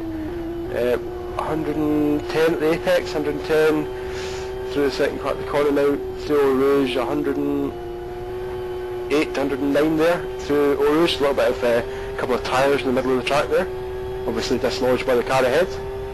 Now approaching turn 15, last turn, very difficult corner, stay wide on the entry. Yep, there we go, not too far out to the outside, but there we go.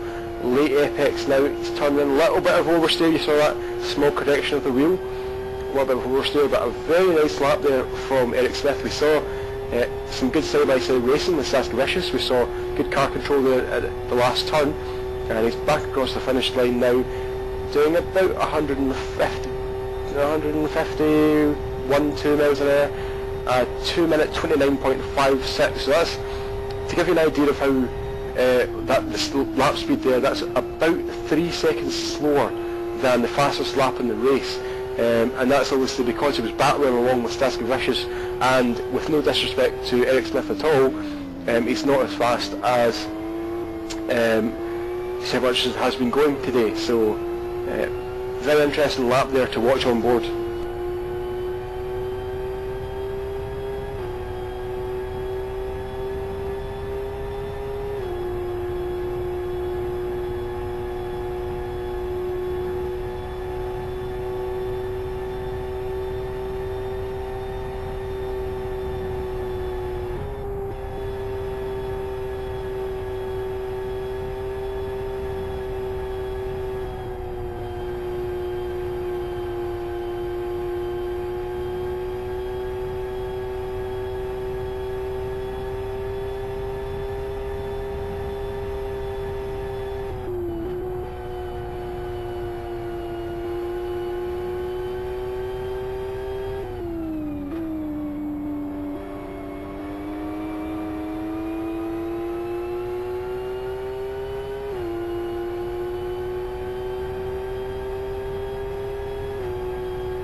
When you look at the track out off the rear wing of the Deadline car, you can really see the elevation change there through the Rouge complex.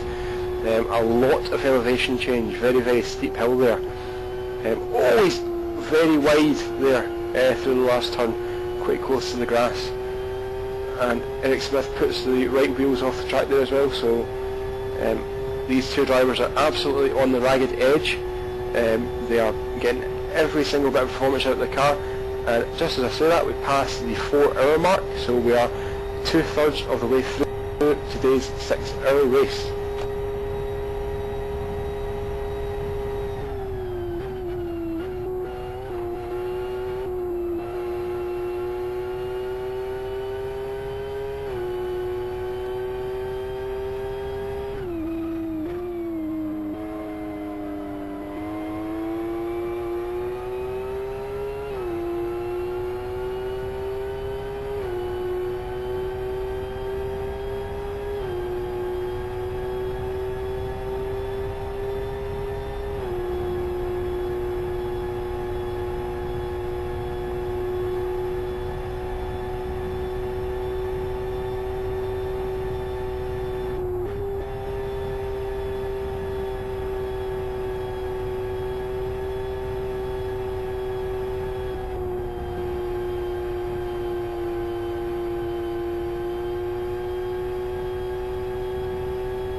The 31 car of Independent Racing Mates has a lot of damage to the left rear corner. It's very close to full damage on the upper and lower control arms, so didn't see what caused that, but at the moment the steering is about 30 degrees off centre here, so to keep the car in a straight line the driver is using about 30 degrees of steering, which obviously is not as intended.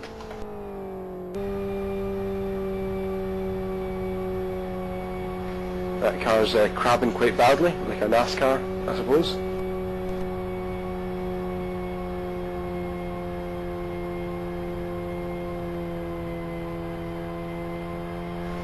There are no cars in the immediate vicinity. There is one maybe 10 seconds behind him, so he's got a little bit of room here to make a reasonable lap back. He doesn't need to rush too much.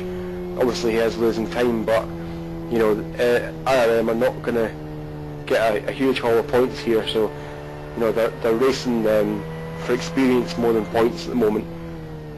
But this car looks like a right handful. It is an FXR though, so that will be slightly easier to drive than it would have been if it was an FZR or XRR.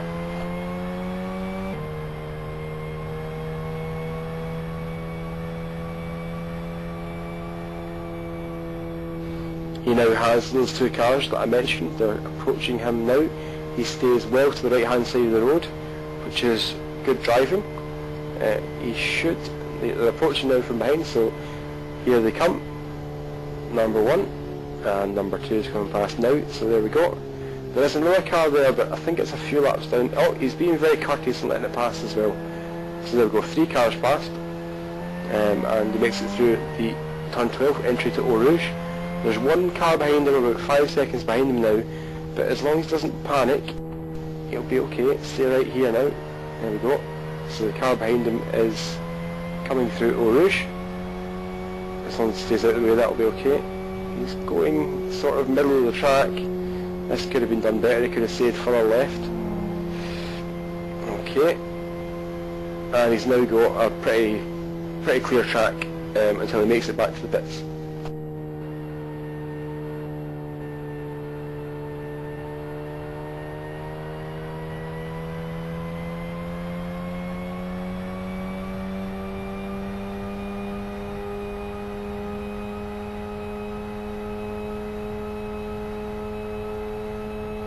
Okay, so we'll welcome back to the commentary box our FE2 XRT world record holder, Dennis Lind.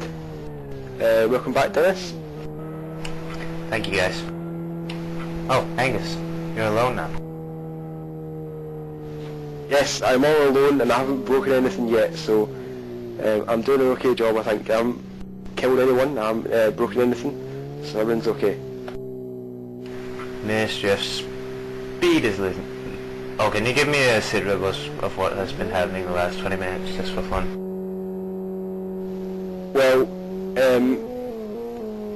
the effective race leader is going to be Boothie, because he's out of his pit stop sequence with Ministry of Speed and Raptor. So, in effect, Boothie is going to be leading the race. We had Jason Lovett from Sonic Realms on, discussing the pit stop strategy idea, and the reason that he stayed out was because if he had pitted he would have needed to make 2 more pit stops, whereas because he stayed out for the extra 15 minutes he is going to make 1 less pit stop. So he said that he's not sure how it will work out, whether it will be a good or a bad thing, but we did get him on to clear it up, so that was quite good to have him on. So the pit stop, the thing that was kind of puzzling us at the pit stops has been sorted out. Jason Lovett came on to explain to us why they took the decision they did. Alright, thanks.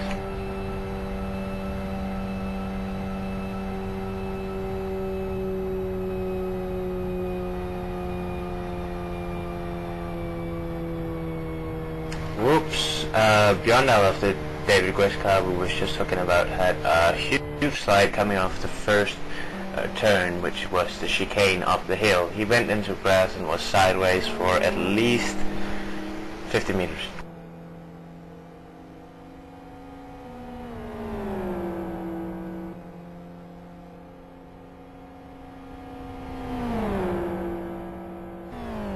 Yep, and we just saw him getting past the Conquest car, who has just exited the pit lane, so Lonkowski is now on fresh tyres, so he couldn't really put up any fight there, any defence to Beyondal, so Beyondal is now back on his way, 10th place at the moment.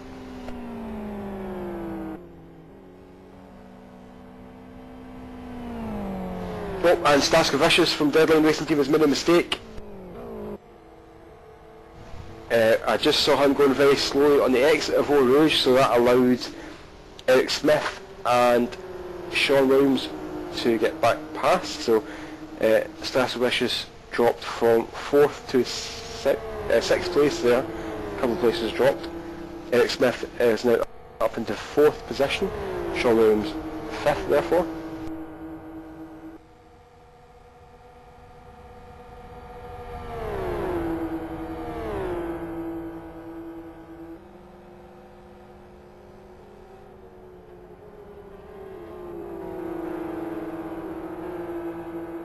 Oh, and Eric Smith makes a small mistake. Sean Williams looking to capitalise on it here. Goes up the inside into turn 2, locks the inside brake, that's okay.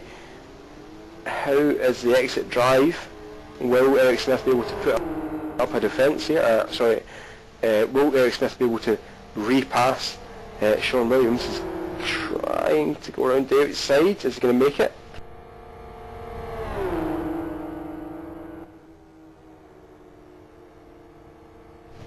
Okay, so Eric Smith on the inside now for turn 5. He's doing well on the start of the corner, I think, yeah. So Sean Williams has given that away there, which is good. I mean, there's no point in fighting, you know. You don't go door to door too much with 2 hours still to go in the race, or just under 2 hours still to go in the race. So Eric Smith and still in 4th at the moment, but Sean Williams is pressuring him very heavily.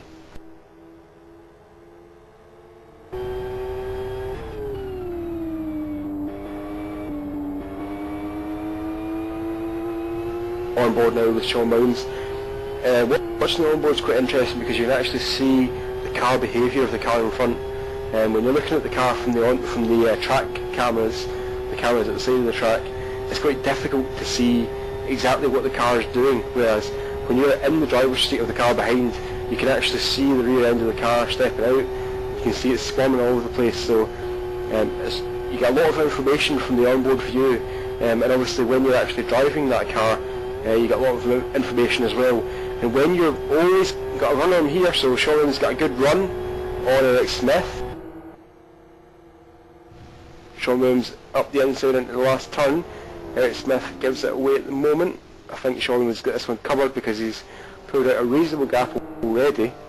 But yeah, as I was saying, when you're actually following a car and you can see the car ahead making small mistakes, when you can see the car, when you can see the driver locking the brakes up, or running a little bit wide through one of the corners, or oversteer a little bit through one of the corners, yeah, it actually gives you an incentive. It makes you feel as if, yes, I can get past this guy because he's making mistakes. If you feel as if you can push someone at the mistake, it's a great feeling to kind of feel as if you've got that power, and it's almost kind of willing someone on to say, look, I'm right behind you and I'm going to put as much pressure as I possibly can. And generally when you put that much pressure on someone, they're going to make a small mistake, and that's what we saw there.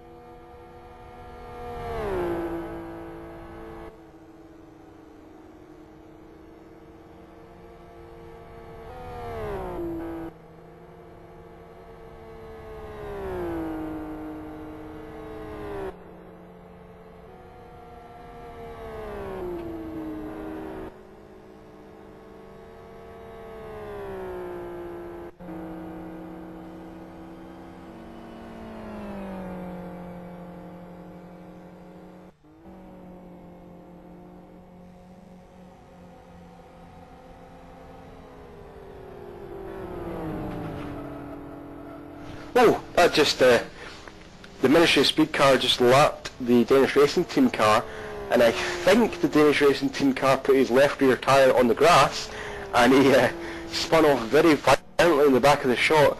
And it was actually funny because when I saw that happen, when I saw the Ministry of Speed car overtaking, or sorry, lapping the Danish Racing Team car, I suddenly had an image of Brazil 2001, the F1 race in Brazil. Oh, and there's 2 cars off ahead. I think that's LLM and team number 12, which is White Dynamo Tigers. They were off on the exit of the last turn, and as I say that now, Ministry of Speed comes into the pit lane, so they're going to give the lead up to Raptor Racing, I think. Yep, Raptor Racing should come over the line in about now. So yeah, Raptor Racing in the lead for now. And Sonic Realms up to second, also got passed by the Ministry of Speed, I guess. Yep, so Michael Booth, driving for the Bonafide Sonic Realms team, is in second place, just under 5 seconds behind Raptor Racing, so we'll see how this plays out. But yeah, what I was saying was that for any F1 aficionados out there, think back to Brazil 2001, which was one of Pablo Montoya's first races in F1, might have been his second race, I think. He was leading the race comfortably, and he came up to overtake, to lap Jos Verstappen, who was driving in Arrows at the time. He successfully lapped Jos Verstappen, but Jos Verstappen ran into the back of Montoya, climbed over the top of Montoya's car, and took them both out. And that was kind of what was going through the back of my mind there, because I thought, if Ministry of Speed moves back onto the racing line here, there could be a collision, and it very nearly happened. So lapping can be a dangerous thing for the person being lapped and for the person doing the lapping.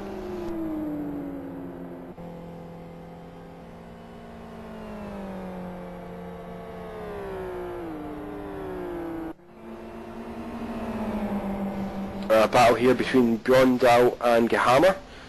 That is the David Guest Racing Team against Gravity Racing Team, and let's just remind you again, folks, that the 00 car, the Guest team, David Guest Racing Team, are not in this for points. They are not in the race, the race for championship points. So for the Gravity Racing Team, they should just give that position up. Gravity Racing Team have not been as fast as the Guest Racing Team, the David Guest Racing Team, so they should just give that race up, give that position up, and fight another day, because there's no point in banging doors with someone if they're not going to get any championship points. So I can see why they would do it from a pride standpoint. You know, we are going to race against them because they are MOE guys, whatever. But at the end of the day, just give it up, because you're not going to lose any positions, you're not going to lose any championship points.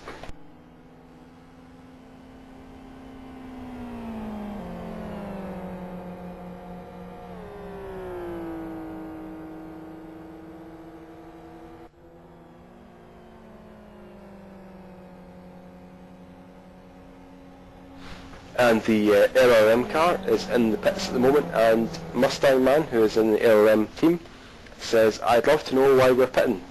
So, miscommunication, possibly, for LRM drivers.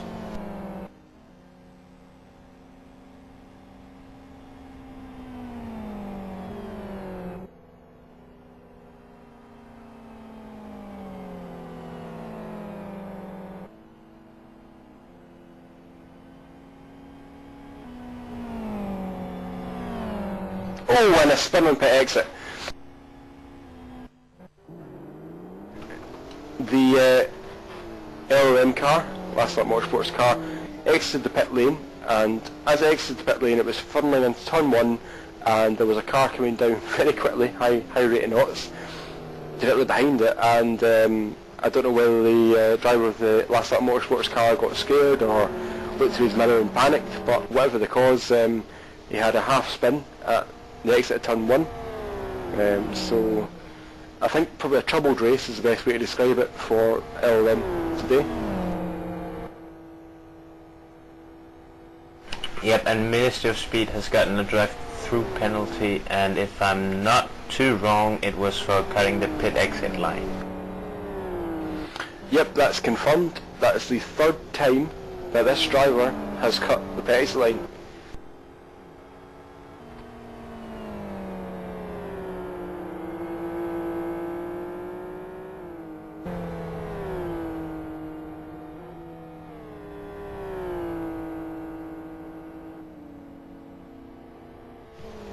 So yeah, I said it when he did it the second time, so you know, it follows on that I must say it when he did it the third time.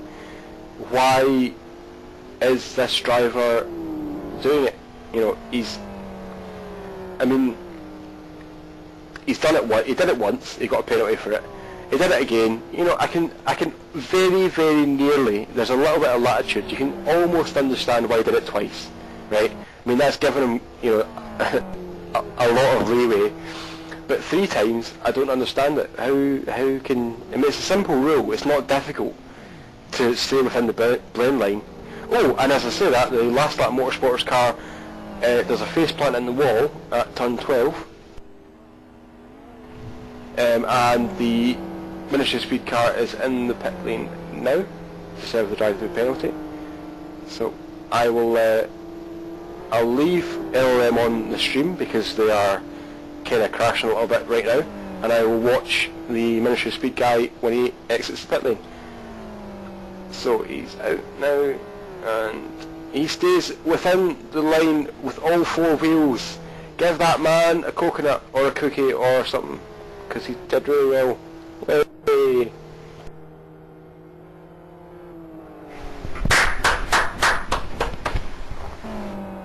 Round of applause for, I don't know how to pronounce his name, I think it's Nasusinski, maybe? Congratulations. You're special.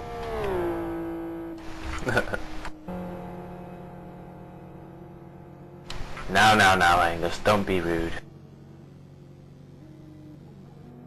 It's easy to look at things from my high horse. I have to always say that I make mistakes as well. I am not immune to making mistakes. I make a lot of mistakes. So I have made driving mistakes a lot in the past. I probably have broken rules in the past as well. So I'm not saying that I am holier than thou. I'm not saying that I am fantastic and never make mistakes. I'm just saying that I honestly don't think I would make the same mistake 3 times in a row. So I don't see it. I wouldn't either, but we're all human in heavens. Sometimes you just have a bad day.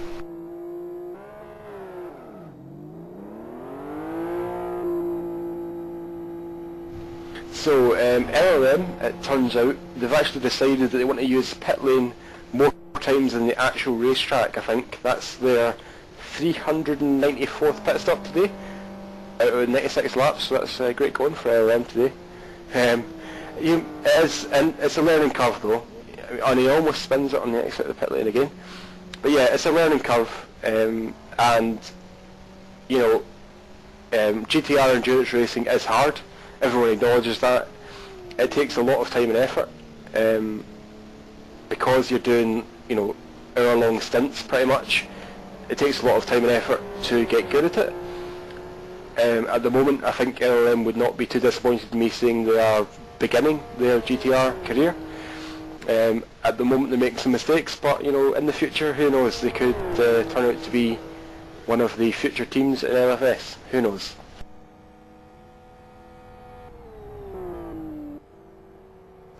Yeah. Now, something that's interesting about the LLM car at the moment is that he has almost no tyre temperature.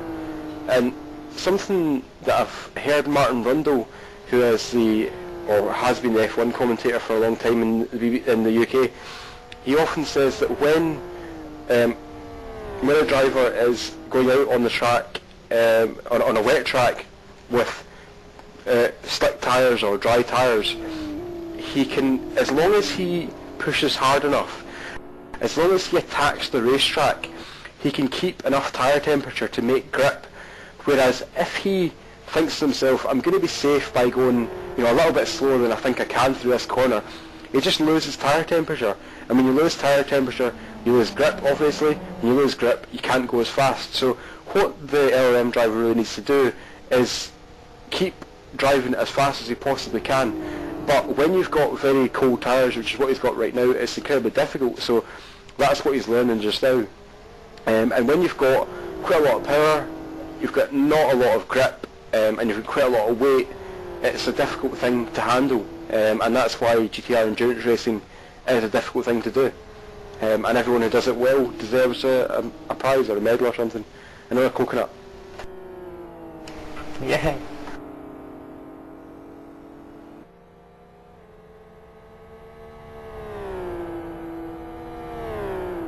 It's like everyone who finishes the marathon gets a medal.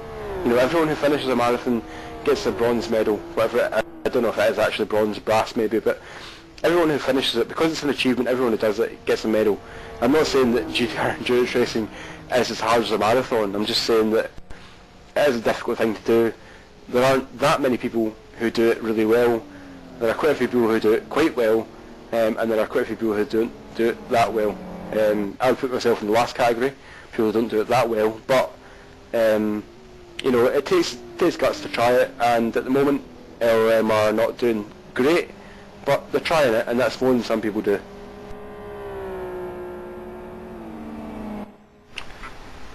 If you keep trying, someday you'll conquer.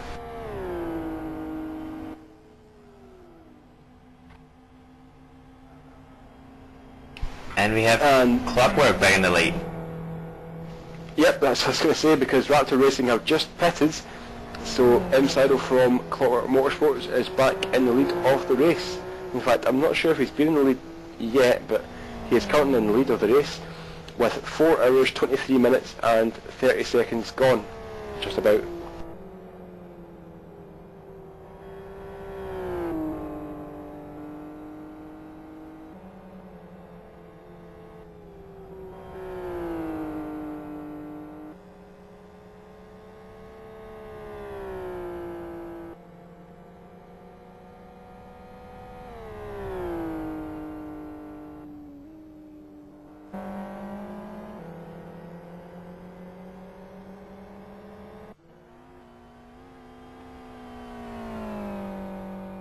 We spoke with Joe Jr. a little while ago, bacon beer can guy, and at the moment he's out in the FXR for Racing Radicals, and he's got a tiny bit of damage to the left rear corner of his car. And what that's actually done is it's done quite a big camber change to the left rear corner, so the outside shoulder of the tyre is hotter than the inside shoulder, which is the exact opposite of what you actually want around here. So this is when we talk about sometimes you get a very small amount of damage in LFS and it gives you a big penalty for it. That's what we're seeing just now, because it's a tiny amount of damage, but it's got a massive geometry change to the back of that car, so it's going to be quite a handful in right-hand turns here. Oh, and he almost he got a bit of airtime there at the right-hand side, wheels across the turn 1 chicane curbs.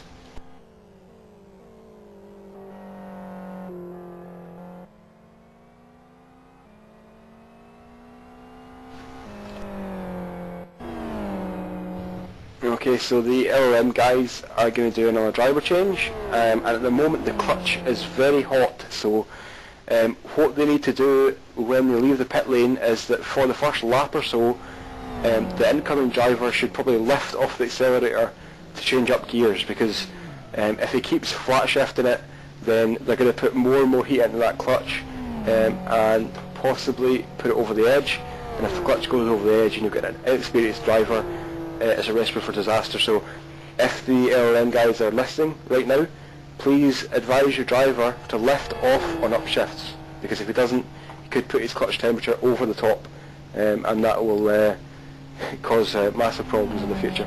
So just be careful on upshifts, lift off, pull for next gear, let the gear shift go, back on the accelerator, and that will protect the clutch a little bit.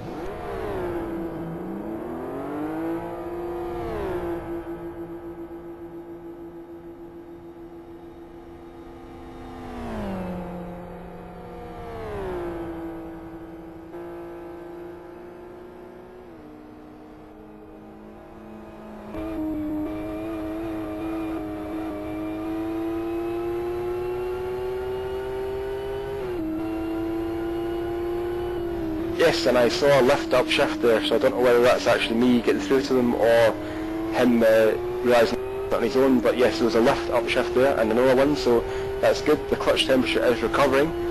When he exited the pit lane, because it did a standing start, which GTR cars don't like doing, the clutch temperature was up maybe at 40% of the maximum.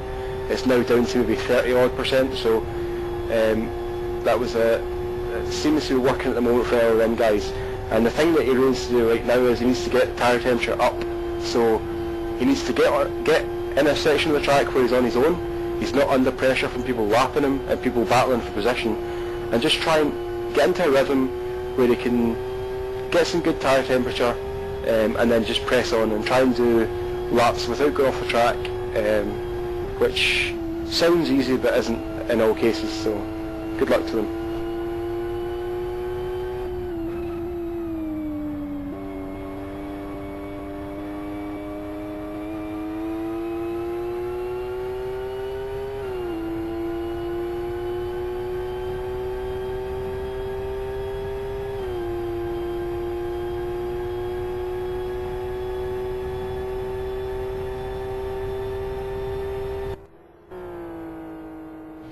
I've got a little bit of a battle on track here for 14th position between Snowguard Dragons and Epic Racing. Schneider's in the car for Snowguard Dragons, Sol Frank in the car for Epic Racing.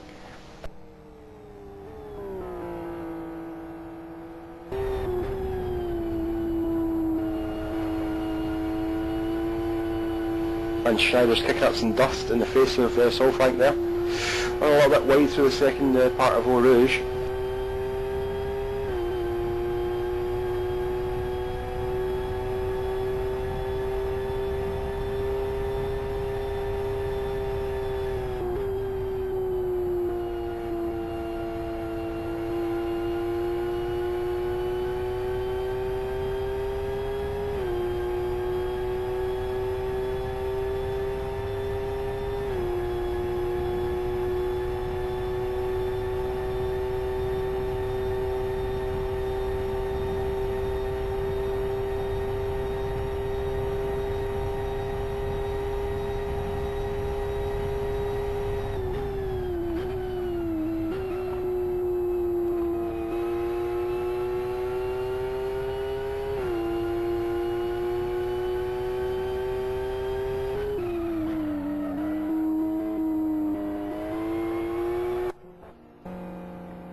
So another strategy discussion at the moment in IRC. Stuart Baker again, probably the most active person talking about strategy today. Clockwork Motorsports, who are currently in the lead, sidle at the wheel. Are they going to make it to the end of the race with one more pit stop? We have an hour, just under an hour and 30 minutes to go. Their tyres at the moment are looking like, oh, he almost rose at turn one. The tyres at the moment are looking like maybe 2 to 3 laps left in them, something like that in terms of tread depth. They could stretch it a little bit more, but I'd be a little bit worried if I were them. So if we put that at about to what, 4:38, something like that at the next pit stop, so we need to do an hour and 22 minutes. That's not right. Yes it is. Yes it is. 22 minutes in the last stint. It's going to be pushing it, obviously.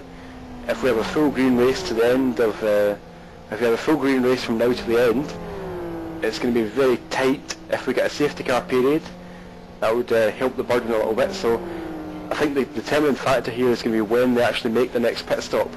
So the cue for when they make it, oh, and they get passed for the lead. Ministry of Speed passes them for the lead, so Clockwork Motorsports are back down into second place now as Ministry of Speed go past for the lead.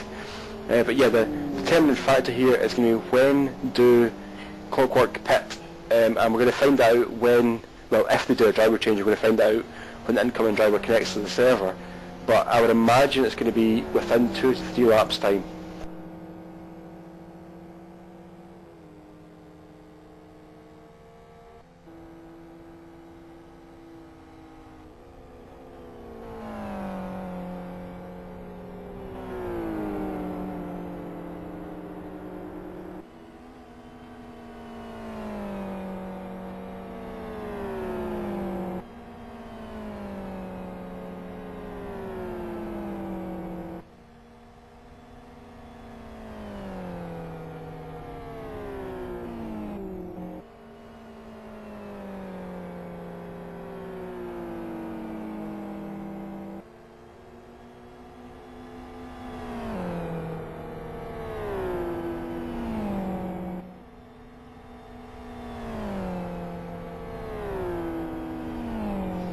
So Clockwork passing the pits on this lap, not surprising. If a driver is going to come in and take over from them, you'd expect them to connect at the start of a lap, so we give the most possible time for the connection to settle. So we'd expect them to connect within the next maybe 15-20 seconds if they're up this lap. If they're pitting next lap, obviously 1 lap's time. So if they're going to be doing a driver change, we'll see that happen.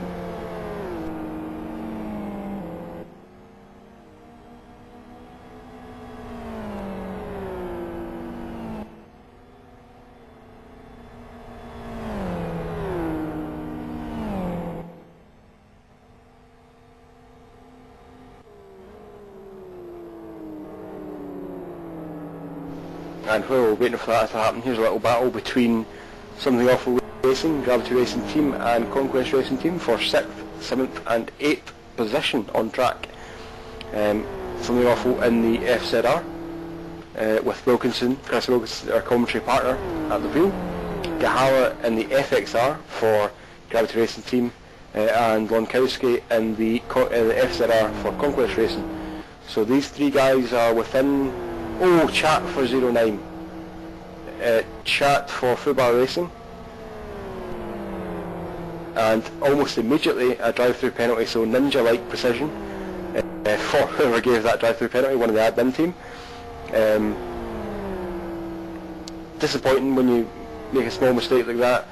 In endurance racing, the driver should remove all binds, so when on a default installation of LFS you would have, for example, if you press F1 it would say something like sorry or hello or whatever. Drivers should remove every bind they possibly can do, so every chat bind that they can remove they should do that, and that's a basic mistake there for Ruiz and Fuller Racing Team. And yeah, just a reminder there from Jonathan Palmer saying exactly the same thing. Remove your binds, because small mistake, if you're reaching for, F12 or F10 or whatever to see different displays, and you accidentally press F8 or F7 and you've got a chat bind in one of those two, then you're going to drive through penalty for it. So, and Conquest up the inside of Gravity Racing Team. Gravity gives it away in the entry at the corner. How is the exit going to be? And then we've got a good switch back, so we just saw the exact different lines that happened in the last turn. Conquest dived up the inside, thought they had it, but when they sailed past the apex, Gravity went, yep, I'm going to do you back, up the inside and back past. Now you can see there's a big gap here between Conquest and Gravity, so that's worked out really well for the Gravity guys.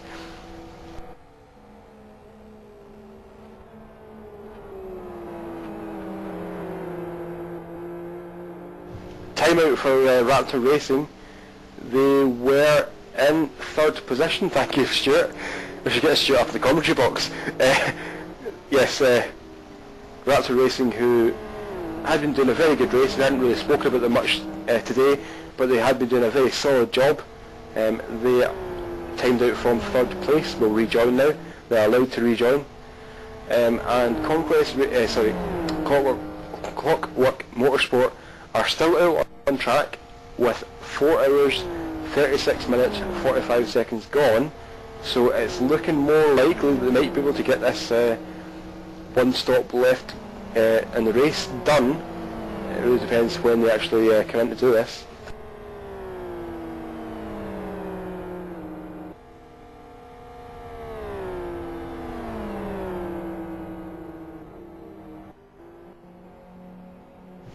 Now Sean Williams in the E-Team car is close behind Bjorndal in the guest car. Now remember, I'm going to say again that the 00 car, the guest team, will not score any points for today's race, so what Sean Williams needs to do in effect is to kind of almost ignore the Bjorndal car. Obviously if he can get past it, he'd like to get past it, but he cannot battle that car. He cannot get in a conflict with that car and have an accident, because he'll lose all the points that he's going to get. He's been shown in 4th place, but in effect he'll be 3rd place in terms of points. So Sean Williams really needs to keep his head. His team needs to tell him that you're not for position, not for points, so just keep your head down. If you can get past, but if you can't do it safely, just hang back.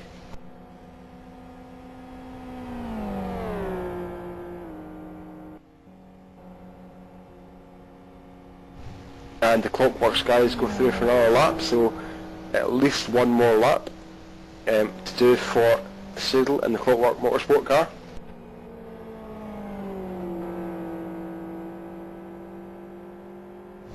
And just as I say that, Verstappen connects, so Seidel will be in at the end of this lap. That will be approximately 4 hours 40 minutes gone. So in order to make it through with just that one pit stop, they will need to do about an hour and 20 minutes on one set of tyres. Now, can they do that? I don't know. I couldn't definitively say one way or the other, but it'll be very interesting to watch it.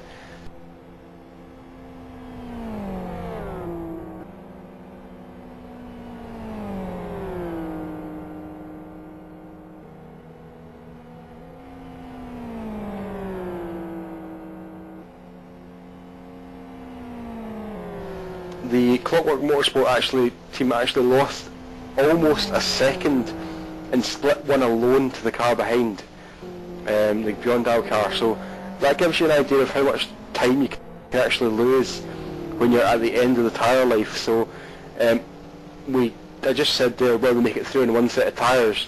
Even if they do make it through in one set of tyres, will they be fast enough? Will it actually work out for them? Obviously they've dug themselves a hole here, so they can't really get out of it by doing 2 stops, but when they get to the end of the race, will they have enough rubber left to fight against anyone if they come up to try and pass them? So Clockwork Motorsport may make it through in one stop, but will they be competitive?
Okay, so let's track where Seidel is going to come out of the pits.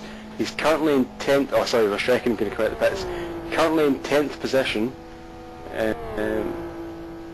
11th now, possibly 12th, there's one more car coming along. It's going to be tight into turn 1. Okay, so he's made it out ahead of that car behind. Yeah, okay, the Sonar Dragon's car takes him, kind of inevitable because he's on cold tyres, full fuel, so inevitable for that to happen, but he did make it out ahead into turn 1. So now, what can Clockwork do to save these tyres? Well, first thing is, they need to be careful on them when they're brand new. So, because they're absolutely brand new right now, they need to be careful that they're not going to lock the brakes up, slide too much oversteer or understeer, and if they kind of baby the tyres in the first few laps, if they drive at a second off the maximum pace they could achieve, that will extend the life of the tyres. So Verstappen's kind of doing that, a small slide there, but yeah, he needs to baby them a little bit, just treat them nice, and you can see that if you see in the external shot here, he's dropped back 2 seconds or so from the Snowguard Dragon's car, so in that first sector he's already dropped back 2 seconds, but that's kind of what he needs to do. If he wants to make it to the end of the race, he's going to have to do that. He's going to have to be careful to the tyres, he's going to have to treat them well, give them respect, so we'll see if he can make it.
just trying to pry the answer from Staley, who has just stepped out of the car, as to whether or not they'll make it home without any more pit stops.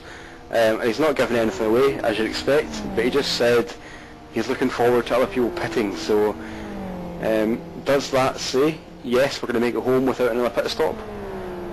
He did also say, though, that his tyres were terrible at the end of the stint. He said, have you seen my tyres? As in, you know, they're pretty dodgy at the end of the stint. So we'll see what happens. Going to be interesting. If there's a safety car period for whatever reason, then it's, you know, sure they're going to make it home okay. If there isn't a safety car period, then things are not as clear cut. And even if they do make it home, are they going to have rubber to fight? That's the two questions.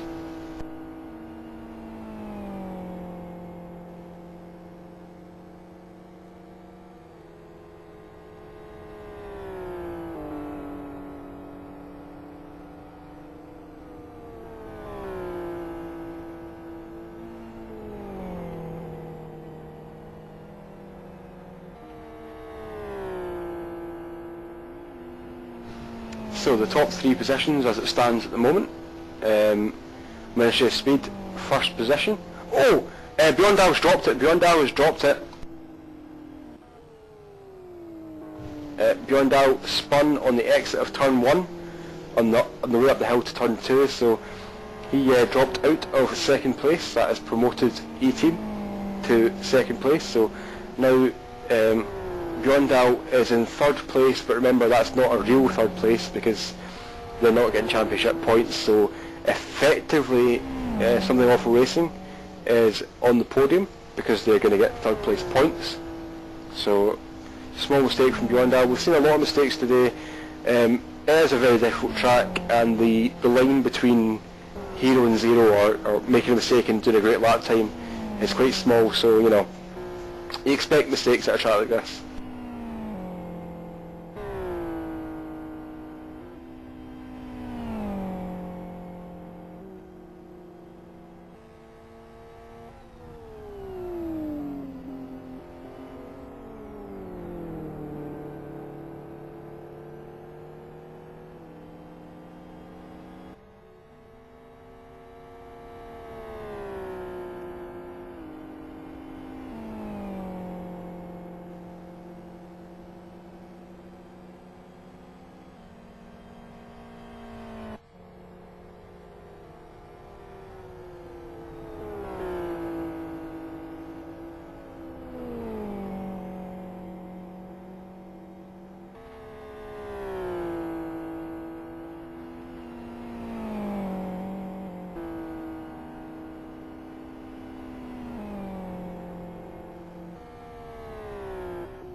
Quite a lot of the people who are in the RC channel at the moment are calling for a safety car, so if we did have a safety car, it would reinvigorate the race a little bit, put everyone closer together and possibly answer some strategy questions. I think most of the people in the race are going to have to pit, sorry, a lot of the people in the race are going to have to pit again before the end of the race. If we had a safety car period for maybe 6 to 7 laps, that could ease that burden. But we'll see if that happens.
Okay, let's do an onboard lap from the front bumper cam of Sean Williams. More speed, I suppose, is Deco's slogan.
And I'd have to interrupt that onboard because we've got a battle now for third place between Conquest Racing and Something Awful Racing. Lankowski for Conquest and Wilco, Chris Robinson for Something Awful.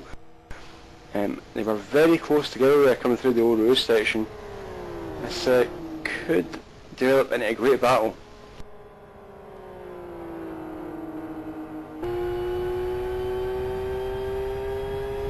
Looking at the bumper cam of Lankowski now.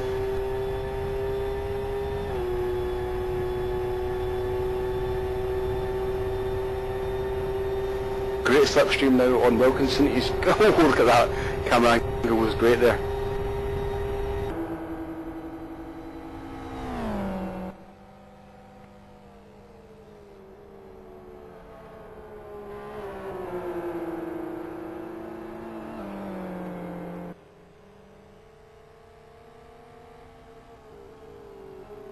Now the question is, what can Wilkinson do, if anything, to get back past? I mean, they look quite similar in terms of tyre wear, so they look as if they're quite close to each other in the stint cycle, so this looks like a sheer pace contest between these two drivers.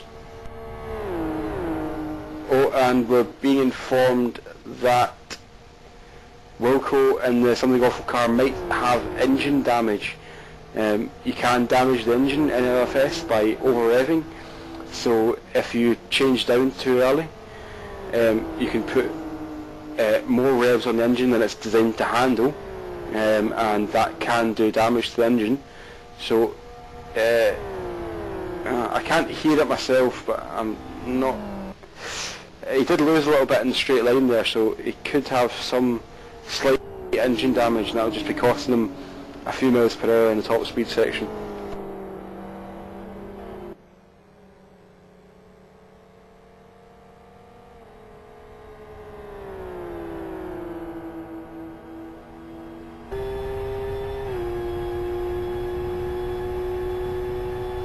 Let's see if we can hear anything on the onboard here with Chris.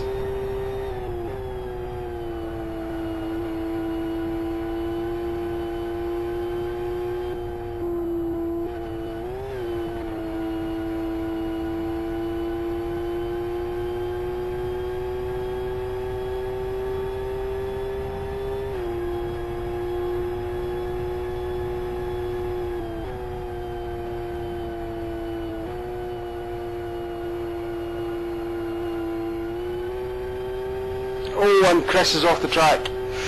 Just manages to save it. So I was going to have a look at the top speeds down the straight here, but obviously that's out the window with Chris making a small mistake there. So maybe down the back straight we'll take a look at the top speeds.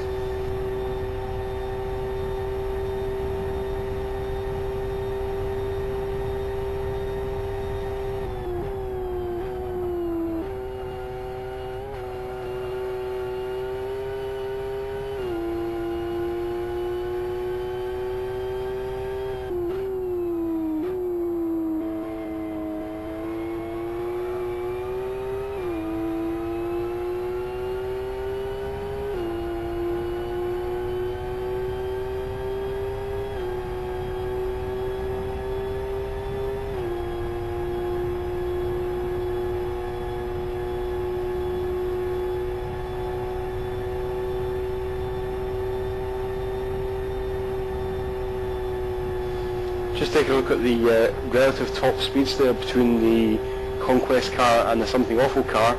The Conquest car did 149 miles an hour peak on the back straight there before turn 5, and Something Awful was 148 miles an hour peak. So if there is engine damage, it must be very, very slight, so not sure.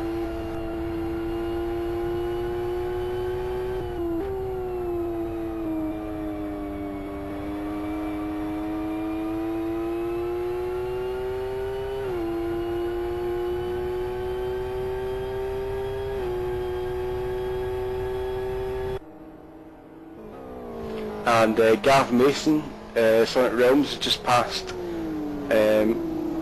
Schneider's in the Snowguard Dragons car for 9th position.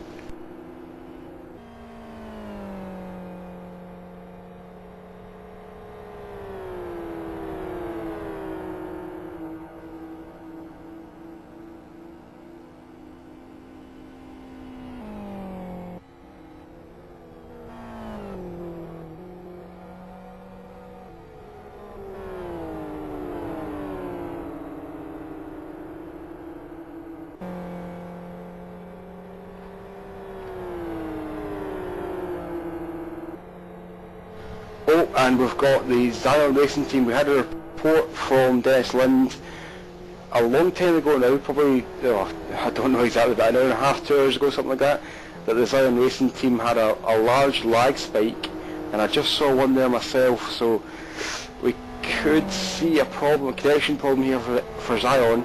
All it takes is a couple of seconds of inactivity, of not receiving packets, sorry, and a disconnection can happen, so Zion could lose.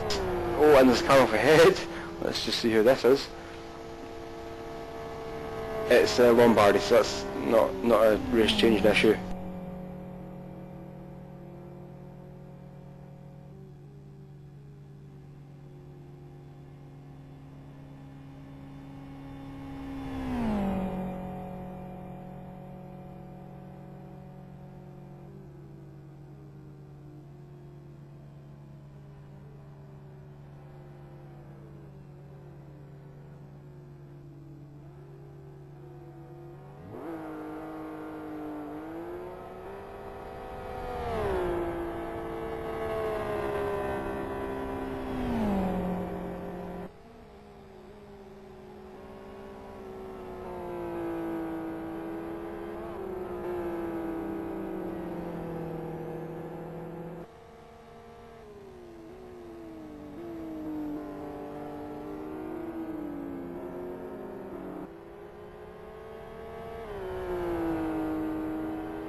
Oh, and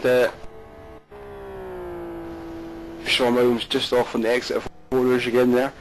Did a good job of keeping the car on a straight line though, so no spin, but some a little bit dirty tyres here.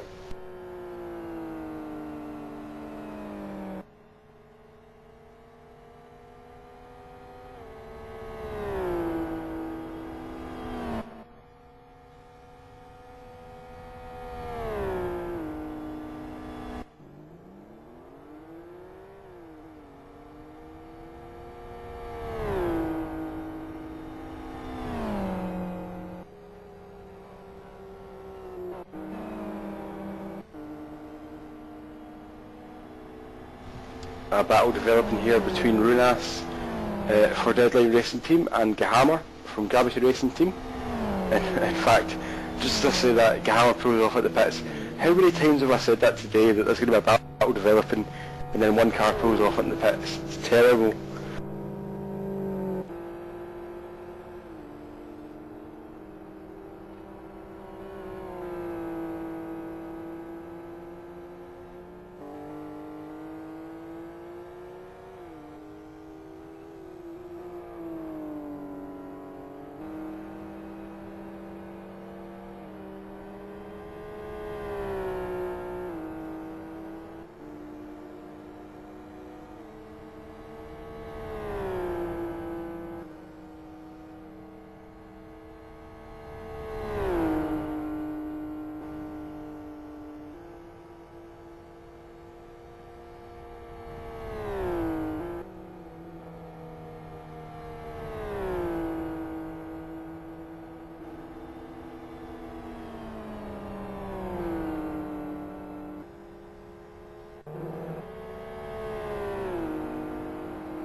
Side-by-side battle here between Clockwork Motorsports and Gravity Racing Team. Remember that Clockwork are trying to stretch this set of tyres until the end of the race, so they really don't want to be battling too hard because it takes more out of the tyres if you're battling with someone else, so they really want to get this over and done with quickly and scoot up the road to get away out of reach of the Gravity Racing Team. But obviously Gravity aren't happy about that, and they went to force the issue. Oh, a slight mistake there from Clockwork. Oh, but Gravity almost was off. Clockwork made a small mistake, but Gravity made a bigger one there. I think they're probably lucky they were driving the FXR, because that would have been a difficult save in the FZR for sure.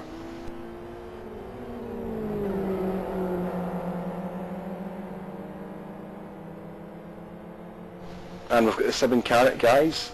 Gabert is just in the background of this battle, about half a second off it, so this could quickly develop into a 3-car battle if Clockwork can't pull away right now.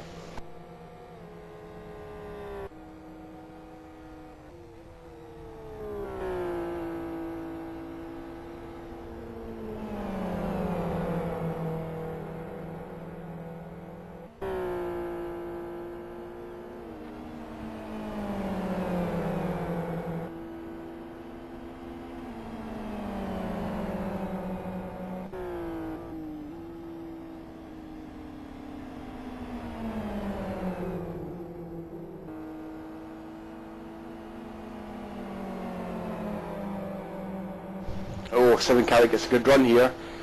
Gabert could get Gahammer into turn 1. Clockwork have skipped away a little bit here because the 2 cars behind are battling, so now Gabert is right behind Gahammer. He's on the left hand side going down the main straight. Are we going to see Gabert cutting right? Oh, he does. It's an aggressive cut. It's okay though. He aggressively cut to the right to keep the inside lane. He's going back to the left. A little bit of wandering there, but not too bad. Not as bad as I've seen today. So 7 Carat, Gabert look like they've made 9th place their own at the moment. Will they be able to take the challenge up to Verstrecken from Clockwork Motorsports, who we know is nursing those tyres a little bit?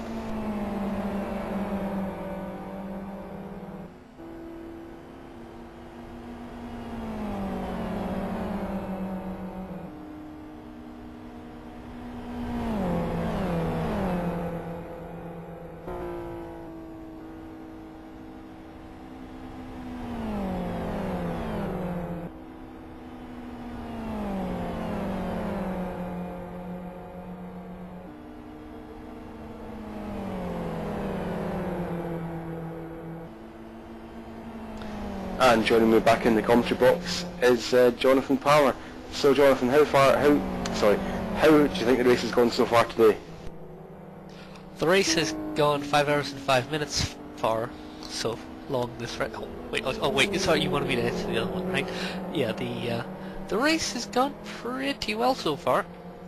I don't remember offhand exactly why car 35 flipped, but it was a flip nonetheless, and I had to deploy an annoying little FZ5 to kill some gaps, but other than that it's been pretty good. Not many protests. Had that problem with Maximum Racing, but other than that, it's been pretty much so alright.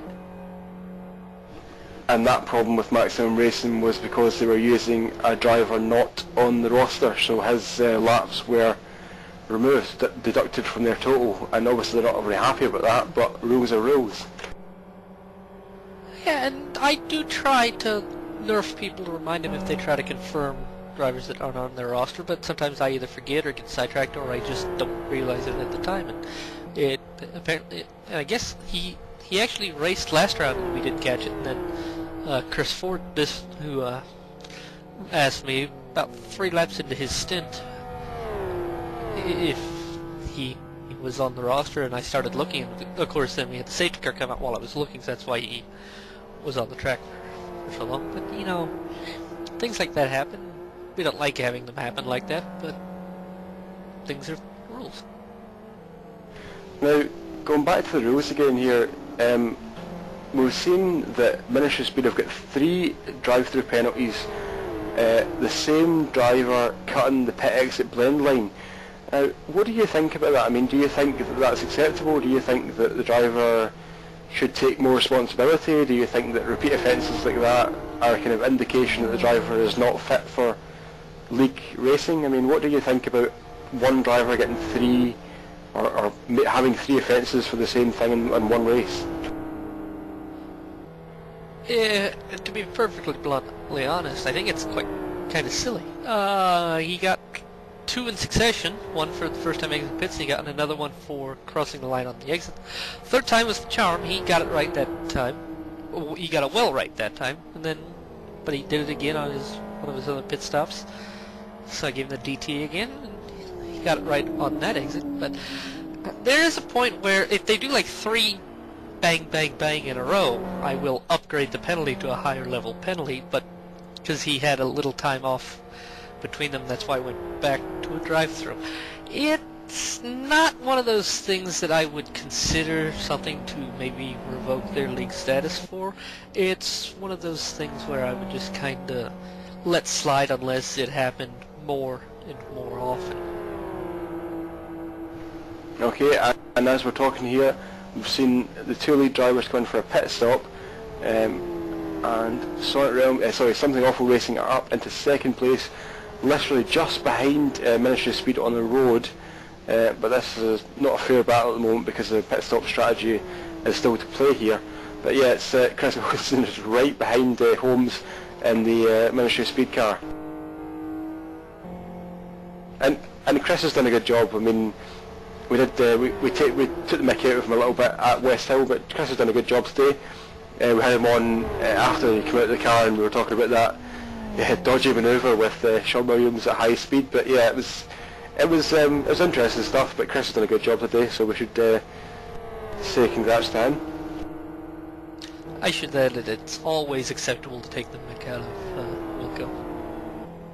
Yes, it's definitely the done thing. So there's no excuse for not doing it.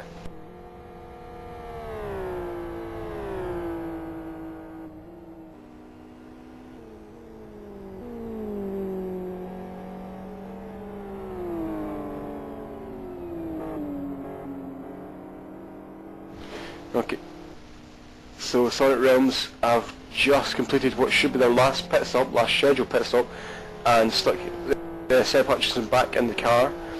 Seb Hutchinson has been one of, if not the, performers of this race. Metronomic precision, fantastic laps, no mistakes, and great pace. So they've got him back in the car, and obviously they're hoping for a good finish to this race. They're currently in 13th position. That should shake out a little bit better in the pit stop strategy, but not going to be the win that they were hoping for, and I'm sure they were hoping they were going to get right at the start of the race, because they did have a commanding lead up until well into the race today.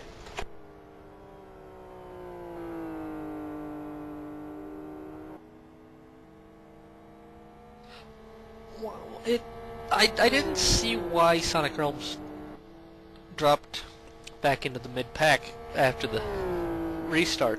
I know they got a good gap on the restart. I didn't see why they dropped back, because I had stepped away for a few minutes to get something to eat. When I came back, they were dropped back. But it's kind of unfortunate if they can't muster a good finish out of this race, just because of how commanding their lead was early on in the race. But when you have safety cars, that can happen.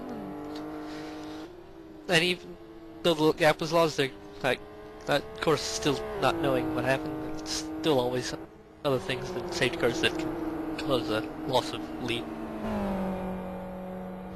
Yep, I've got to say that I'm not sure either exactly what happened to them. I know that obviously, as you said, they did have a good lead after the safety car restart, and then I wasn't thinking about them for a while, and then I looked at them again and they were down in, I think, 10th or 11th position, so I'm not sure whether it was just a bad pit stop sequence or they made a mistake or whatever, but for whatever reason they dropped a lot of positions there, so disappointing, because I mean, I think we all know they've got a good pace, and obviously did a really good job in the first half of the race or so, but obviously it's not to be today.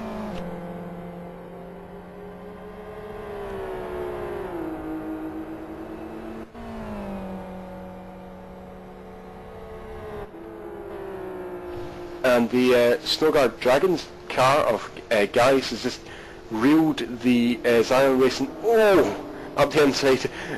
Big oversteer moment at the corner apex there. But yeah, the Snowguard Dragons car just reeled in the Zion Racing car. I think it was about a second in the last lap, so a lot of difference between these two cars. But the Zion Racing car is going down the outside, which will quickly turn to the inside for the next turn, turn 5. Dresler has the preferred line here, should take the position. Snowguard Dragons drops in behind, about 125 miles an hour through the apex of that turn there, so it's now going to be follow the leader through here. And Snowguard Dragons we just saw there that they couldn't hang on to the tail of Zion Racing because of the dirty air and because of different line they took into the corner, but Snowguard Dragons looks as if they're going to have this position sooner or later.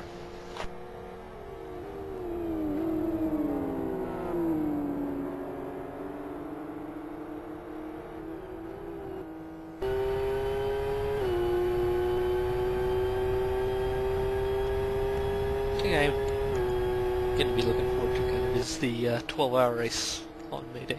It's going to be kind of good.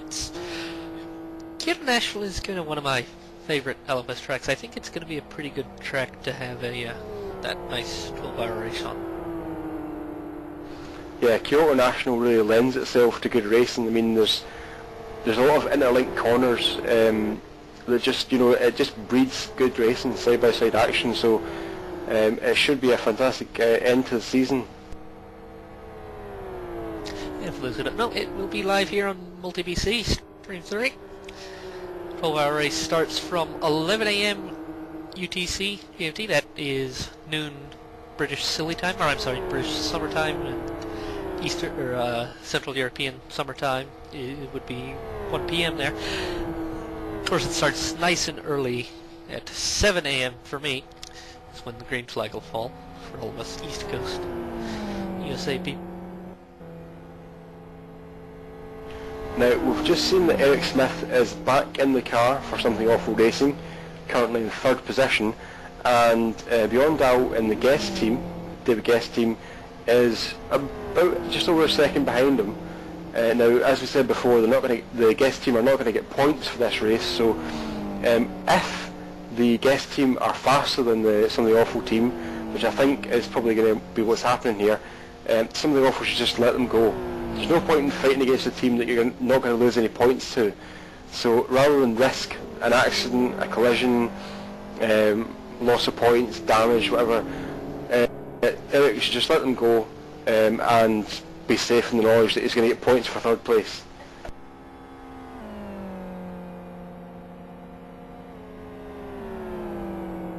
Now, in IRC, there's a few people talking about the 75% rule. The tracker will show for each team the percentage of laps based on that team's lap. The official calculation is based off you do not exceed 75% of the laps that the leader completed. So if the leader completes, say, just for the sake of easy numbers, 100 laps, as long as no other driver completes more than 75 laps, they're good. If they complete more than that, we make sure it really is 75 laps or more, and then we deduct every lap over 75%. Now, Bjorndal has just sent it up the inside into the last turn, and I think quite wisely Eric didn't really block it too hard. So that looks as though Bjorndal is up into third place right now. I don't think he's going to have enough pace to catch second place Sean Williams at the moment, but I'm sure that Eric Smith and Something Awful would be happy to get a third place finish. And when I say third place finish, I am recognising the fact that they are actually in fourth place at the moment, but in my mind, and I'm sure in their mind as well, they're getting third place points, so it's a third place finish in effect. So yeah, if I was Something Awful at the moment, I'd be quite happy with that result today.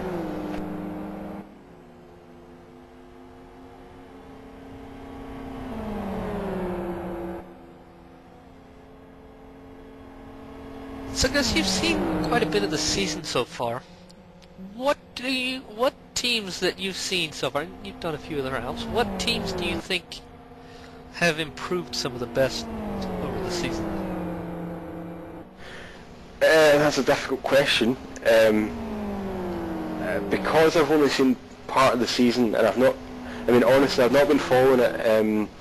I've not been following exactly every round and checking performances and things like that, but in terms of like outstanding performers, I think you've got to give it to Seb Hutchinson for today at least. His performance today has been great. For whatever reason, they're not going to win the race, but earlier on they did a really good job. I'm looking down the list of entrants to see if I can find a standout team. I suppose Seven Carat, they've been driving the FXR this year, and they've done a really good job so far. Let's see, who else have we got? I'll tell you who's been quite disappointing in my mind is E-Team. I've said it before a few times, but E-Team defending champions this year. They have been, in my mind, quite disappointing. I expected more from them this year, but they just haven't delivered. Some of the new teams, GI Racing, who were on the waiting list and jumped in to replace 777 Racing, they qualified second today, which is obviously a great performance. Obviously they had the roll earlier on, so they're out of the race at the moment, but great speed from those guys. I can't really say authoritatively who are the best performers of the season though, but yes, it's been good to see. Something that's really interested me was before the race today, I spent about maybe an hour and a half or 2 hours just sitting in the server before the race started, and the kind of the camaraderie between every team. People were discussing setups and discussing how to change the anti-roll bars during a stint, and talking about the pit limiter discussion that we've had before about should you use the pit limiter or should you use first gear. And there's just a more open camaraderie between the drivers in GTAL than there is in, for example, IGTC or MOE. And it's, obviously everyone still wants to win, there's no doubt about that. It's not as if the guys here aren't too bothered about winning. Every single team wants to win, definitely, but there's just a really good atmosphere between the teams. There's just we're all in this together sort of thing, where if a team is kind of struggling or a driver's kind of struggling with how to understand understanding how a GTR car works, he can get help. He just asks for another team. He says, what are you guys doing with your anti-roll bars near the end of the stint, and he'll get advice. So that's been good to see that it's not the kind of cutthroat environment that there is in MOE or IGTC to an extent. So be interested in that. But yeah, seen some really good performances this year so far. Maximum Racing Team winning the Western International round, or Western International reverse round, was a great performance. But yeah, it's been a good year so far, and obviously after today we've got the May Day round at KY2, as we've discussed before. 12 hours, a long time. It's a long time for the kind of, I would say, more professional teams, in inverted commas, or more professional drivers. So it's going to be a long time for these kind of amateur drivers. A lot of sleep deprivation towards the end. So looking forward to that. Should be action-packed. Lots of passing, lots of mistakes, and probably some more safety car miles. But yeah, looking forward to the end of the season on May 1st. That was one of the things that when we took over the series from the Lightning Racing admins at the end of last season, one thing that some of the drivers said they wanted a few more longer races, and that's what we did. Start out just do 3-hour races and throw a couple, 1 or 2 6-hour races in there, and then finish the season with the longest race schedule, 12 hours. It's kind of like a natural progression. Give some of the new teams a chance to kind of learn, and early in the season just work on and see what it's like to manage a team over a longer distance, and then you go through the season, you go into some of the longer races, which brings in those totally different aspects of team management. And of course, we also, early on in the season, I tried to throw in a tough track or two, just to kind of say, if you guys can do this well, you can probably do pretty much everything else well. It's kind of a strategy like that. It's also kind of a little bit of comfortability, but yeah, it's also good to see the teams showing the camaraderie and helping each other out. It's a learning series. It's friendly competition. It's kind of like a sport where there's no money involved. It's only saying, yeah, we learned, and it's good to try and prove to the admins of the higher series like IGTC or MOE that hey, we can do good. And it kind of helps get people prepared for the upper echelon. There's a battle here between Clockwork and Conquest. Remember, Clockwork are trying to make their tyres last to the end of the race, and as I said before, that when you're battling against someone else, it just increases tyre wear. You're more likely to lock up brakes, you're more likely to be in the dirty air and have to scrub the front tyres. So battling against just saw Wilco there asking if we were talking about him, but yeah, battling against other drivers, you do wear the tyres out a little bit more, so Clockwork have to decide if they want to be in this battle or not, and it may be worth giving up this little battle at the moment in order to win the war at the end of the race. Yeah, we were talking about Wilco, how he's just totally not learned anything. We think he's kind of think he's kind of not learned anything. Kind of gotten worse since he started GTA Landing. Yeah, it's surprising. You see those, you see the poster of evolution in action, and you see, for example, the monkey, and then Homo erectus and Homo sapien. I think Wilco is going in the exact opposite direction. He's started off, he wasn't quite Homo sapien. He wasn't quite a proper human being. He was quite close to it though. He's gone back a little bit. Homo erectus, snigger sticker at the back there. And now he's going back down to maybe a little less evolved.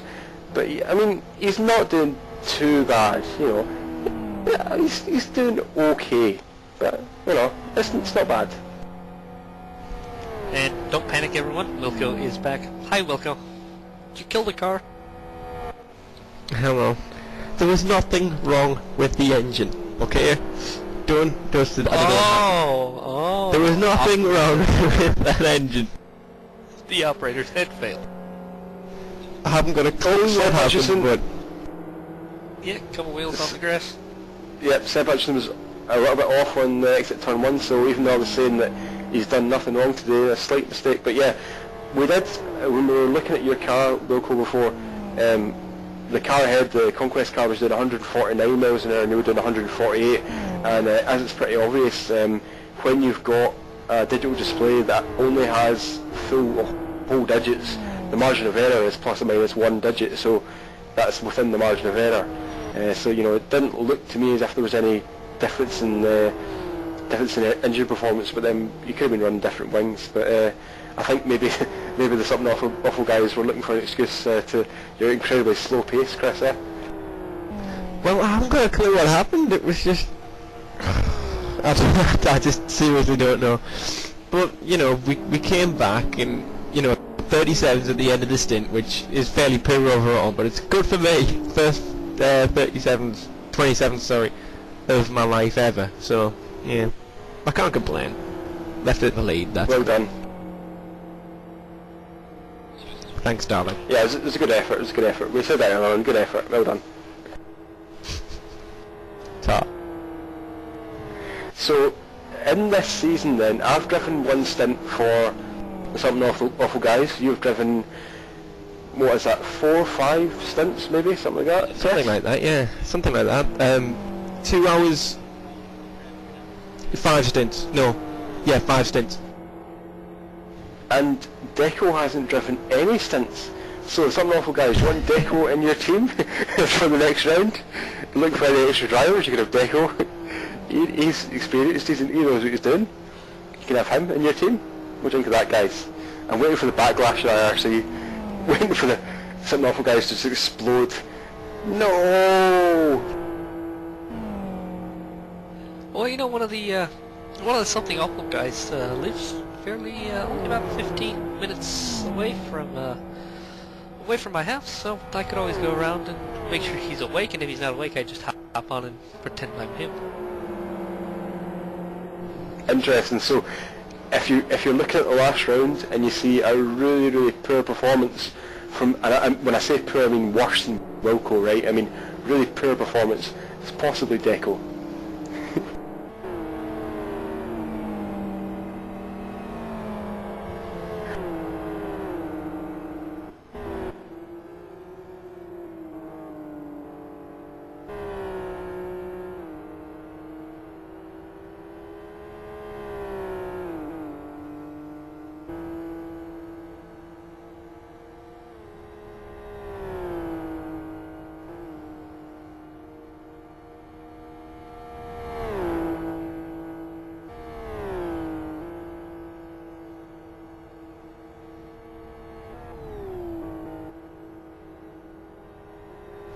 So we did actually have a little gauntlet thrown down here. Very well, Jonathan Palmer, who we were just talking about driving performance, he claimed that he could beat the best lap time that the LLM driver Kings put down. So after this race, we're going to have a little bit of a competition, and we're going to see if Deco can live up to his word. No. Technically, I said mostly jokingly that I could probably beat it. That means that, in all technicality, well, after about 300 laps of driving and practicing, I may be able to beat that time by, I don't know, 100th of a second. Technically, you actually said you could smash it into oblivion. Technically, if we're going... I never said how long it would take me to smash it into oblivion, though. Right. No, you didn't. That's correct. But we're kind of assuming So that it would be immediate. No, I'm not that good. I'd fall off the track about 60 times in the first lap. This is like one of those discussions on the concept of infinity. You know, given an infinite number of laps and an infinite amount of time, yes, I'm sure you could smash it into oblivion. It's like I argued once that given an infinite amount of time, if you took all the parts for a car up to the top of a cliff and threw them off, at least once you would actually create a car at the bottom of the cliff. Now obviously it's not actually practically true, but that's the nature of infinity, and I think that's what you're trying to argue here, Deco, that given an infinite amount of time and laps, you could beat it, you could smash it into oblivion. And also looking at Ray King's Elvis World stats, Mr. Palmer, he's only done 9 laps on this combo, but I'm not entirely sure if that says more about Last Lap Motorsports preparation before this event, or yeah, the fact that you would need a billion laps to be his 9 laps. Yeah. So here's a question for you, Chris Ford, that is. What happened to Sonic Realms' 05 car in the middle of the race that dropped them down from the lead after the safety car period to 10th or whatever they were in? Do you know? All I know is Michael Booth was driving, so that's just the end of it. I know that there's close action between Seb Hutchinson and Philippe Gibb for Snowguard Dragons as Ian Laprote tries his best to not be on the racing track in front of them. Yep, we should be watching right now. Seb Hutchinson actually gave Geiss a little bit of a kiss on the back straight there. He wanted to go left, he wanted to go right, but he ended up just a little bit of a love tap at the back of the car. Not too bad. Oh, and Geiss runs wide on the exit of the downhill left-hander. He's got a great run here. Geiss goes defensive, but Hutchinson has the run.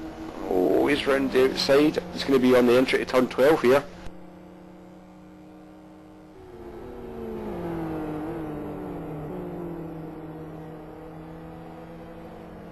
This will all end in tears. I just know it. Oh wow, does it? Nice action from both those drivers as Seb has to avoid. Interesting. Yep, I think Hutchinson went a little bit too deep there at the second part of Eau Rouge, recognised the fact that he wasn't going to make the corner, and decided that rather than turn in and either spin or have contact with Geiss, he just cut the chicane. But as we saw, he didn't make any advantage. He actually lost time to Geiss, so that's not a problem. If he had cut the chicane and jumped ahead of the driver, that would be a problem obviously, but he didn't gain an advantage there, so that's fine. And now we're going to see if Hutchinson can make the gap up. It looks about a 3/4 of a second gap, 0.74, almost exactly 3/4 of a second, so he's got that work to do again in this lap, and there's a yellow flag ahead, a car off at turn 1. Oh, it's Verstrecken. He's got a left front puncture, has he? No, he doesn't. It was just a strange camera angle. Yeah, it looked like he had a left front puncture, but it was just a strange camera angle. So, Seb Hutchinson was quite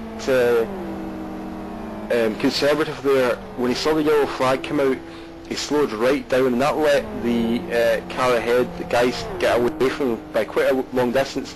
Remember, it was 0.74 seconds at the start-finish line. It's going to be 2 or 3 seconds now at split 1, so Seb Hutchinson has lost a lot of time because of that. Actually, Seb bounced over the curb and ran wide on the exit there. I think he was trying to keep up with Geiss, but he got a bit wrong. And also, a little further up the stack, Londkowski for Conquest and Tordovic for Serbian Chrome Pistons, having a bit of a battle for position.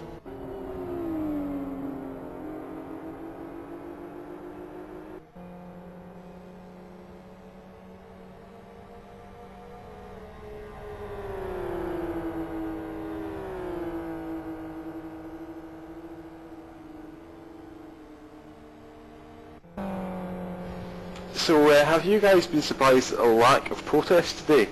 I think I'm right in saying we've only had one protest so far, or one action protest, so it's been pretty clean today.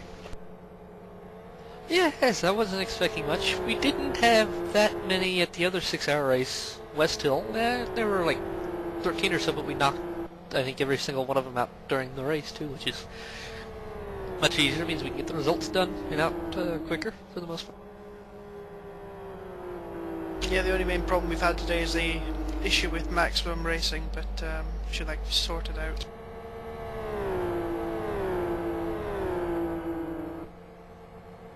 So going unannounced at the moment, we have under half an hour to go, 25 and 3/4 minutes roughly to go in today's race. It's gone pretty quickly.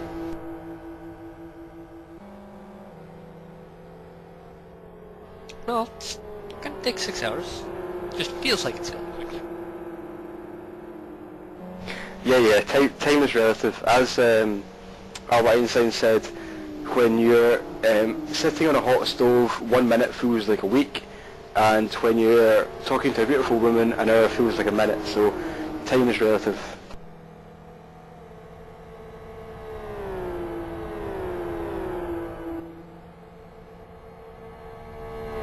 The thing I've noticed is we haven't had that many connection issues for cars actually on the track. Yeah, that's right. It's been very good in terms of connection stability. A few people disconnected. I mean, that's usual, but the server today has been fantastic from 500 servers, obviously, and also a touch wood. I don't want to jinx it or anything, but the performance of the multi-BC server has been great as well. So we started on time, no technical issues so far. It's been a great day for technical consistency, technical performance. So great performance by our partners, Multi-BC, Fire Servers. The only problem is the cameras. They're not mine, not Boothie's cameras. So I guess someone else had used that stream server on this track since the MOE race here, and our cameras we used were AWOL. But other than that, yes, actually I think only 2 active cars had timed out. One of them was JI Racing, who were out of the race, and the other is Raptor Racing, which is now finally overtaking the safety car. When Timo Hinian was in the safety car, he was nice and happy because he wasn't last. At least according to LFS.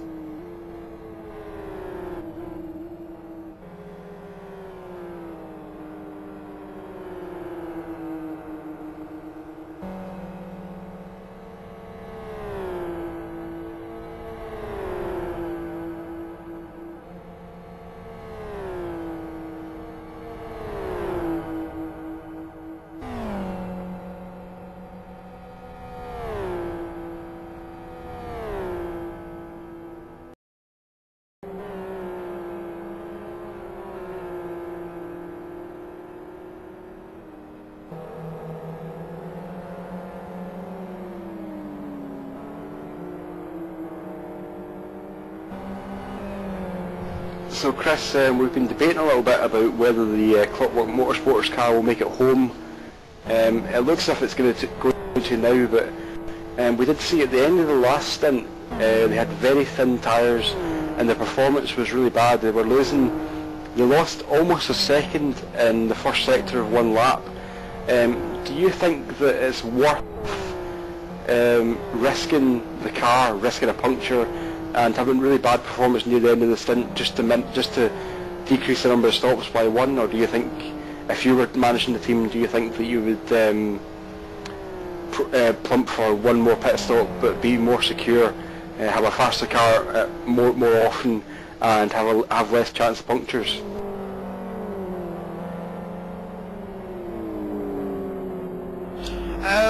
I think that an XRR is the right thing to do because it'll last an hour and a half. I saw the Clockwork tyres, they were quite interesting to look at. I thought they were going to blow and we thought we might have a bit of a safety car, but I think that they've made the right decision there because the time that you can spend going longer, if you look at the guest team in particular, who have somehow worked their way up to 3rd again, David Guest Racing, they've been able to run longer because they started further back on the grid. They've been down a bit on after the last safety car as well, so it does work a lot for these XR teams that can go longer. The XR are better on its tyres and better fuel consumption and all that. We've been over that 100 million times, so running here you can run the R3 tyres and just run a little bit longer. It does save a pit stop. I think it is definitely worth it in the XR. I think they've made the right call there, though I think in many ways Mr. Sato was running quite close to the limit of those tyres, but if it means that Vince Verstappen can have a slightly easier time in the last stint, then I think it would be worth it. So do you think that when you're pushing the boundaries as far as they were, do you think that that's just a decision about individual driver experience? So what you're kind of saying there was that Sadel can cope with it because he's a little bit more experienced, whereas Verstappen might be struggling a bit more if he was in the same situation. So they've effectively lengthened the stint of Sadel in order to protect Verstappen from a difficult situation. It's possible, but they also could have just been going for the fuel as well. What I meant by that is more that Verstappen, oh good grief, as I watched Verstappen completely get it all wrong in the first chicane. What I mean by that is that they might be going on fuel. That's a sensible thing to do as well, but if Mike felt that he could cope with the tyres, it's better that he just stayed out rather than coming in wasting another lap without burning off the fuel and getting Vince in earlier. It's better just to carry on and stick to your strategy in that sort of respect. Okay.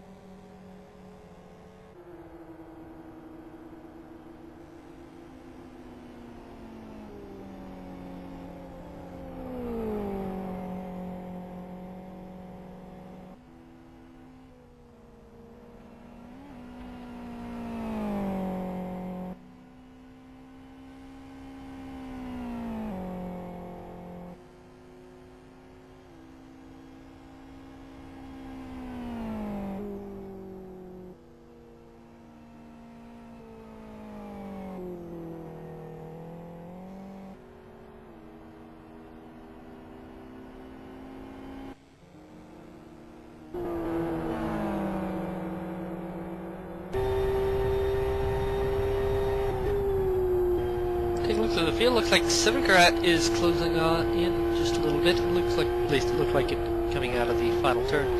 Sevenkarat closing in on Deadline Team.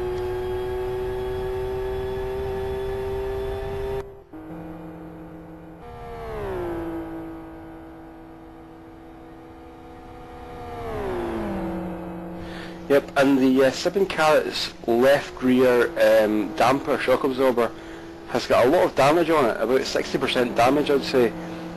So not really sure. It looks like it may be in contact with a wall, for example, possibly, but doesn't look to be affecting the car's handling too badly. In fact, into that corner, Runas was actually more on the limit than 7 carat was there, and he's got a great run out of that turn. So on the approach to turn 5, this is probably the second most popular.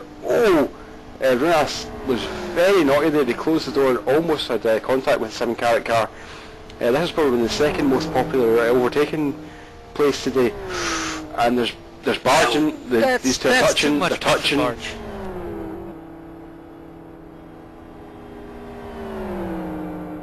That's a lack of respect there, because, you know, the Deadline guy made a mistake. Runas made a mistake, and he was obviously trying to block your line is okay as long as you only do it once, but, you know, basically tapping into a car on a straight, that's too much. That's not good racing.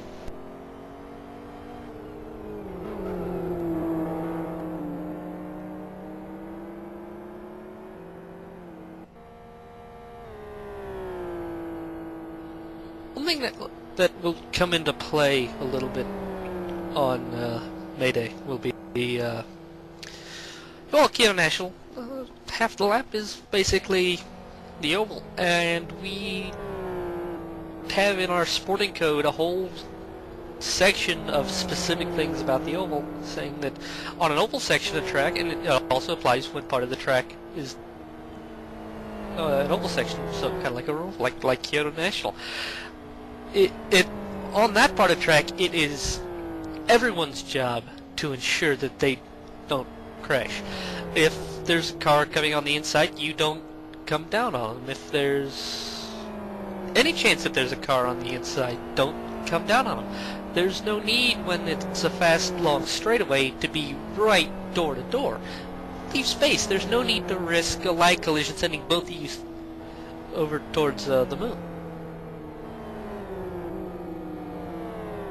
Yeah, but I mean, obviously the oval is or the oval section of Kyoto National is a different beast to a normal section of track, because it is banked. It means that you can run 2 or 3 wide, and you know, somebody running the high line can take the advantage of running down the slope to get a faster top speed. So.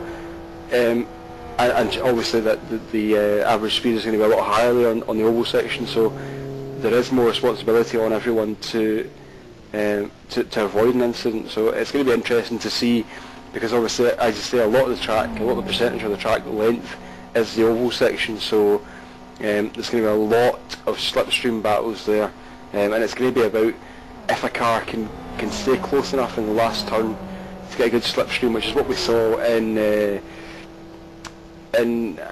IGTC, was it IGTC, where, or was it just MOE, whichever it was anyway, if a car can stay close enough behind in the last turn to get a good slipstream on the straight, and so we should expect a lot of passing on the oval section in particular. We've seen it in both MOE and IGTC. As Runas gets back around, Gebauer going through the national section, and does it quite a bit cleaner that time from both parties, leaving enough space. But yeah, it only takes the slightest bit of lag to send both cars spinning or even flying through the air, doesn't it? Yeah, I mean, that's a problem that is going to happen in all online racing.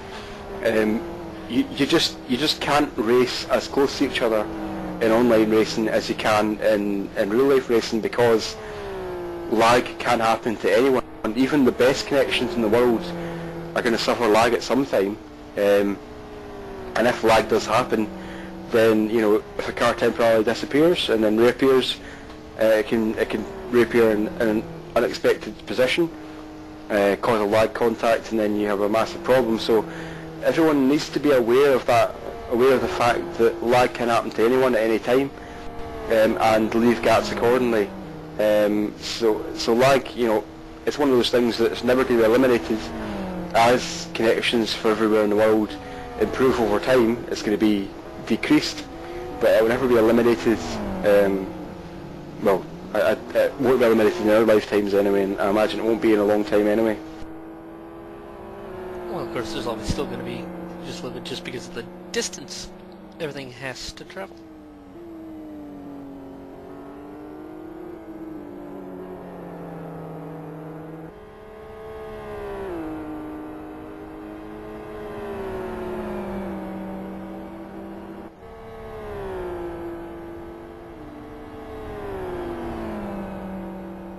By the way, predicting about 6 laps left now, and yet Elton Nathan has a spin. He just pitted but didn't change tires.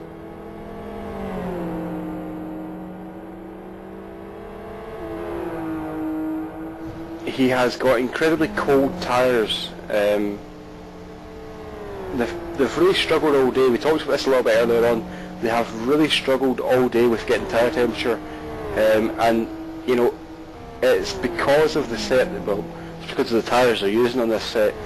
And what they really need to do is either practice before the next race in order to understand how to work R2 tyres, R2, R3 tyres for R2 for the front, R3 for the rear, or they need to try and get in with a team and say, look guys, can you help us out, and see if they can get one of the front running teams to give them some setups and some advice, because you know, at the moment they're not anywhere near the performance potential of that car because of the tyres. I mean, you can have the absolute best car in the world, you can have the best gear ratios, you can have the best wing package, you can have the best everything, but if you're not using the tyres properly, you're never going to do well. The tyres are a massive percentage of the performance in this car, so if you don't understand how the tyres work, or you can't get the tyres to work properly, you're going to be losing out massively, and that's a large part of the problem they've got right now, is that the tyres are just nowhere near the operating window that they need to be in.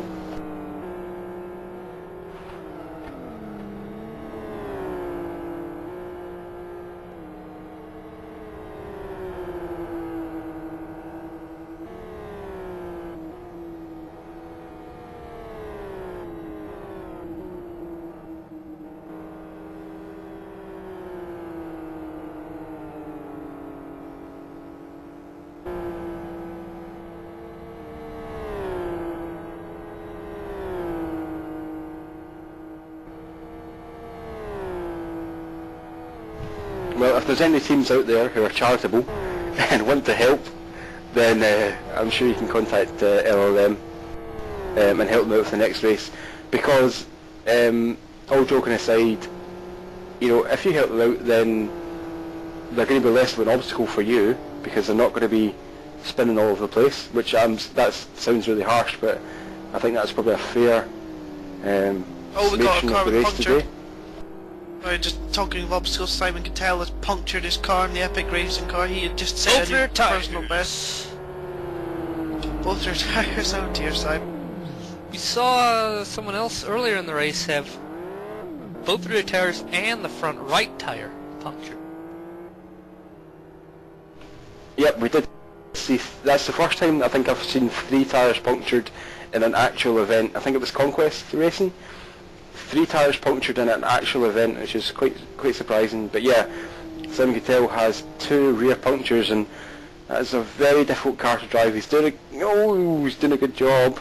Almost spun out there as I said he was doing a good job, but yeah, he's through the worst of it now. There are a couple of little kinks on the entry to pit, or on the way to pit entry. Hopefully he'll navigate those. He's going pretty quick, 100. He's in the barrier. He was doing 110 miles an hour, almost there, so possibly a little bit too fast, but he's going to make it back. Luckily he didn't spin off into the gravel and get beached, because I don't think I'd have time to go back to green if I pulled out the safety car now. Yep, and nobody likes it when a race finishes under safety car or yellow flag conditions. it's always, everyone just wants to get it finished under green flag conditions. So with under 9 minutes to go, it would have been very difficult to get the car cleaned up, 2 safety car laps at least in, and then back to green flag racing.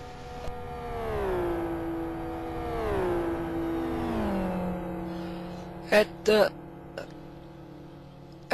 Kyoto National in the NDR summer event back last summer, I think it was, we had a safety car come out with about, 8 minutes to go in Kyoto National because Claudius Kasunas had flipped, and I got the field back to green. They crossed the start-finish line with about 12 seconds left on the clock.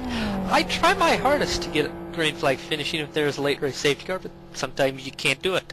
Like at Kyoto, like Kyoto GP Long earlier in the season, the race finished under safety car because of a crash. Actually, after I'd given the safety car in-lap signal, a couple people going into the boothie chicane crashed, and one of them ended up upside down, and said, "Okay, fine, we'll finish it under caution."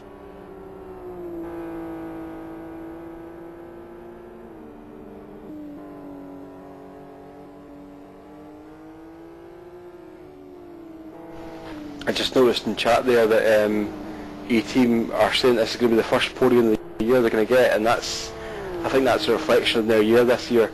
Defending champions, as we mentioned before, and to get the first podium of the season in the 6th round, I think that just shows that, I'm sure by their own standards, they were a disappointing year so far. Superman Chrome Pistons right on the back of the Gravity racing car, Nuka Hammer. One thing with E-Team is they sent most of their drivers who did GTA last year up to the MOE effort, and early in the season they just had problems getting everything going, I think is what it was. It was just kind of a misfortune.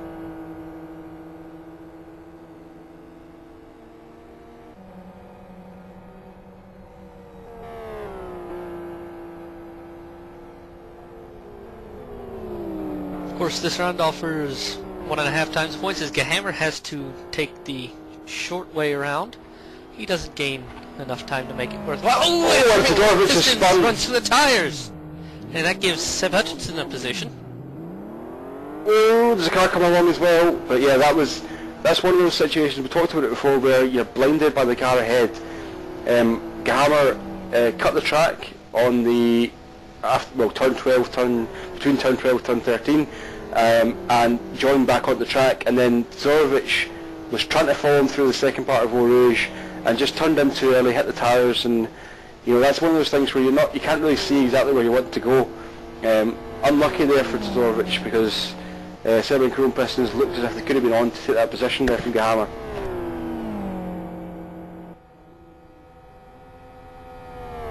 Yes, Gahammer's paying for left damage as Seb Hutchinson goes around him.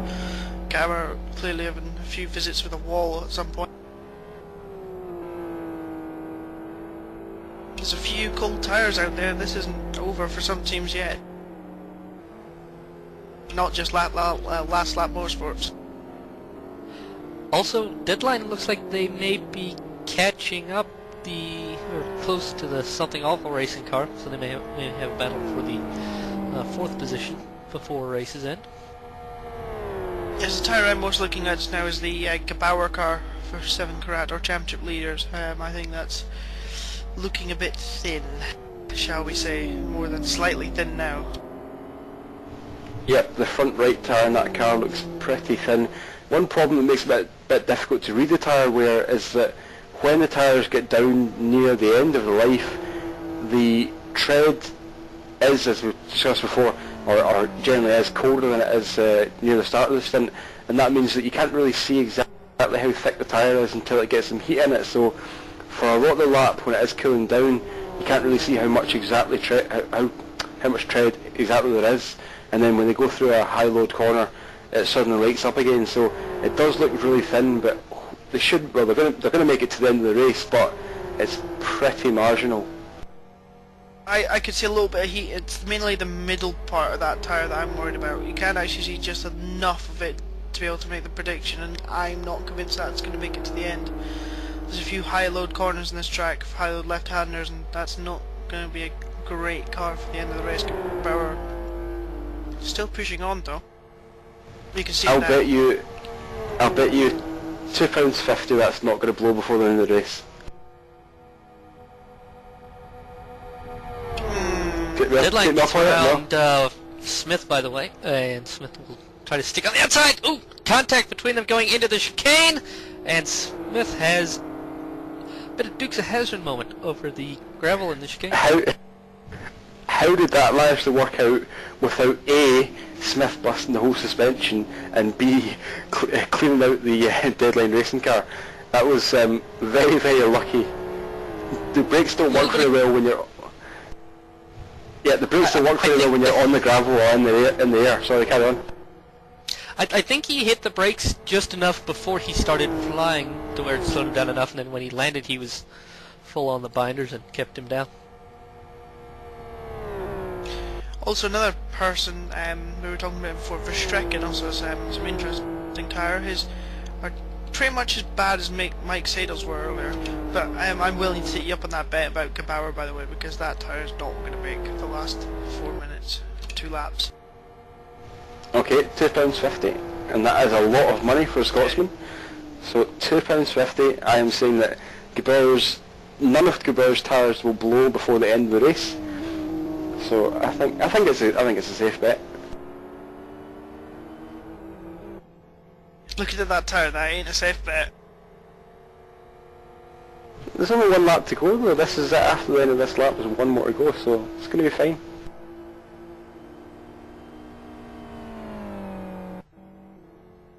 Yep, at the 2.5 minute lap and 2 minutes to go. Final lap now for car 32 as they come across the line.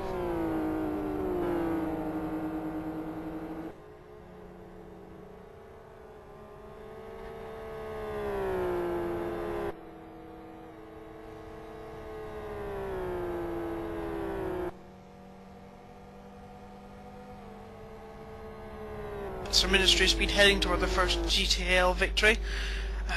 They've gone about it the hard way in qualifying, getting several penalties. Had also several drive-throughs for the exact same thing during the race, but it's looking good just now as long as Joe Holmes keeps his composure. He's doing a bit of weaving about on the straight. I'm not entirely sure what he's doing there.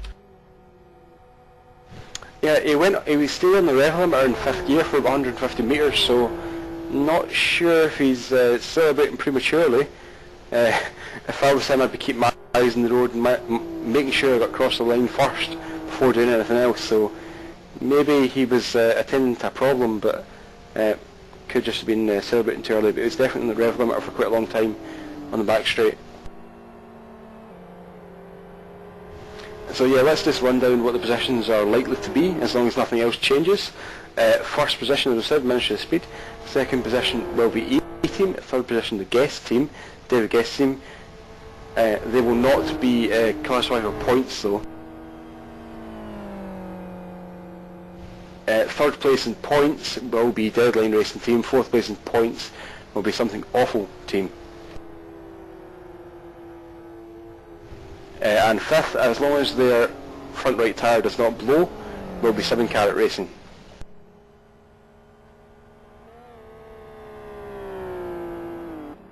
Okay, so the time is officially going to run out now, and Ministry of Speed is approaching turn 15, the last turn right now.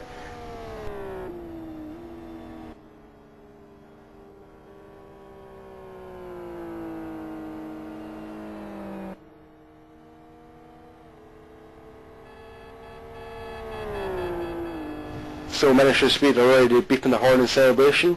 Jay Holmes is about to cross the finish line to win the 6th round here at Aston Historic Reverse, the 6 hours of Aston Historic Reverse. A fantastic victory there. Battle through adversity, as we said before, 3 drive-through penalties for the exact same offence, but they managed to pull out the bag anyway.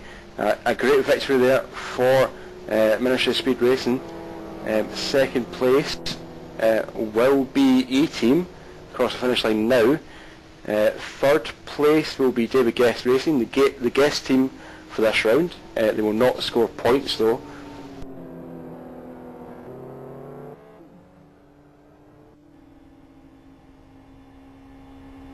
They cross the finish line now.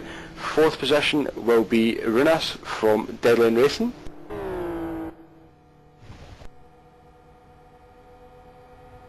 And fifth will be Gebauer with all 4 tyres inflated. Fifth will be Eric Smith with all 4 tyres inflated.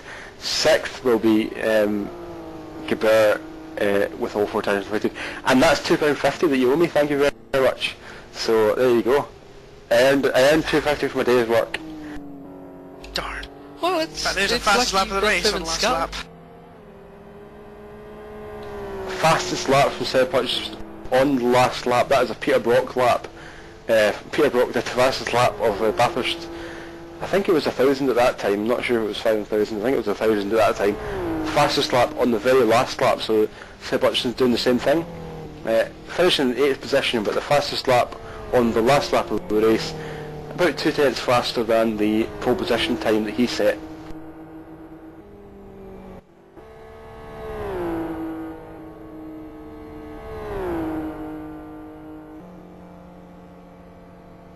Oh, and Snowguard Dragons have 2 front punctures, but I suspect that was because they locked the brakes going across the finishing line rather than actual wear problems. So, yep, didn't have as many puncture problems as I expected we might have today actually, despite the fact that we had a couple of high profile ones, the 2 rear punctures for, forget the name now, but 2 rear punctures and 3 punctures at one point as well.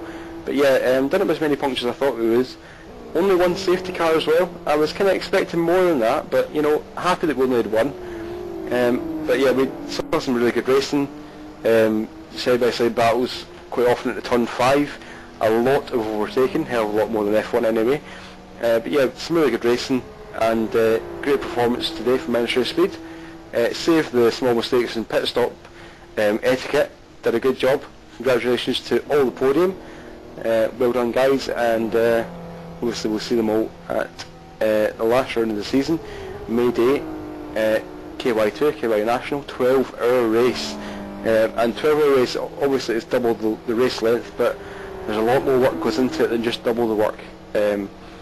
12-hour race takes a lot more preparation, and on the day a lot more organisation and a lot more work from each of the drivers, because when you get to the end of that you're going to be a lot more fatigued. Concentration is a lot more difficult to achieve, and mistakes can creep into the game a lot easier. So a very difficult challenge coming up for all the teams at the start of May.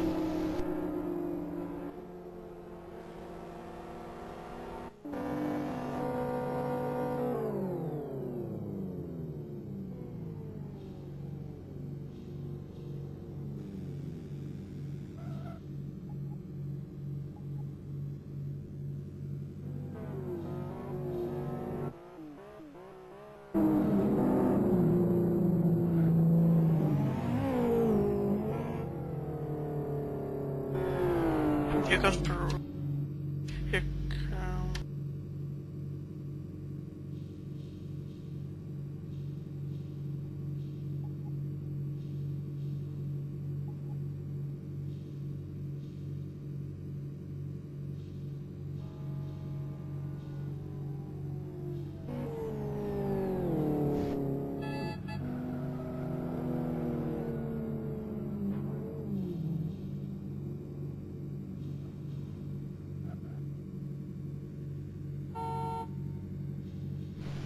So just getting the podium picture taken here.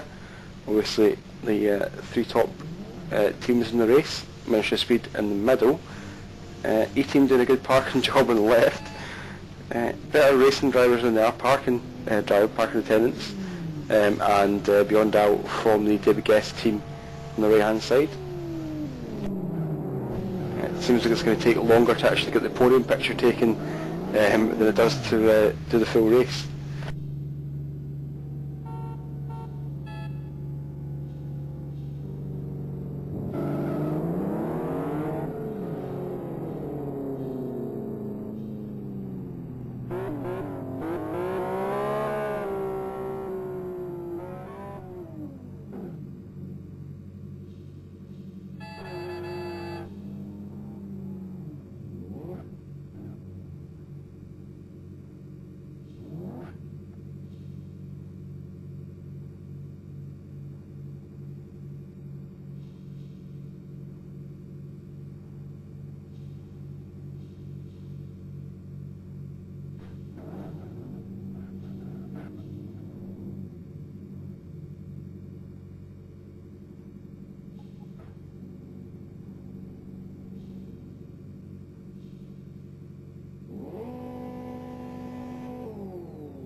Okay, so let's just run through the results as they stand at the moment. First place Miniature Speed, 141 laps completed in the 6-hour time. Second place E-Team. Third place David Guest Racing, but as we said before many times, they are not going to score championship points. Fourth Deadline Racing, fifth Something Awful Racing, sixth 7 Carrot, seventh Conquest Racing, eighth Sonic Realms Racing, ninth Gravity Racing Team, 10th Snowguard Dragons, 11th Serbian Chrome Pistons, 12th Raptor Racing, 13th Clockwork Motorsports, 14th Zion Team, 15th Epic Racing, 16th Tiger Express Motorsports, 17th White Dynamo Tigers, 18th Whitewater Radicals, 19th Danish Racing Team, 20th Fubar Racing, 21st Independent Racing Mates, 22nd Racing Radicals, 23rd Last Lap Motorsports, 24th Maximum Racing after having all the laps for Carvalho disallowed or deducted because he was not on the roster. 25th GI Racing, 26th Vision Racing Team, and 27th VM Racing, but they didn't actually start the race. So, Chris Ford, can you give us your thoughts on today's race? There's some interesting different sort of strategy options that the teams used. Mostly XR is going for trying to go for 4 stops. Some teams of course went 50 minutes, some for the hour. Fairly interesting race. Just the one safety car after the last race. I think that's the race that GTL needed. And yeah, I'm sure they will move to the last round of the season, have a good one. Yep, I mean the pit stop strategy battle was very interesting today. We had XRRs, as you said, trying to do the 4-stop race. SRRs on 5 or 6 stop races. Very interesting to see that. We also saw quite a lot of racing down at turn 1 and turn 5 and at turn 12 at the end of the back straight. A lot of passing going on there. Some good clean side-by-side racing. A little bit of contact in some cases, but generally the racing quality was very good today, I thought. Obviously we're looking forward to the end of the season. Come up 1st of May, Kyoto National, 12 hours. That's going to be a fantastic race, so hopefully you'll all join us for that. So we'll say goodbye to you today, and hopefully you can join us in a few weeks' time for the season finale from Kyoto National. So thanks very much for watching. We'll see you next time. Goodbye.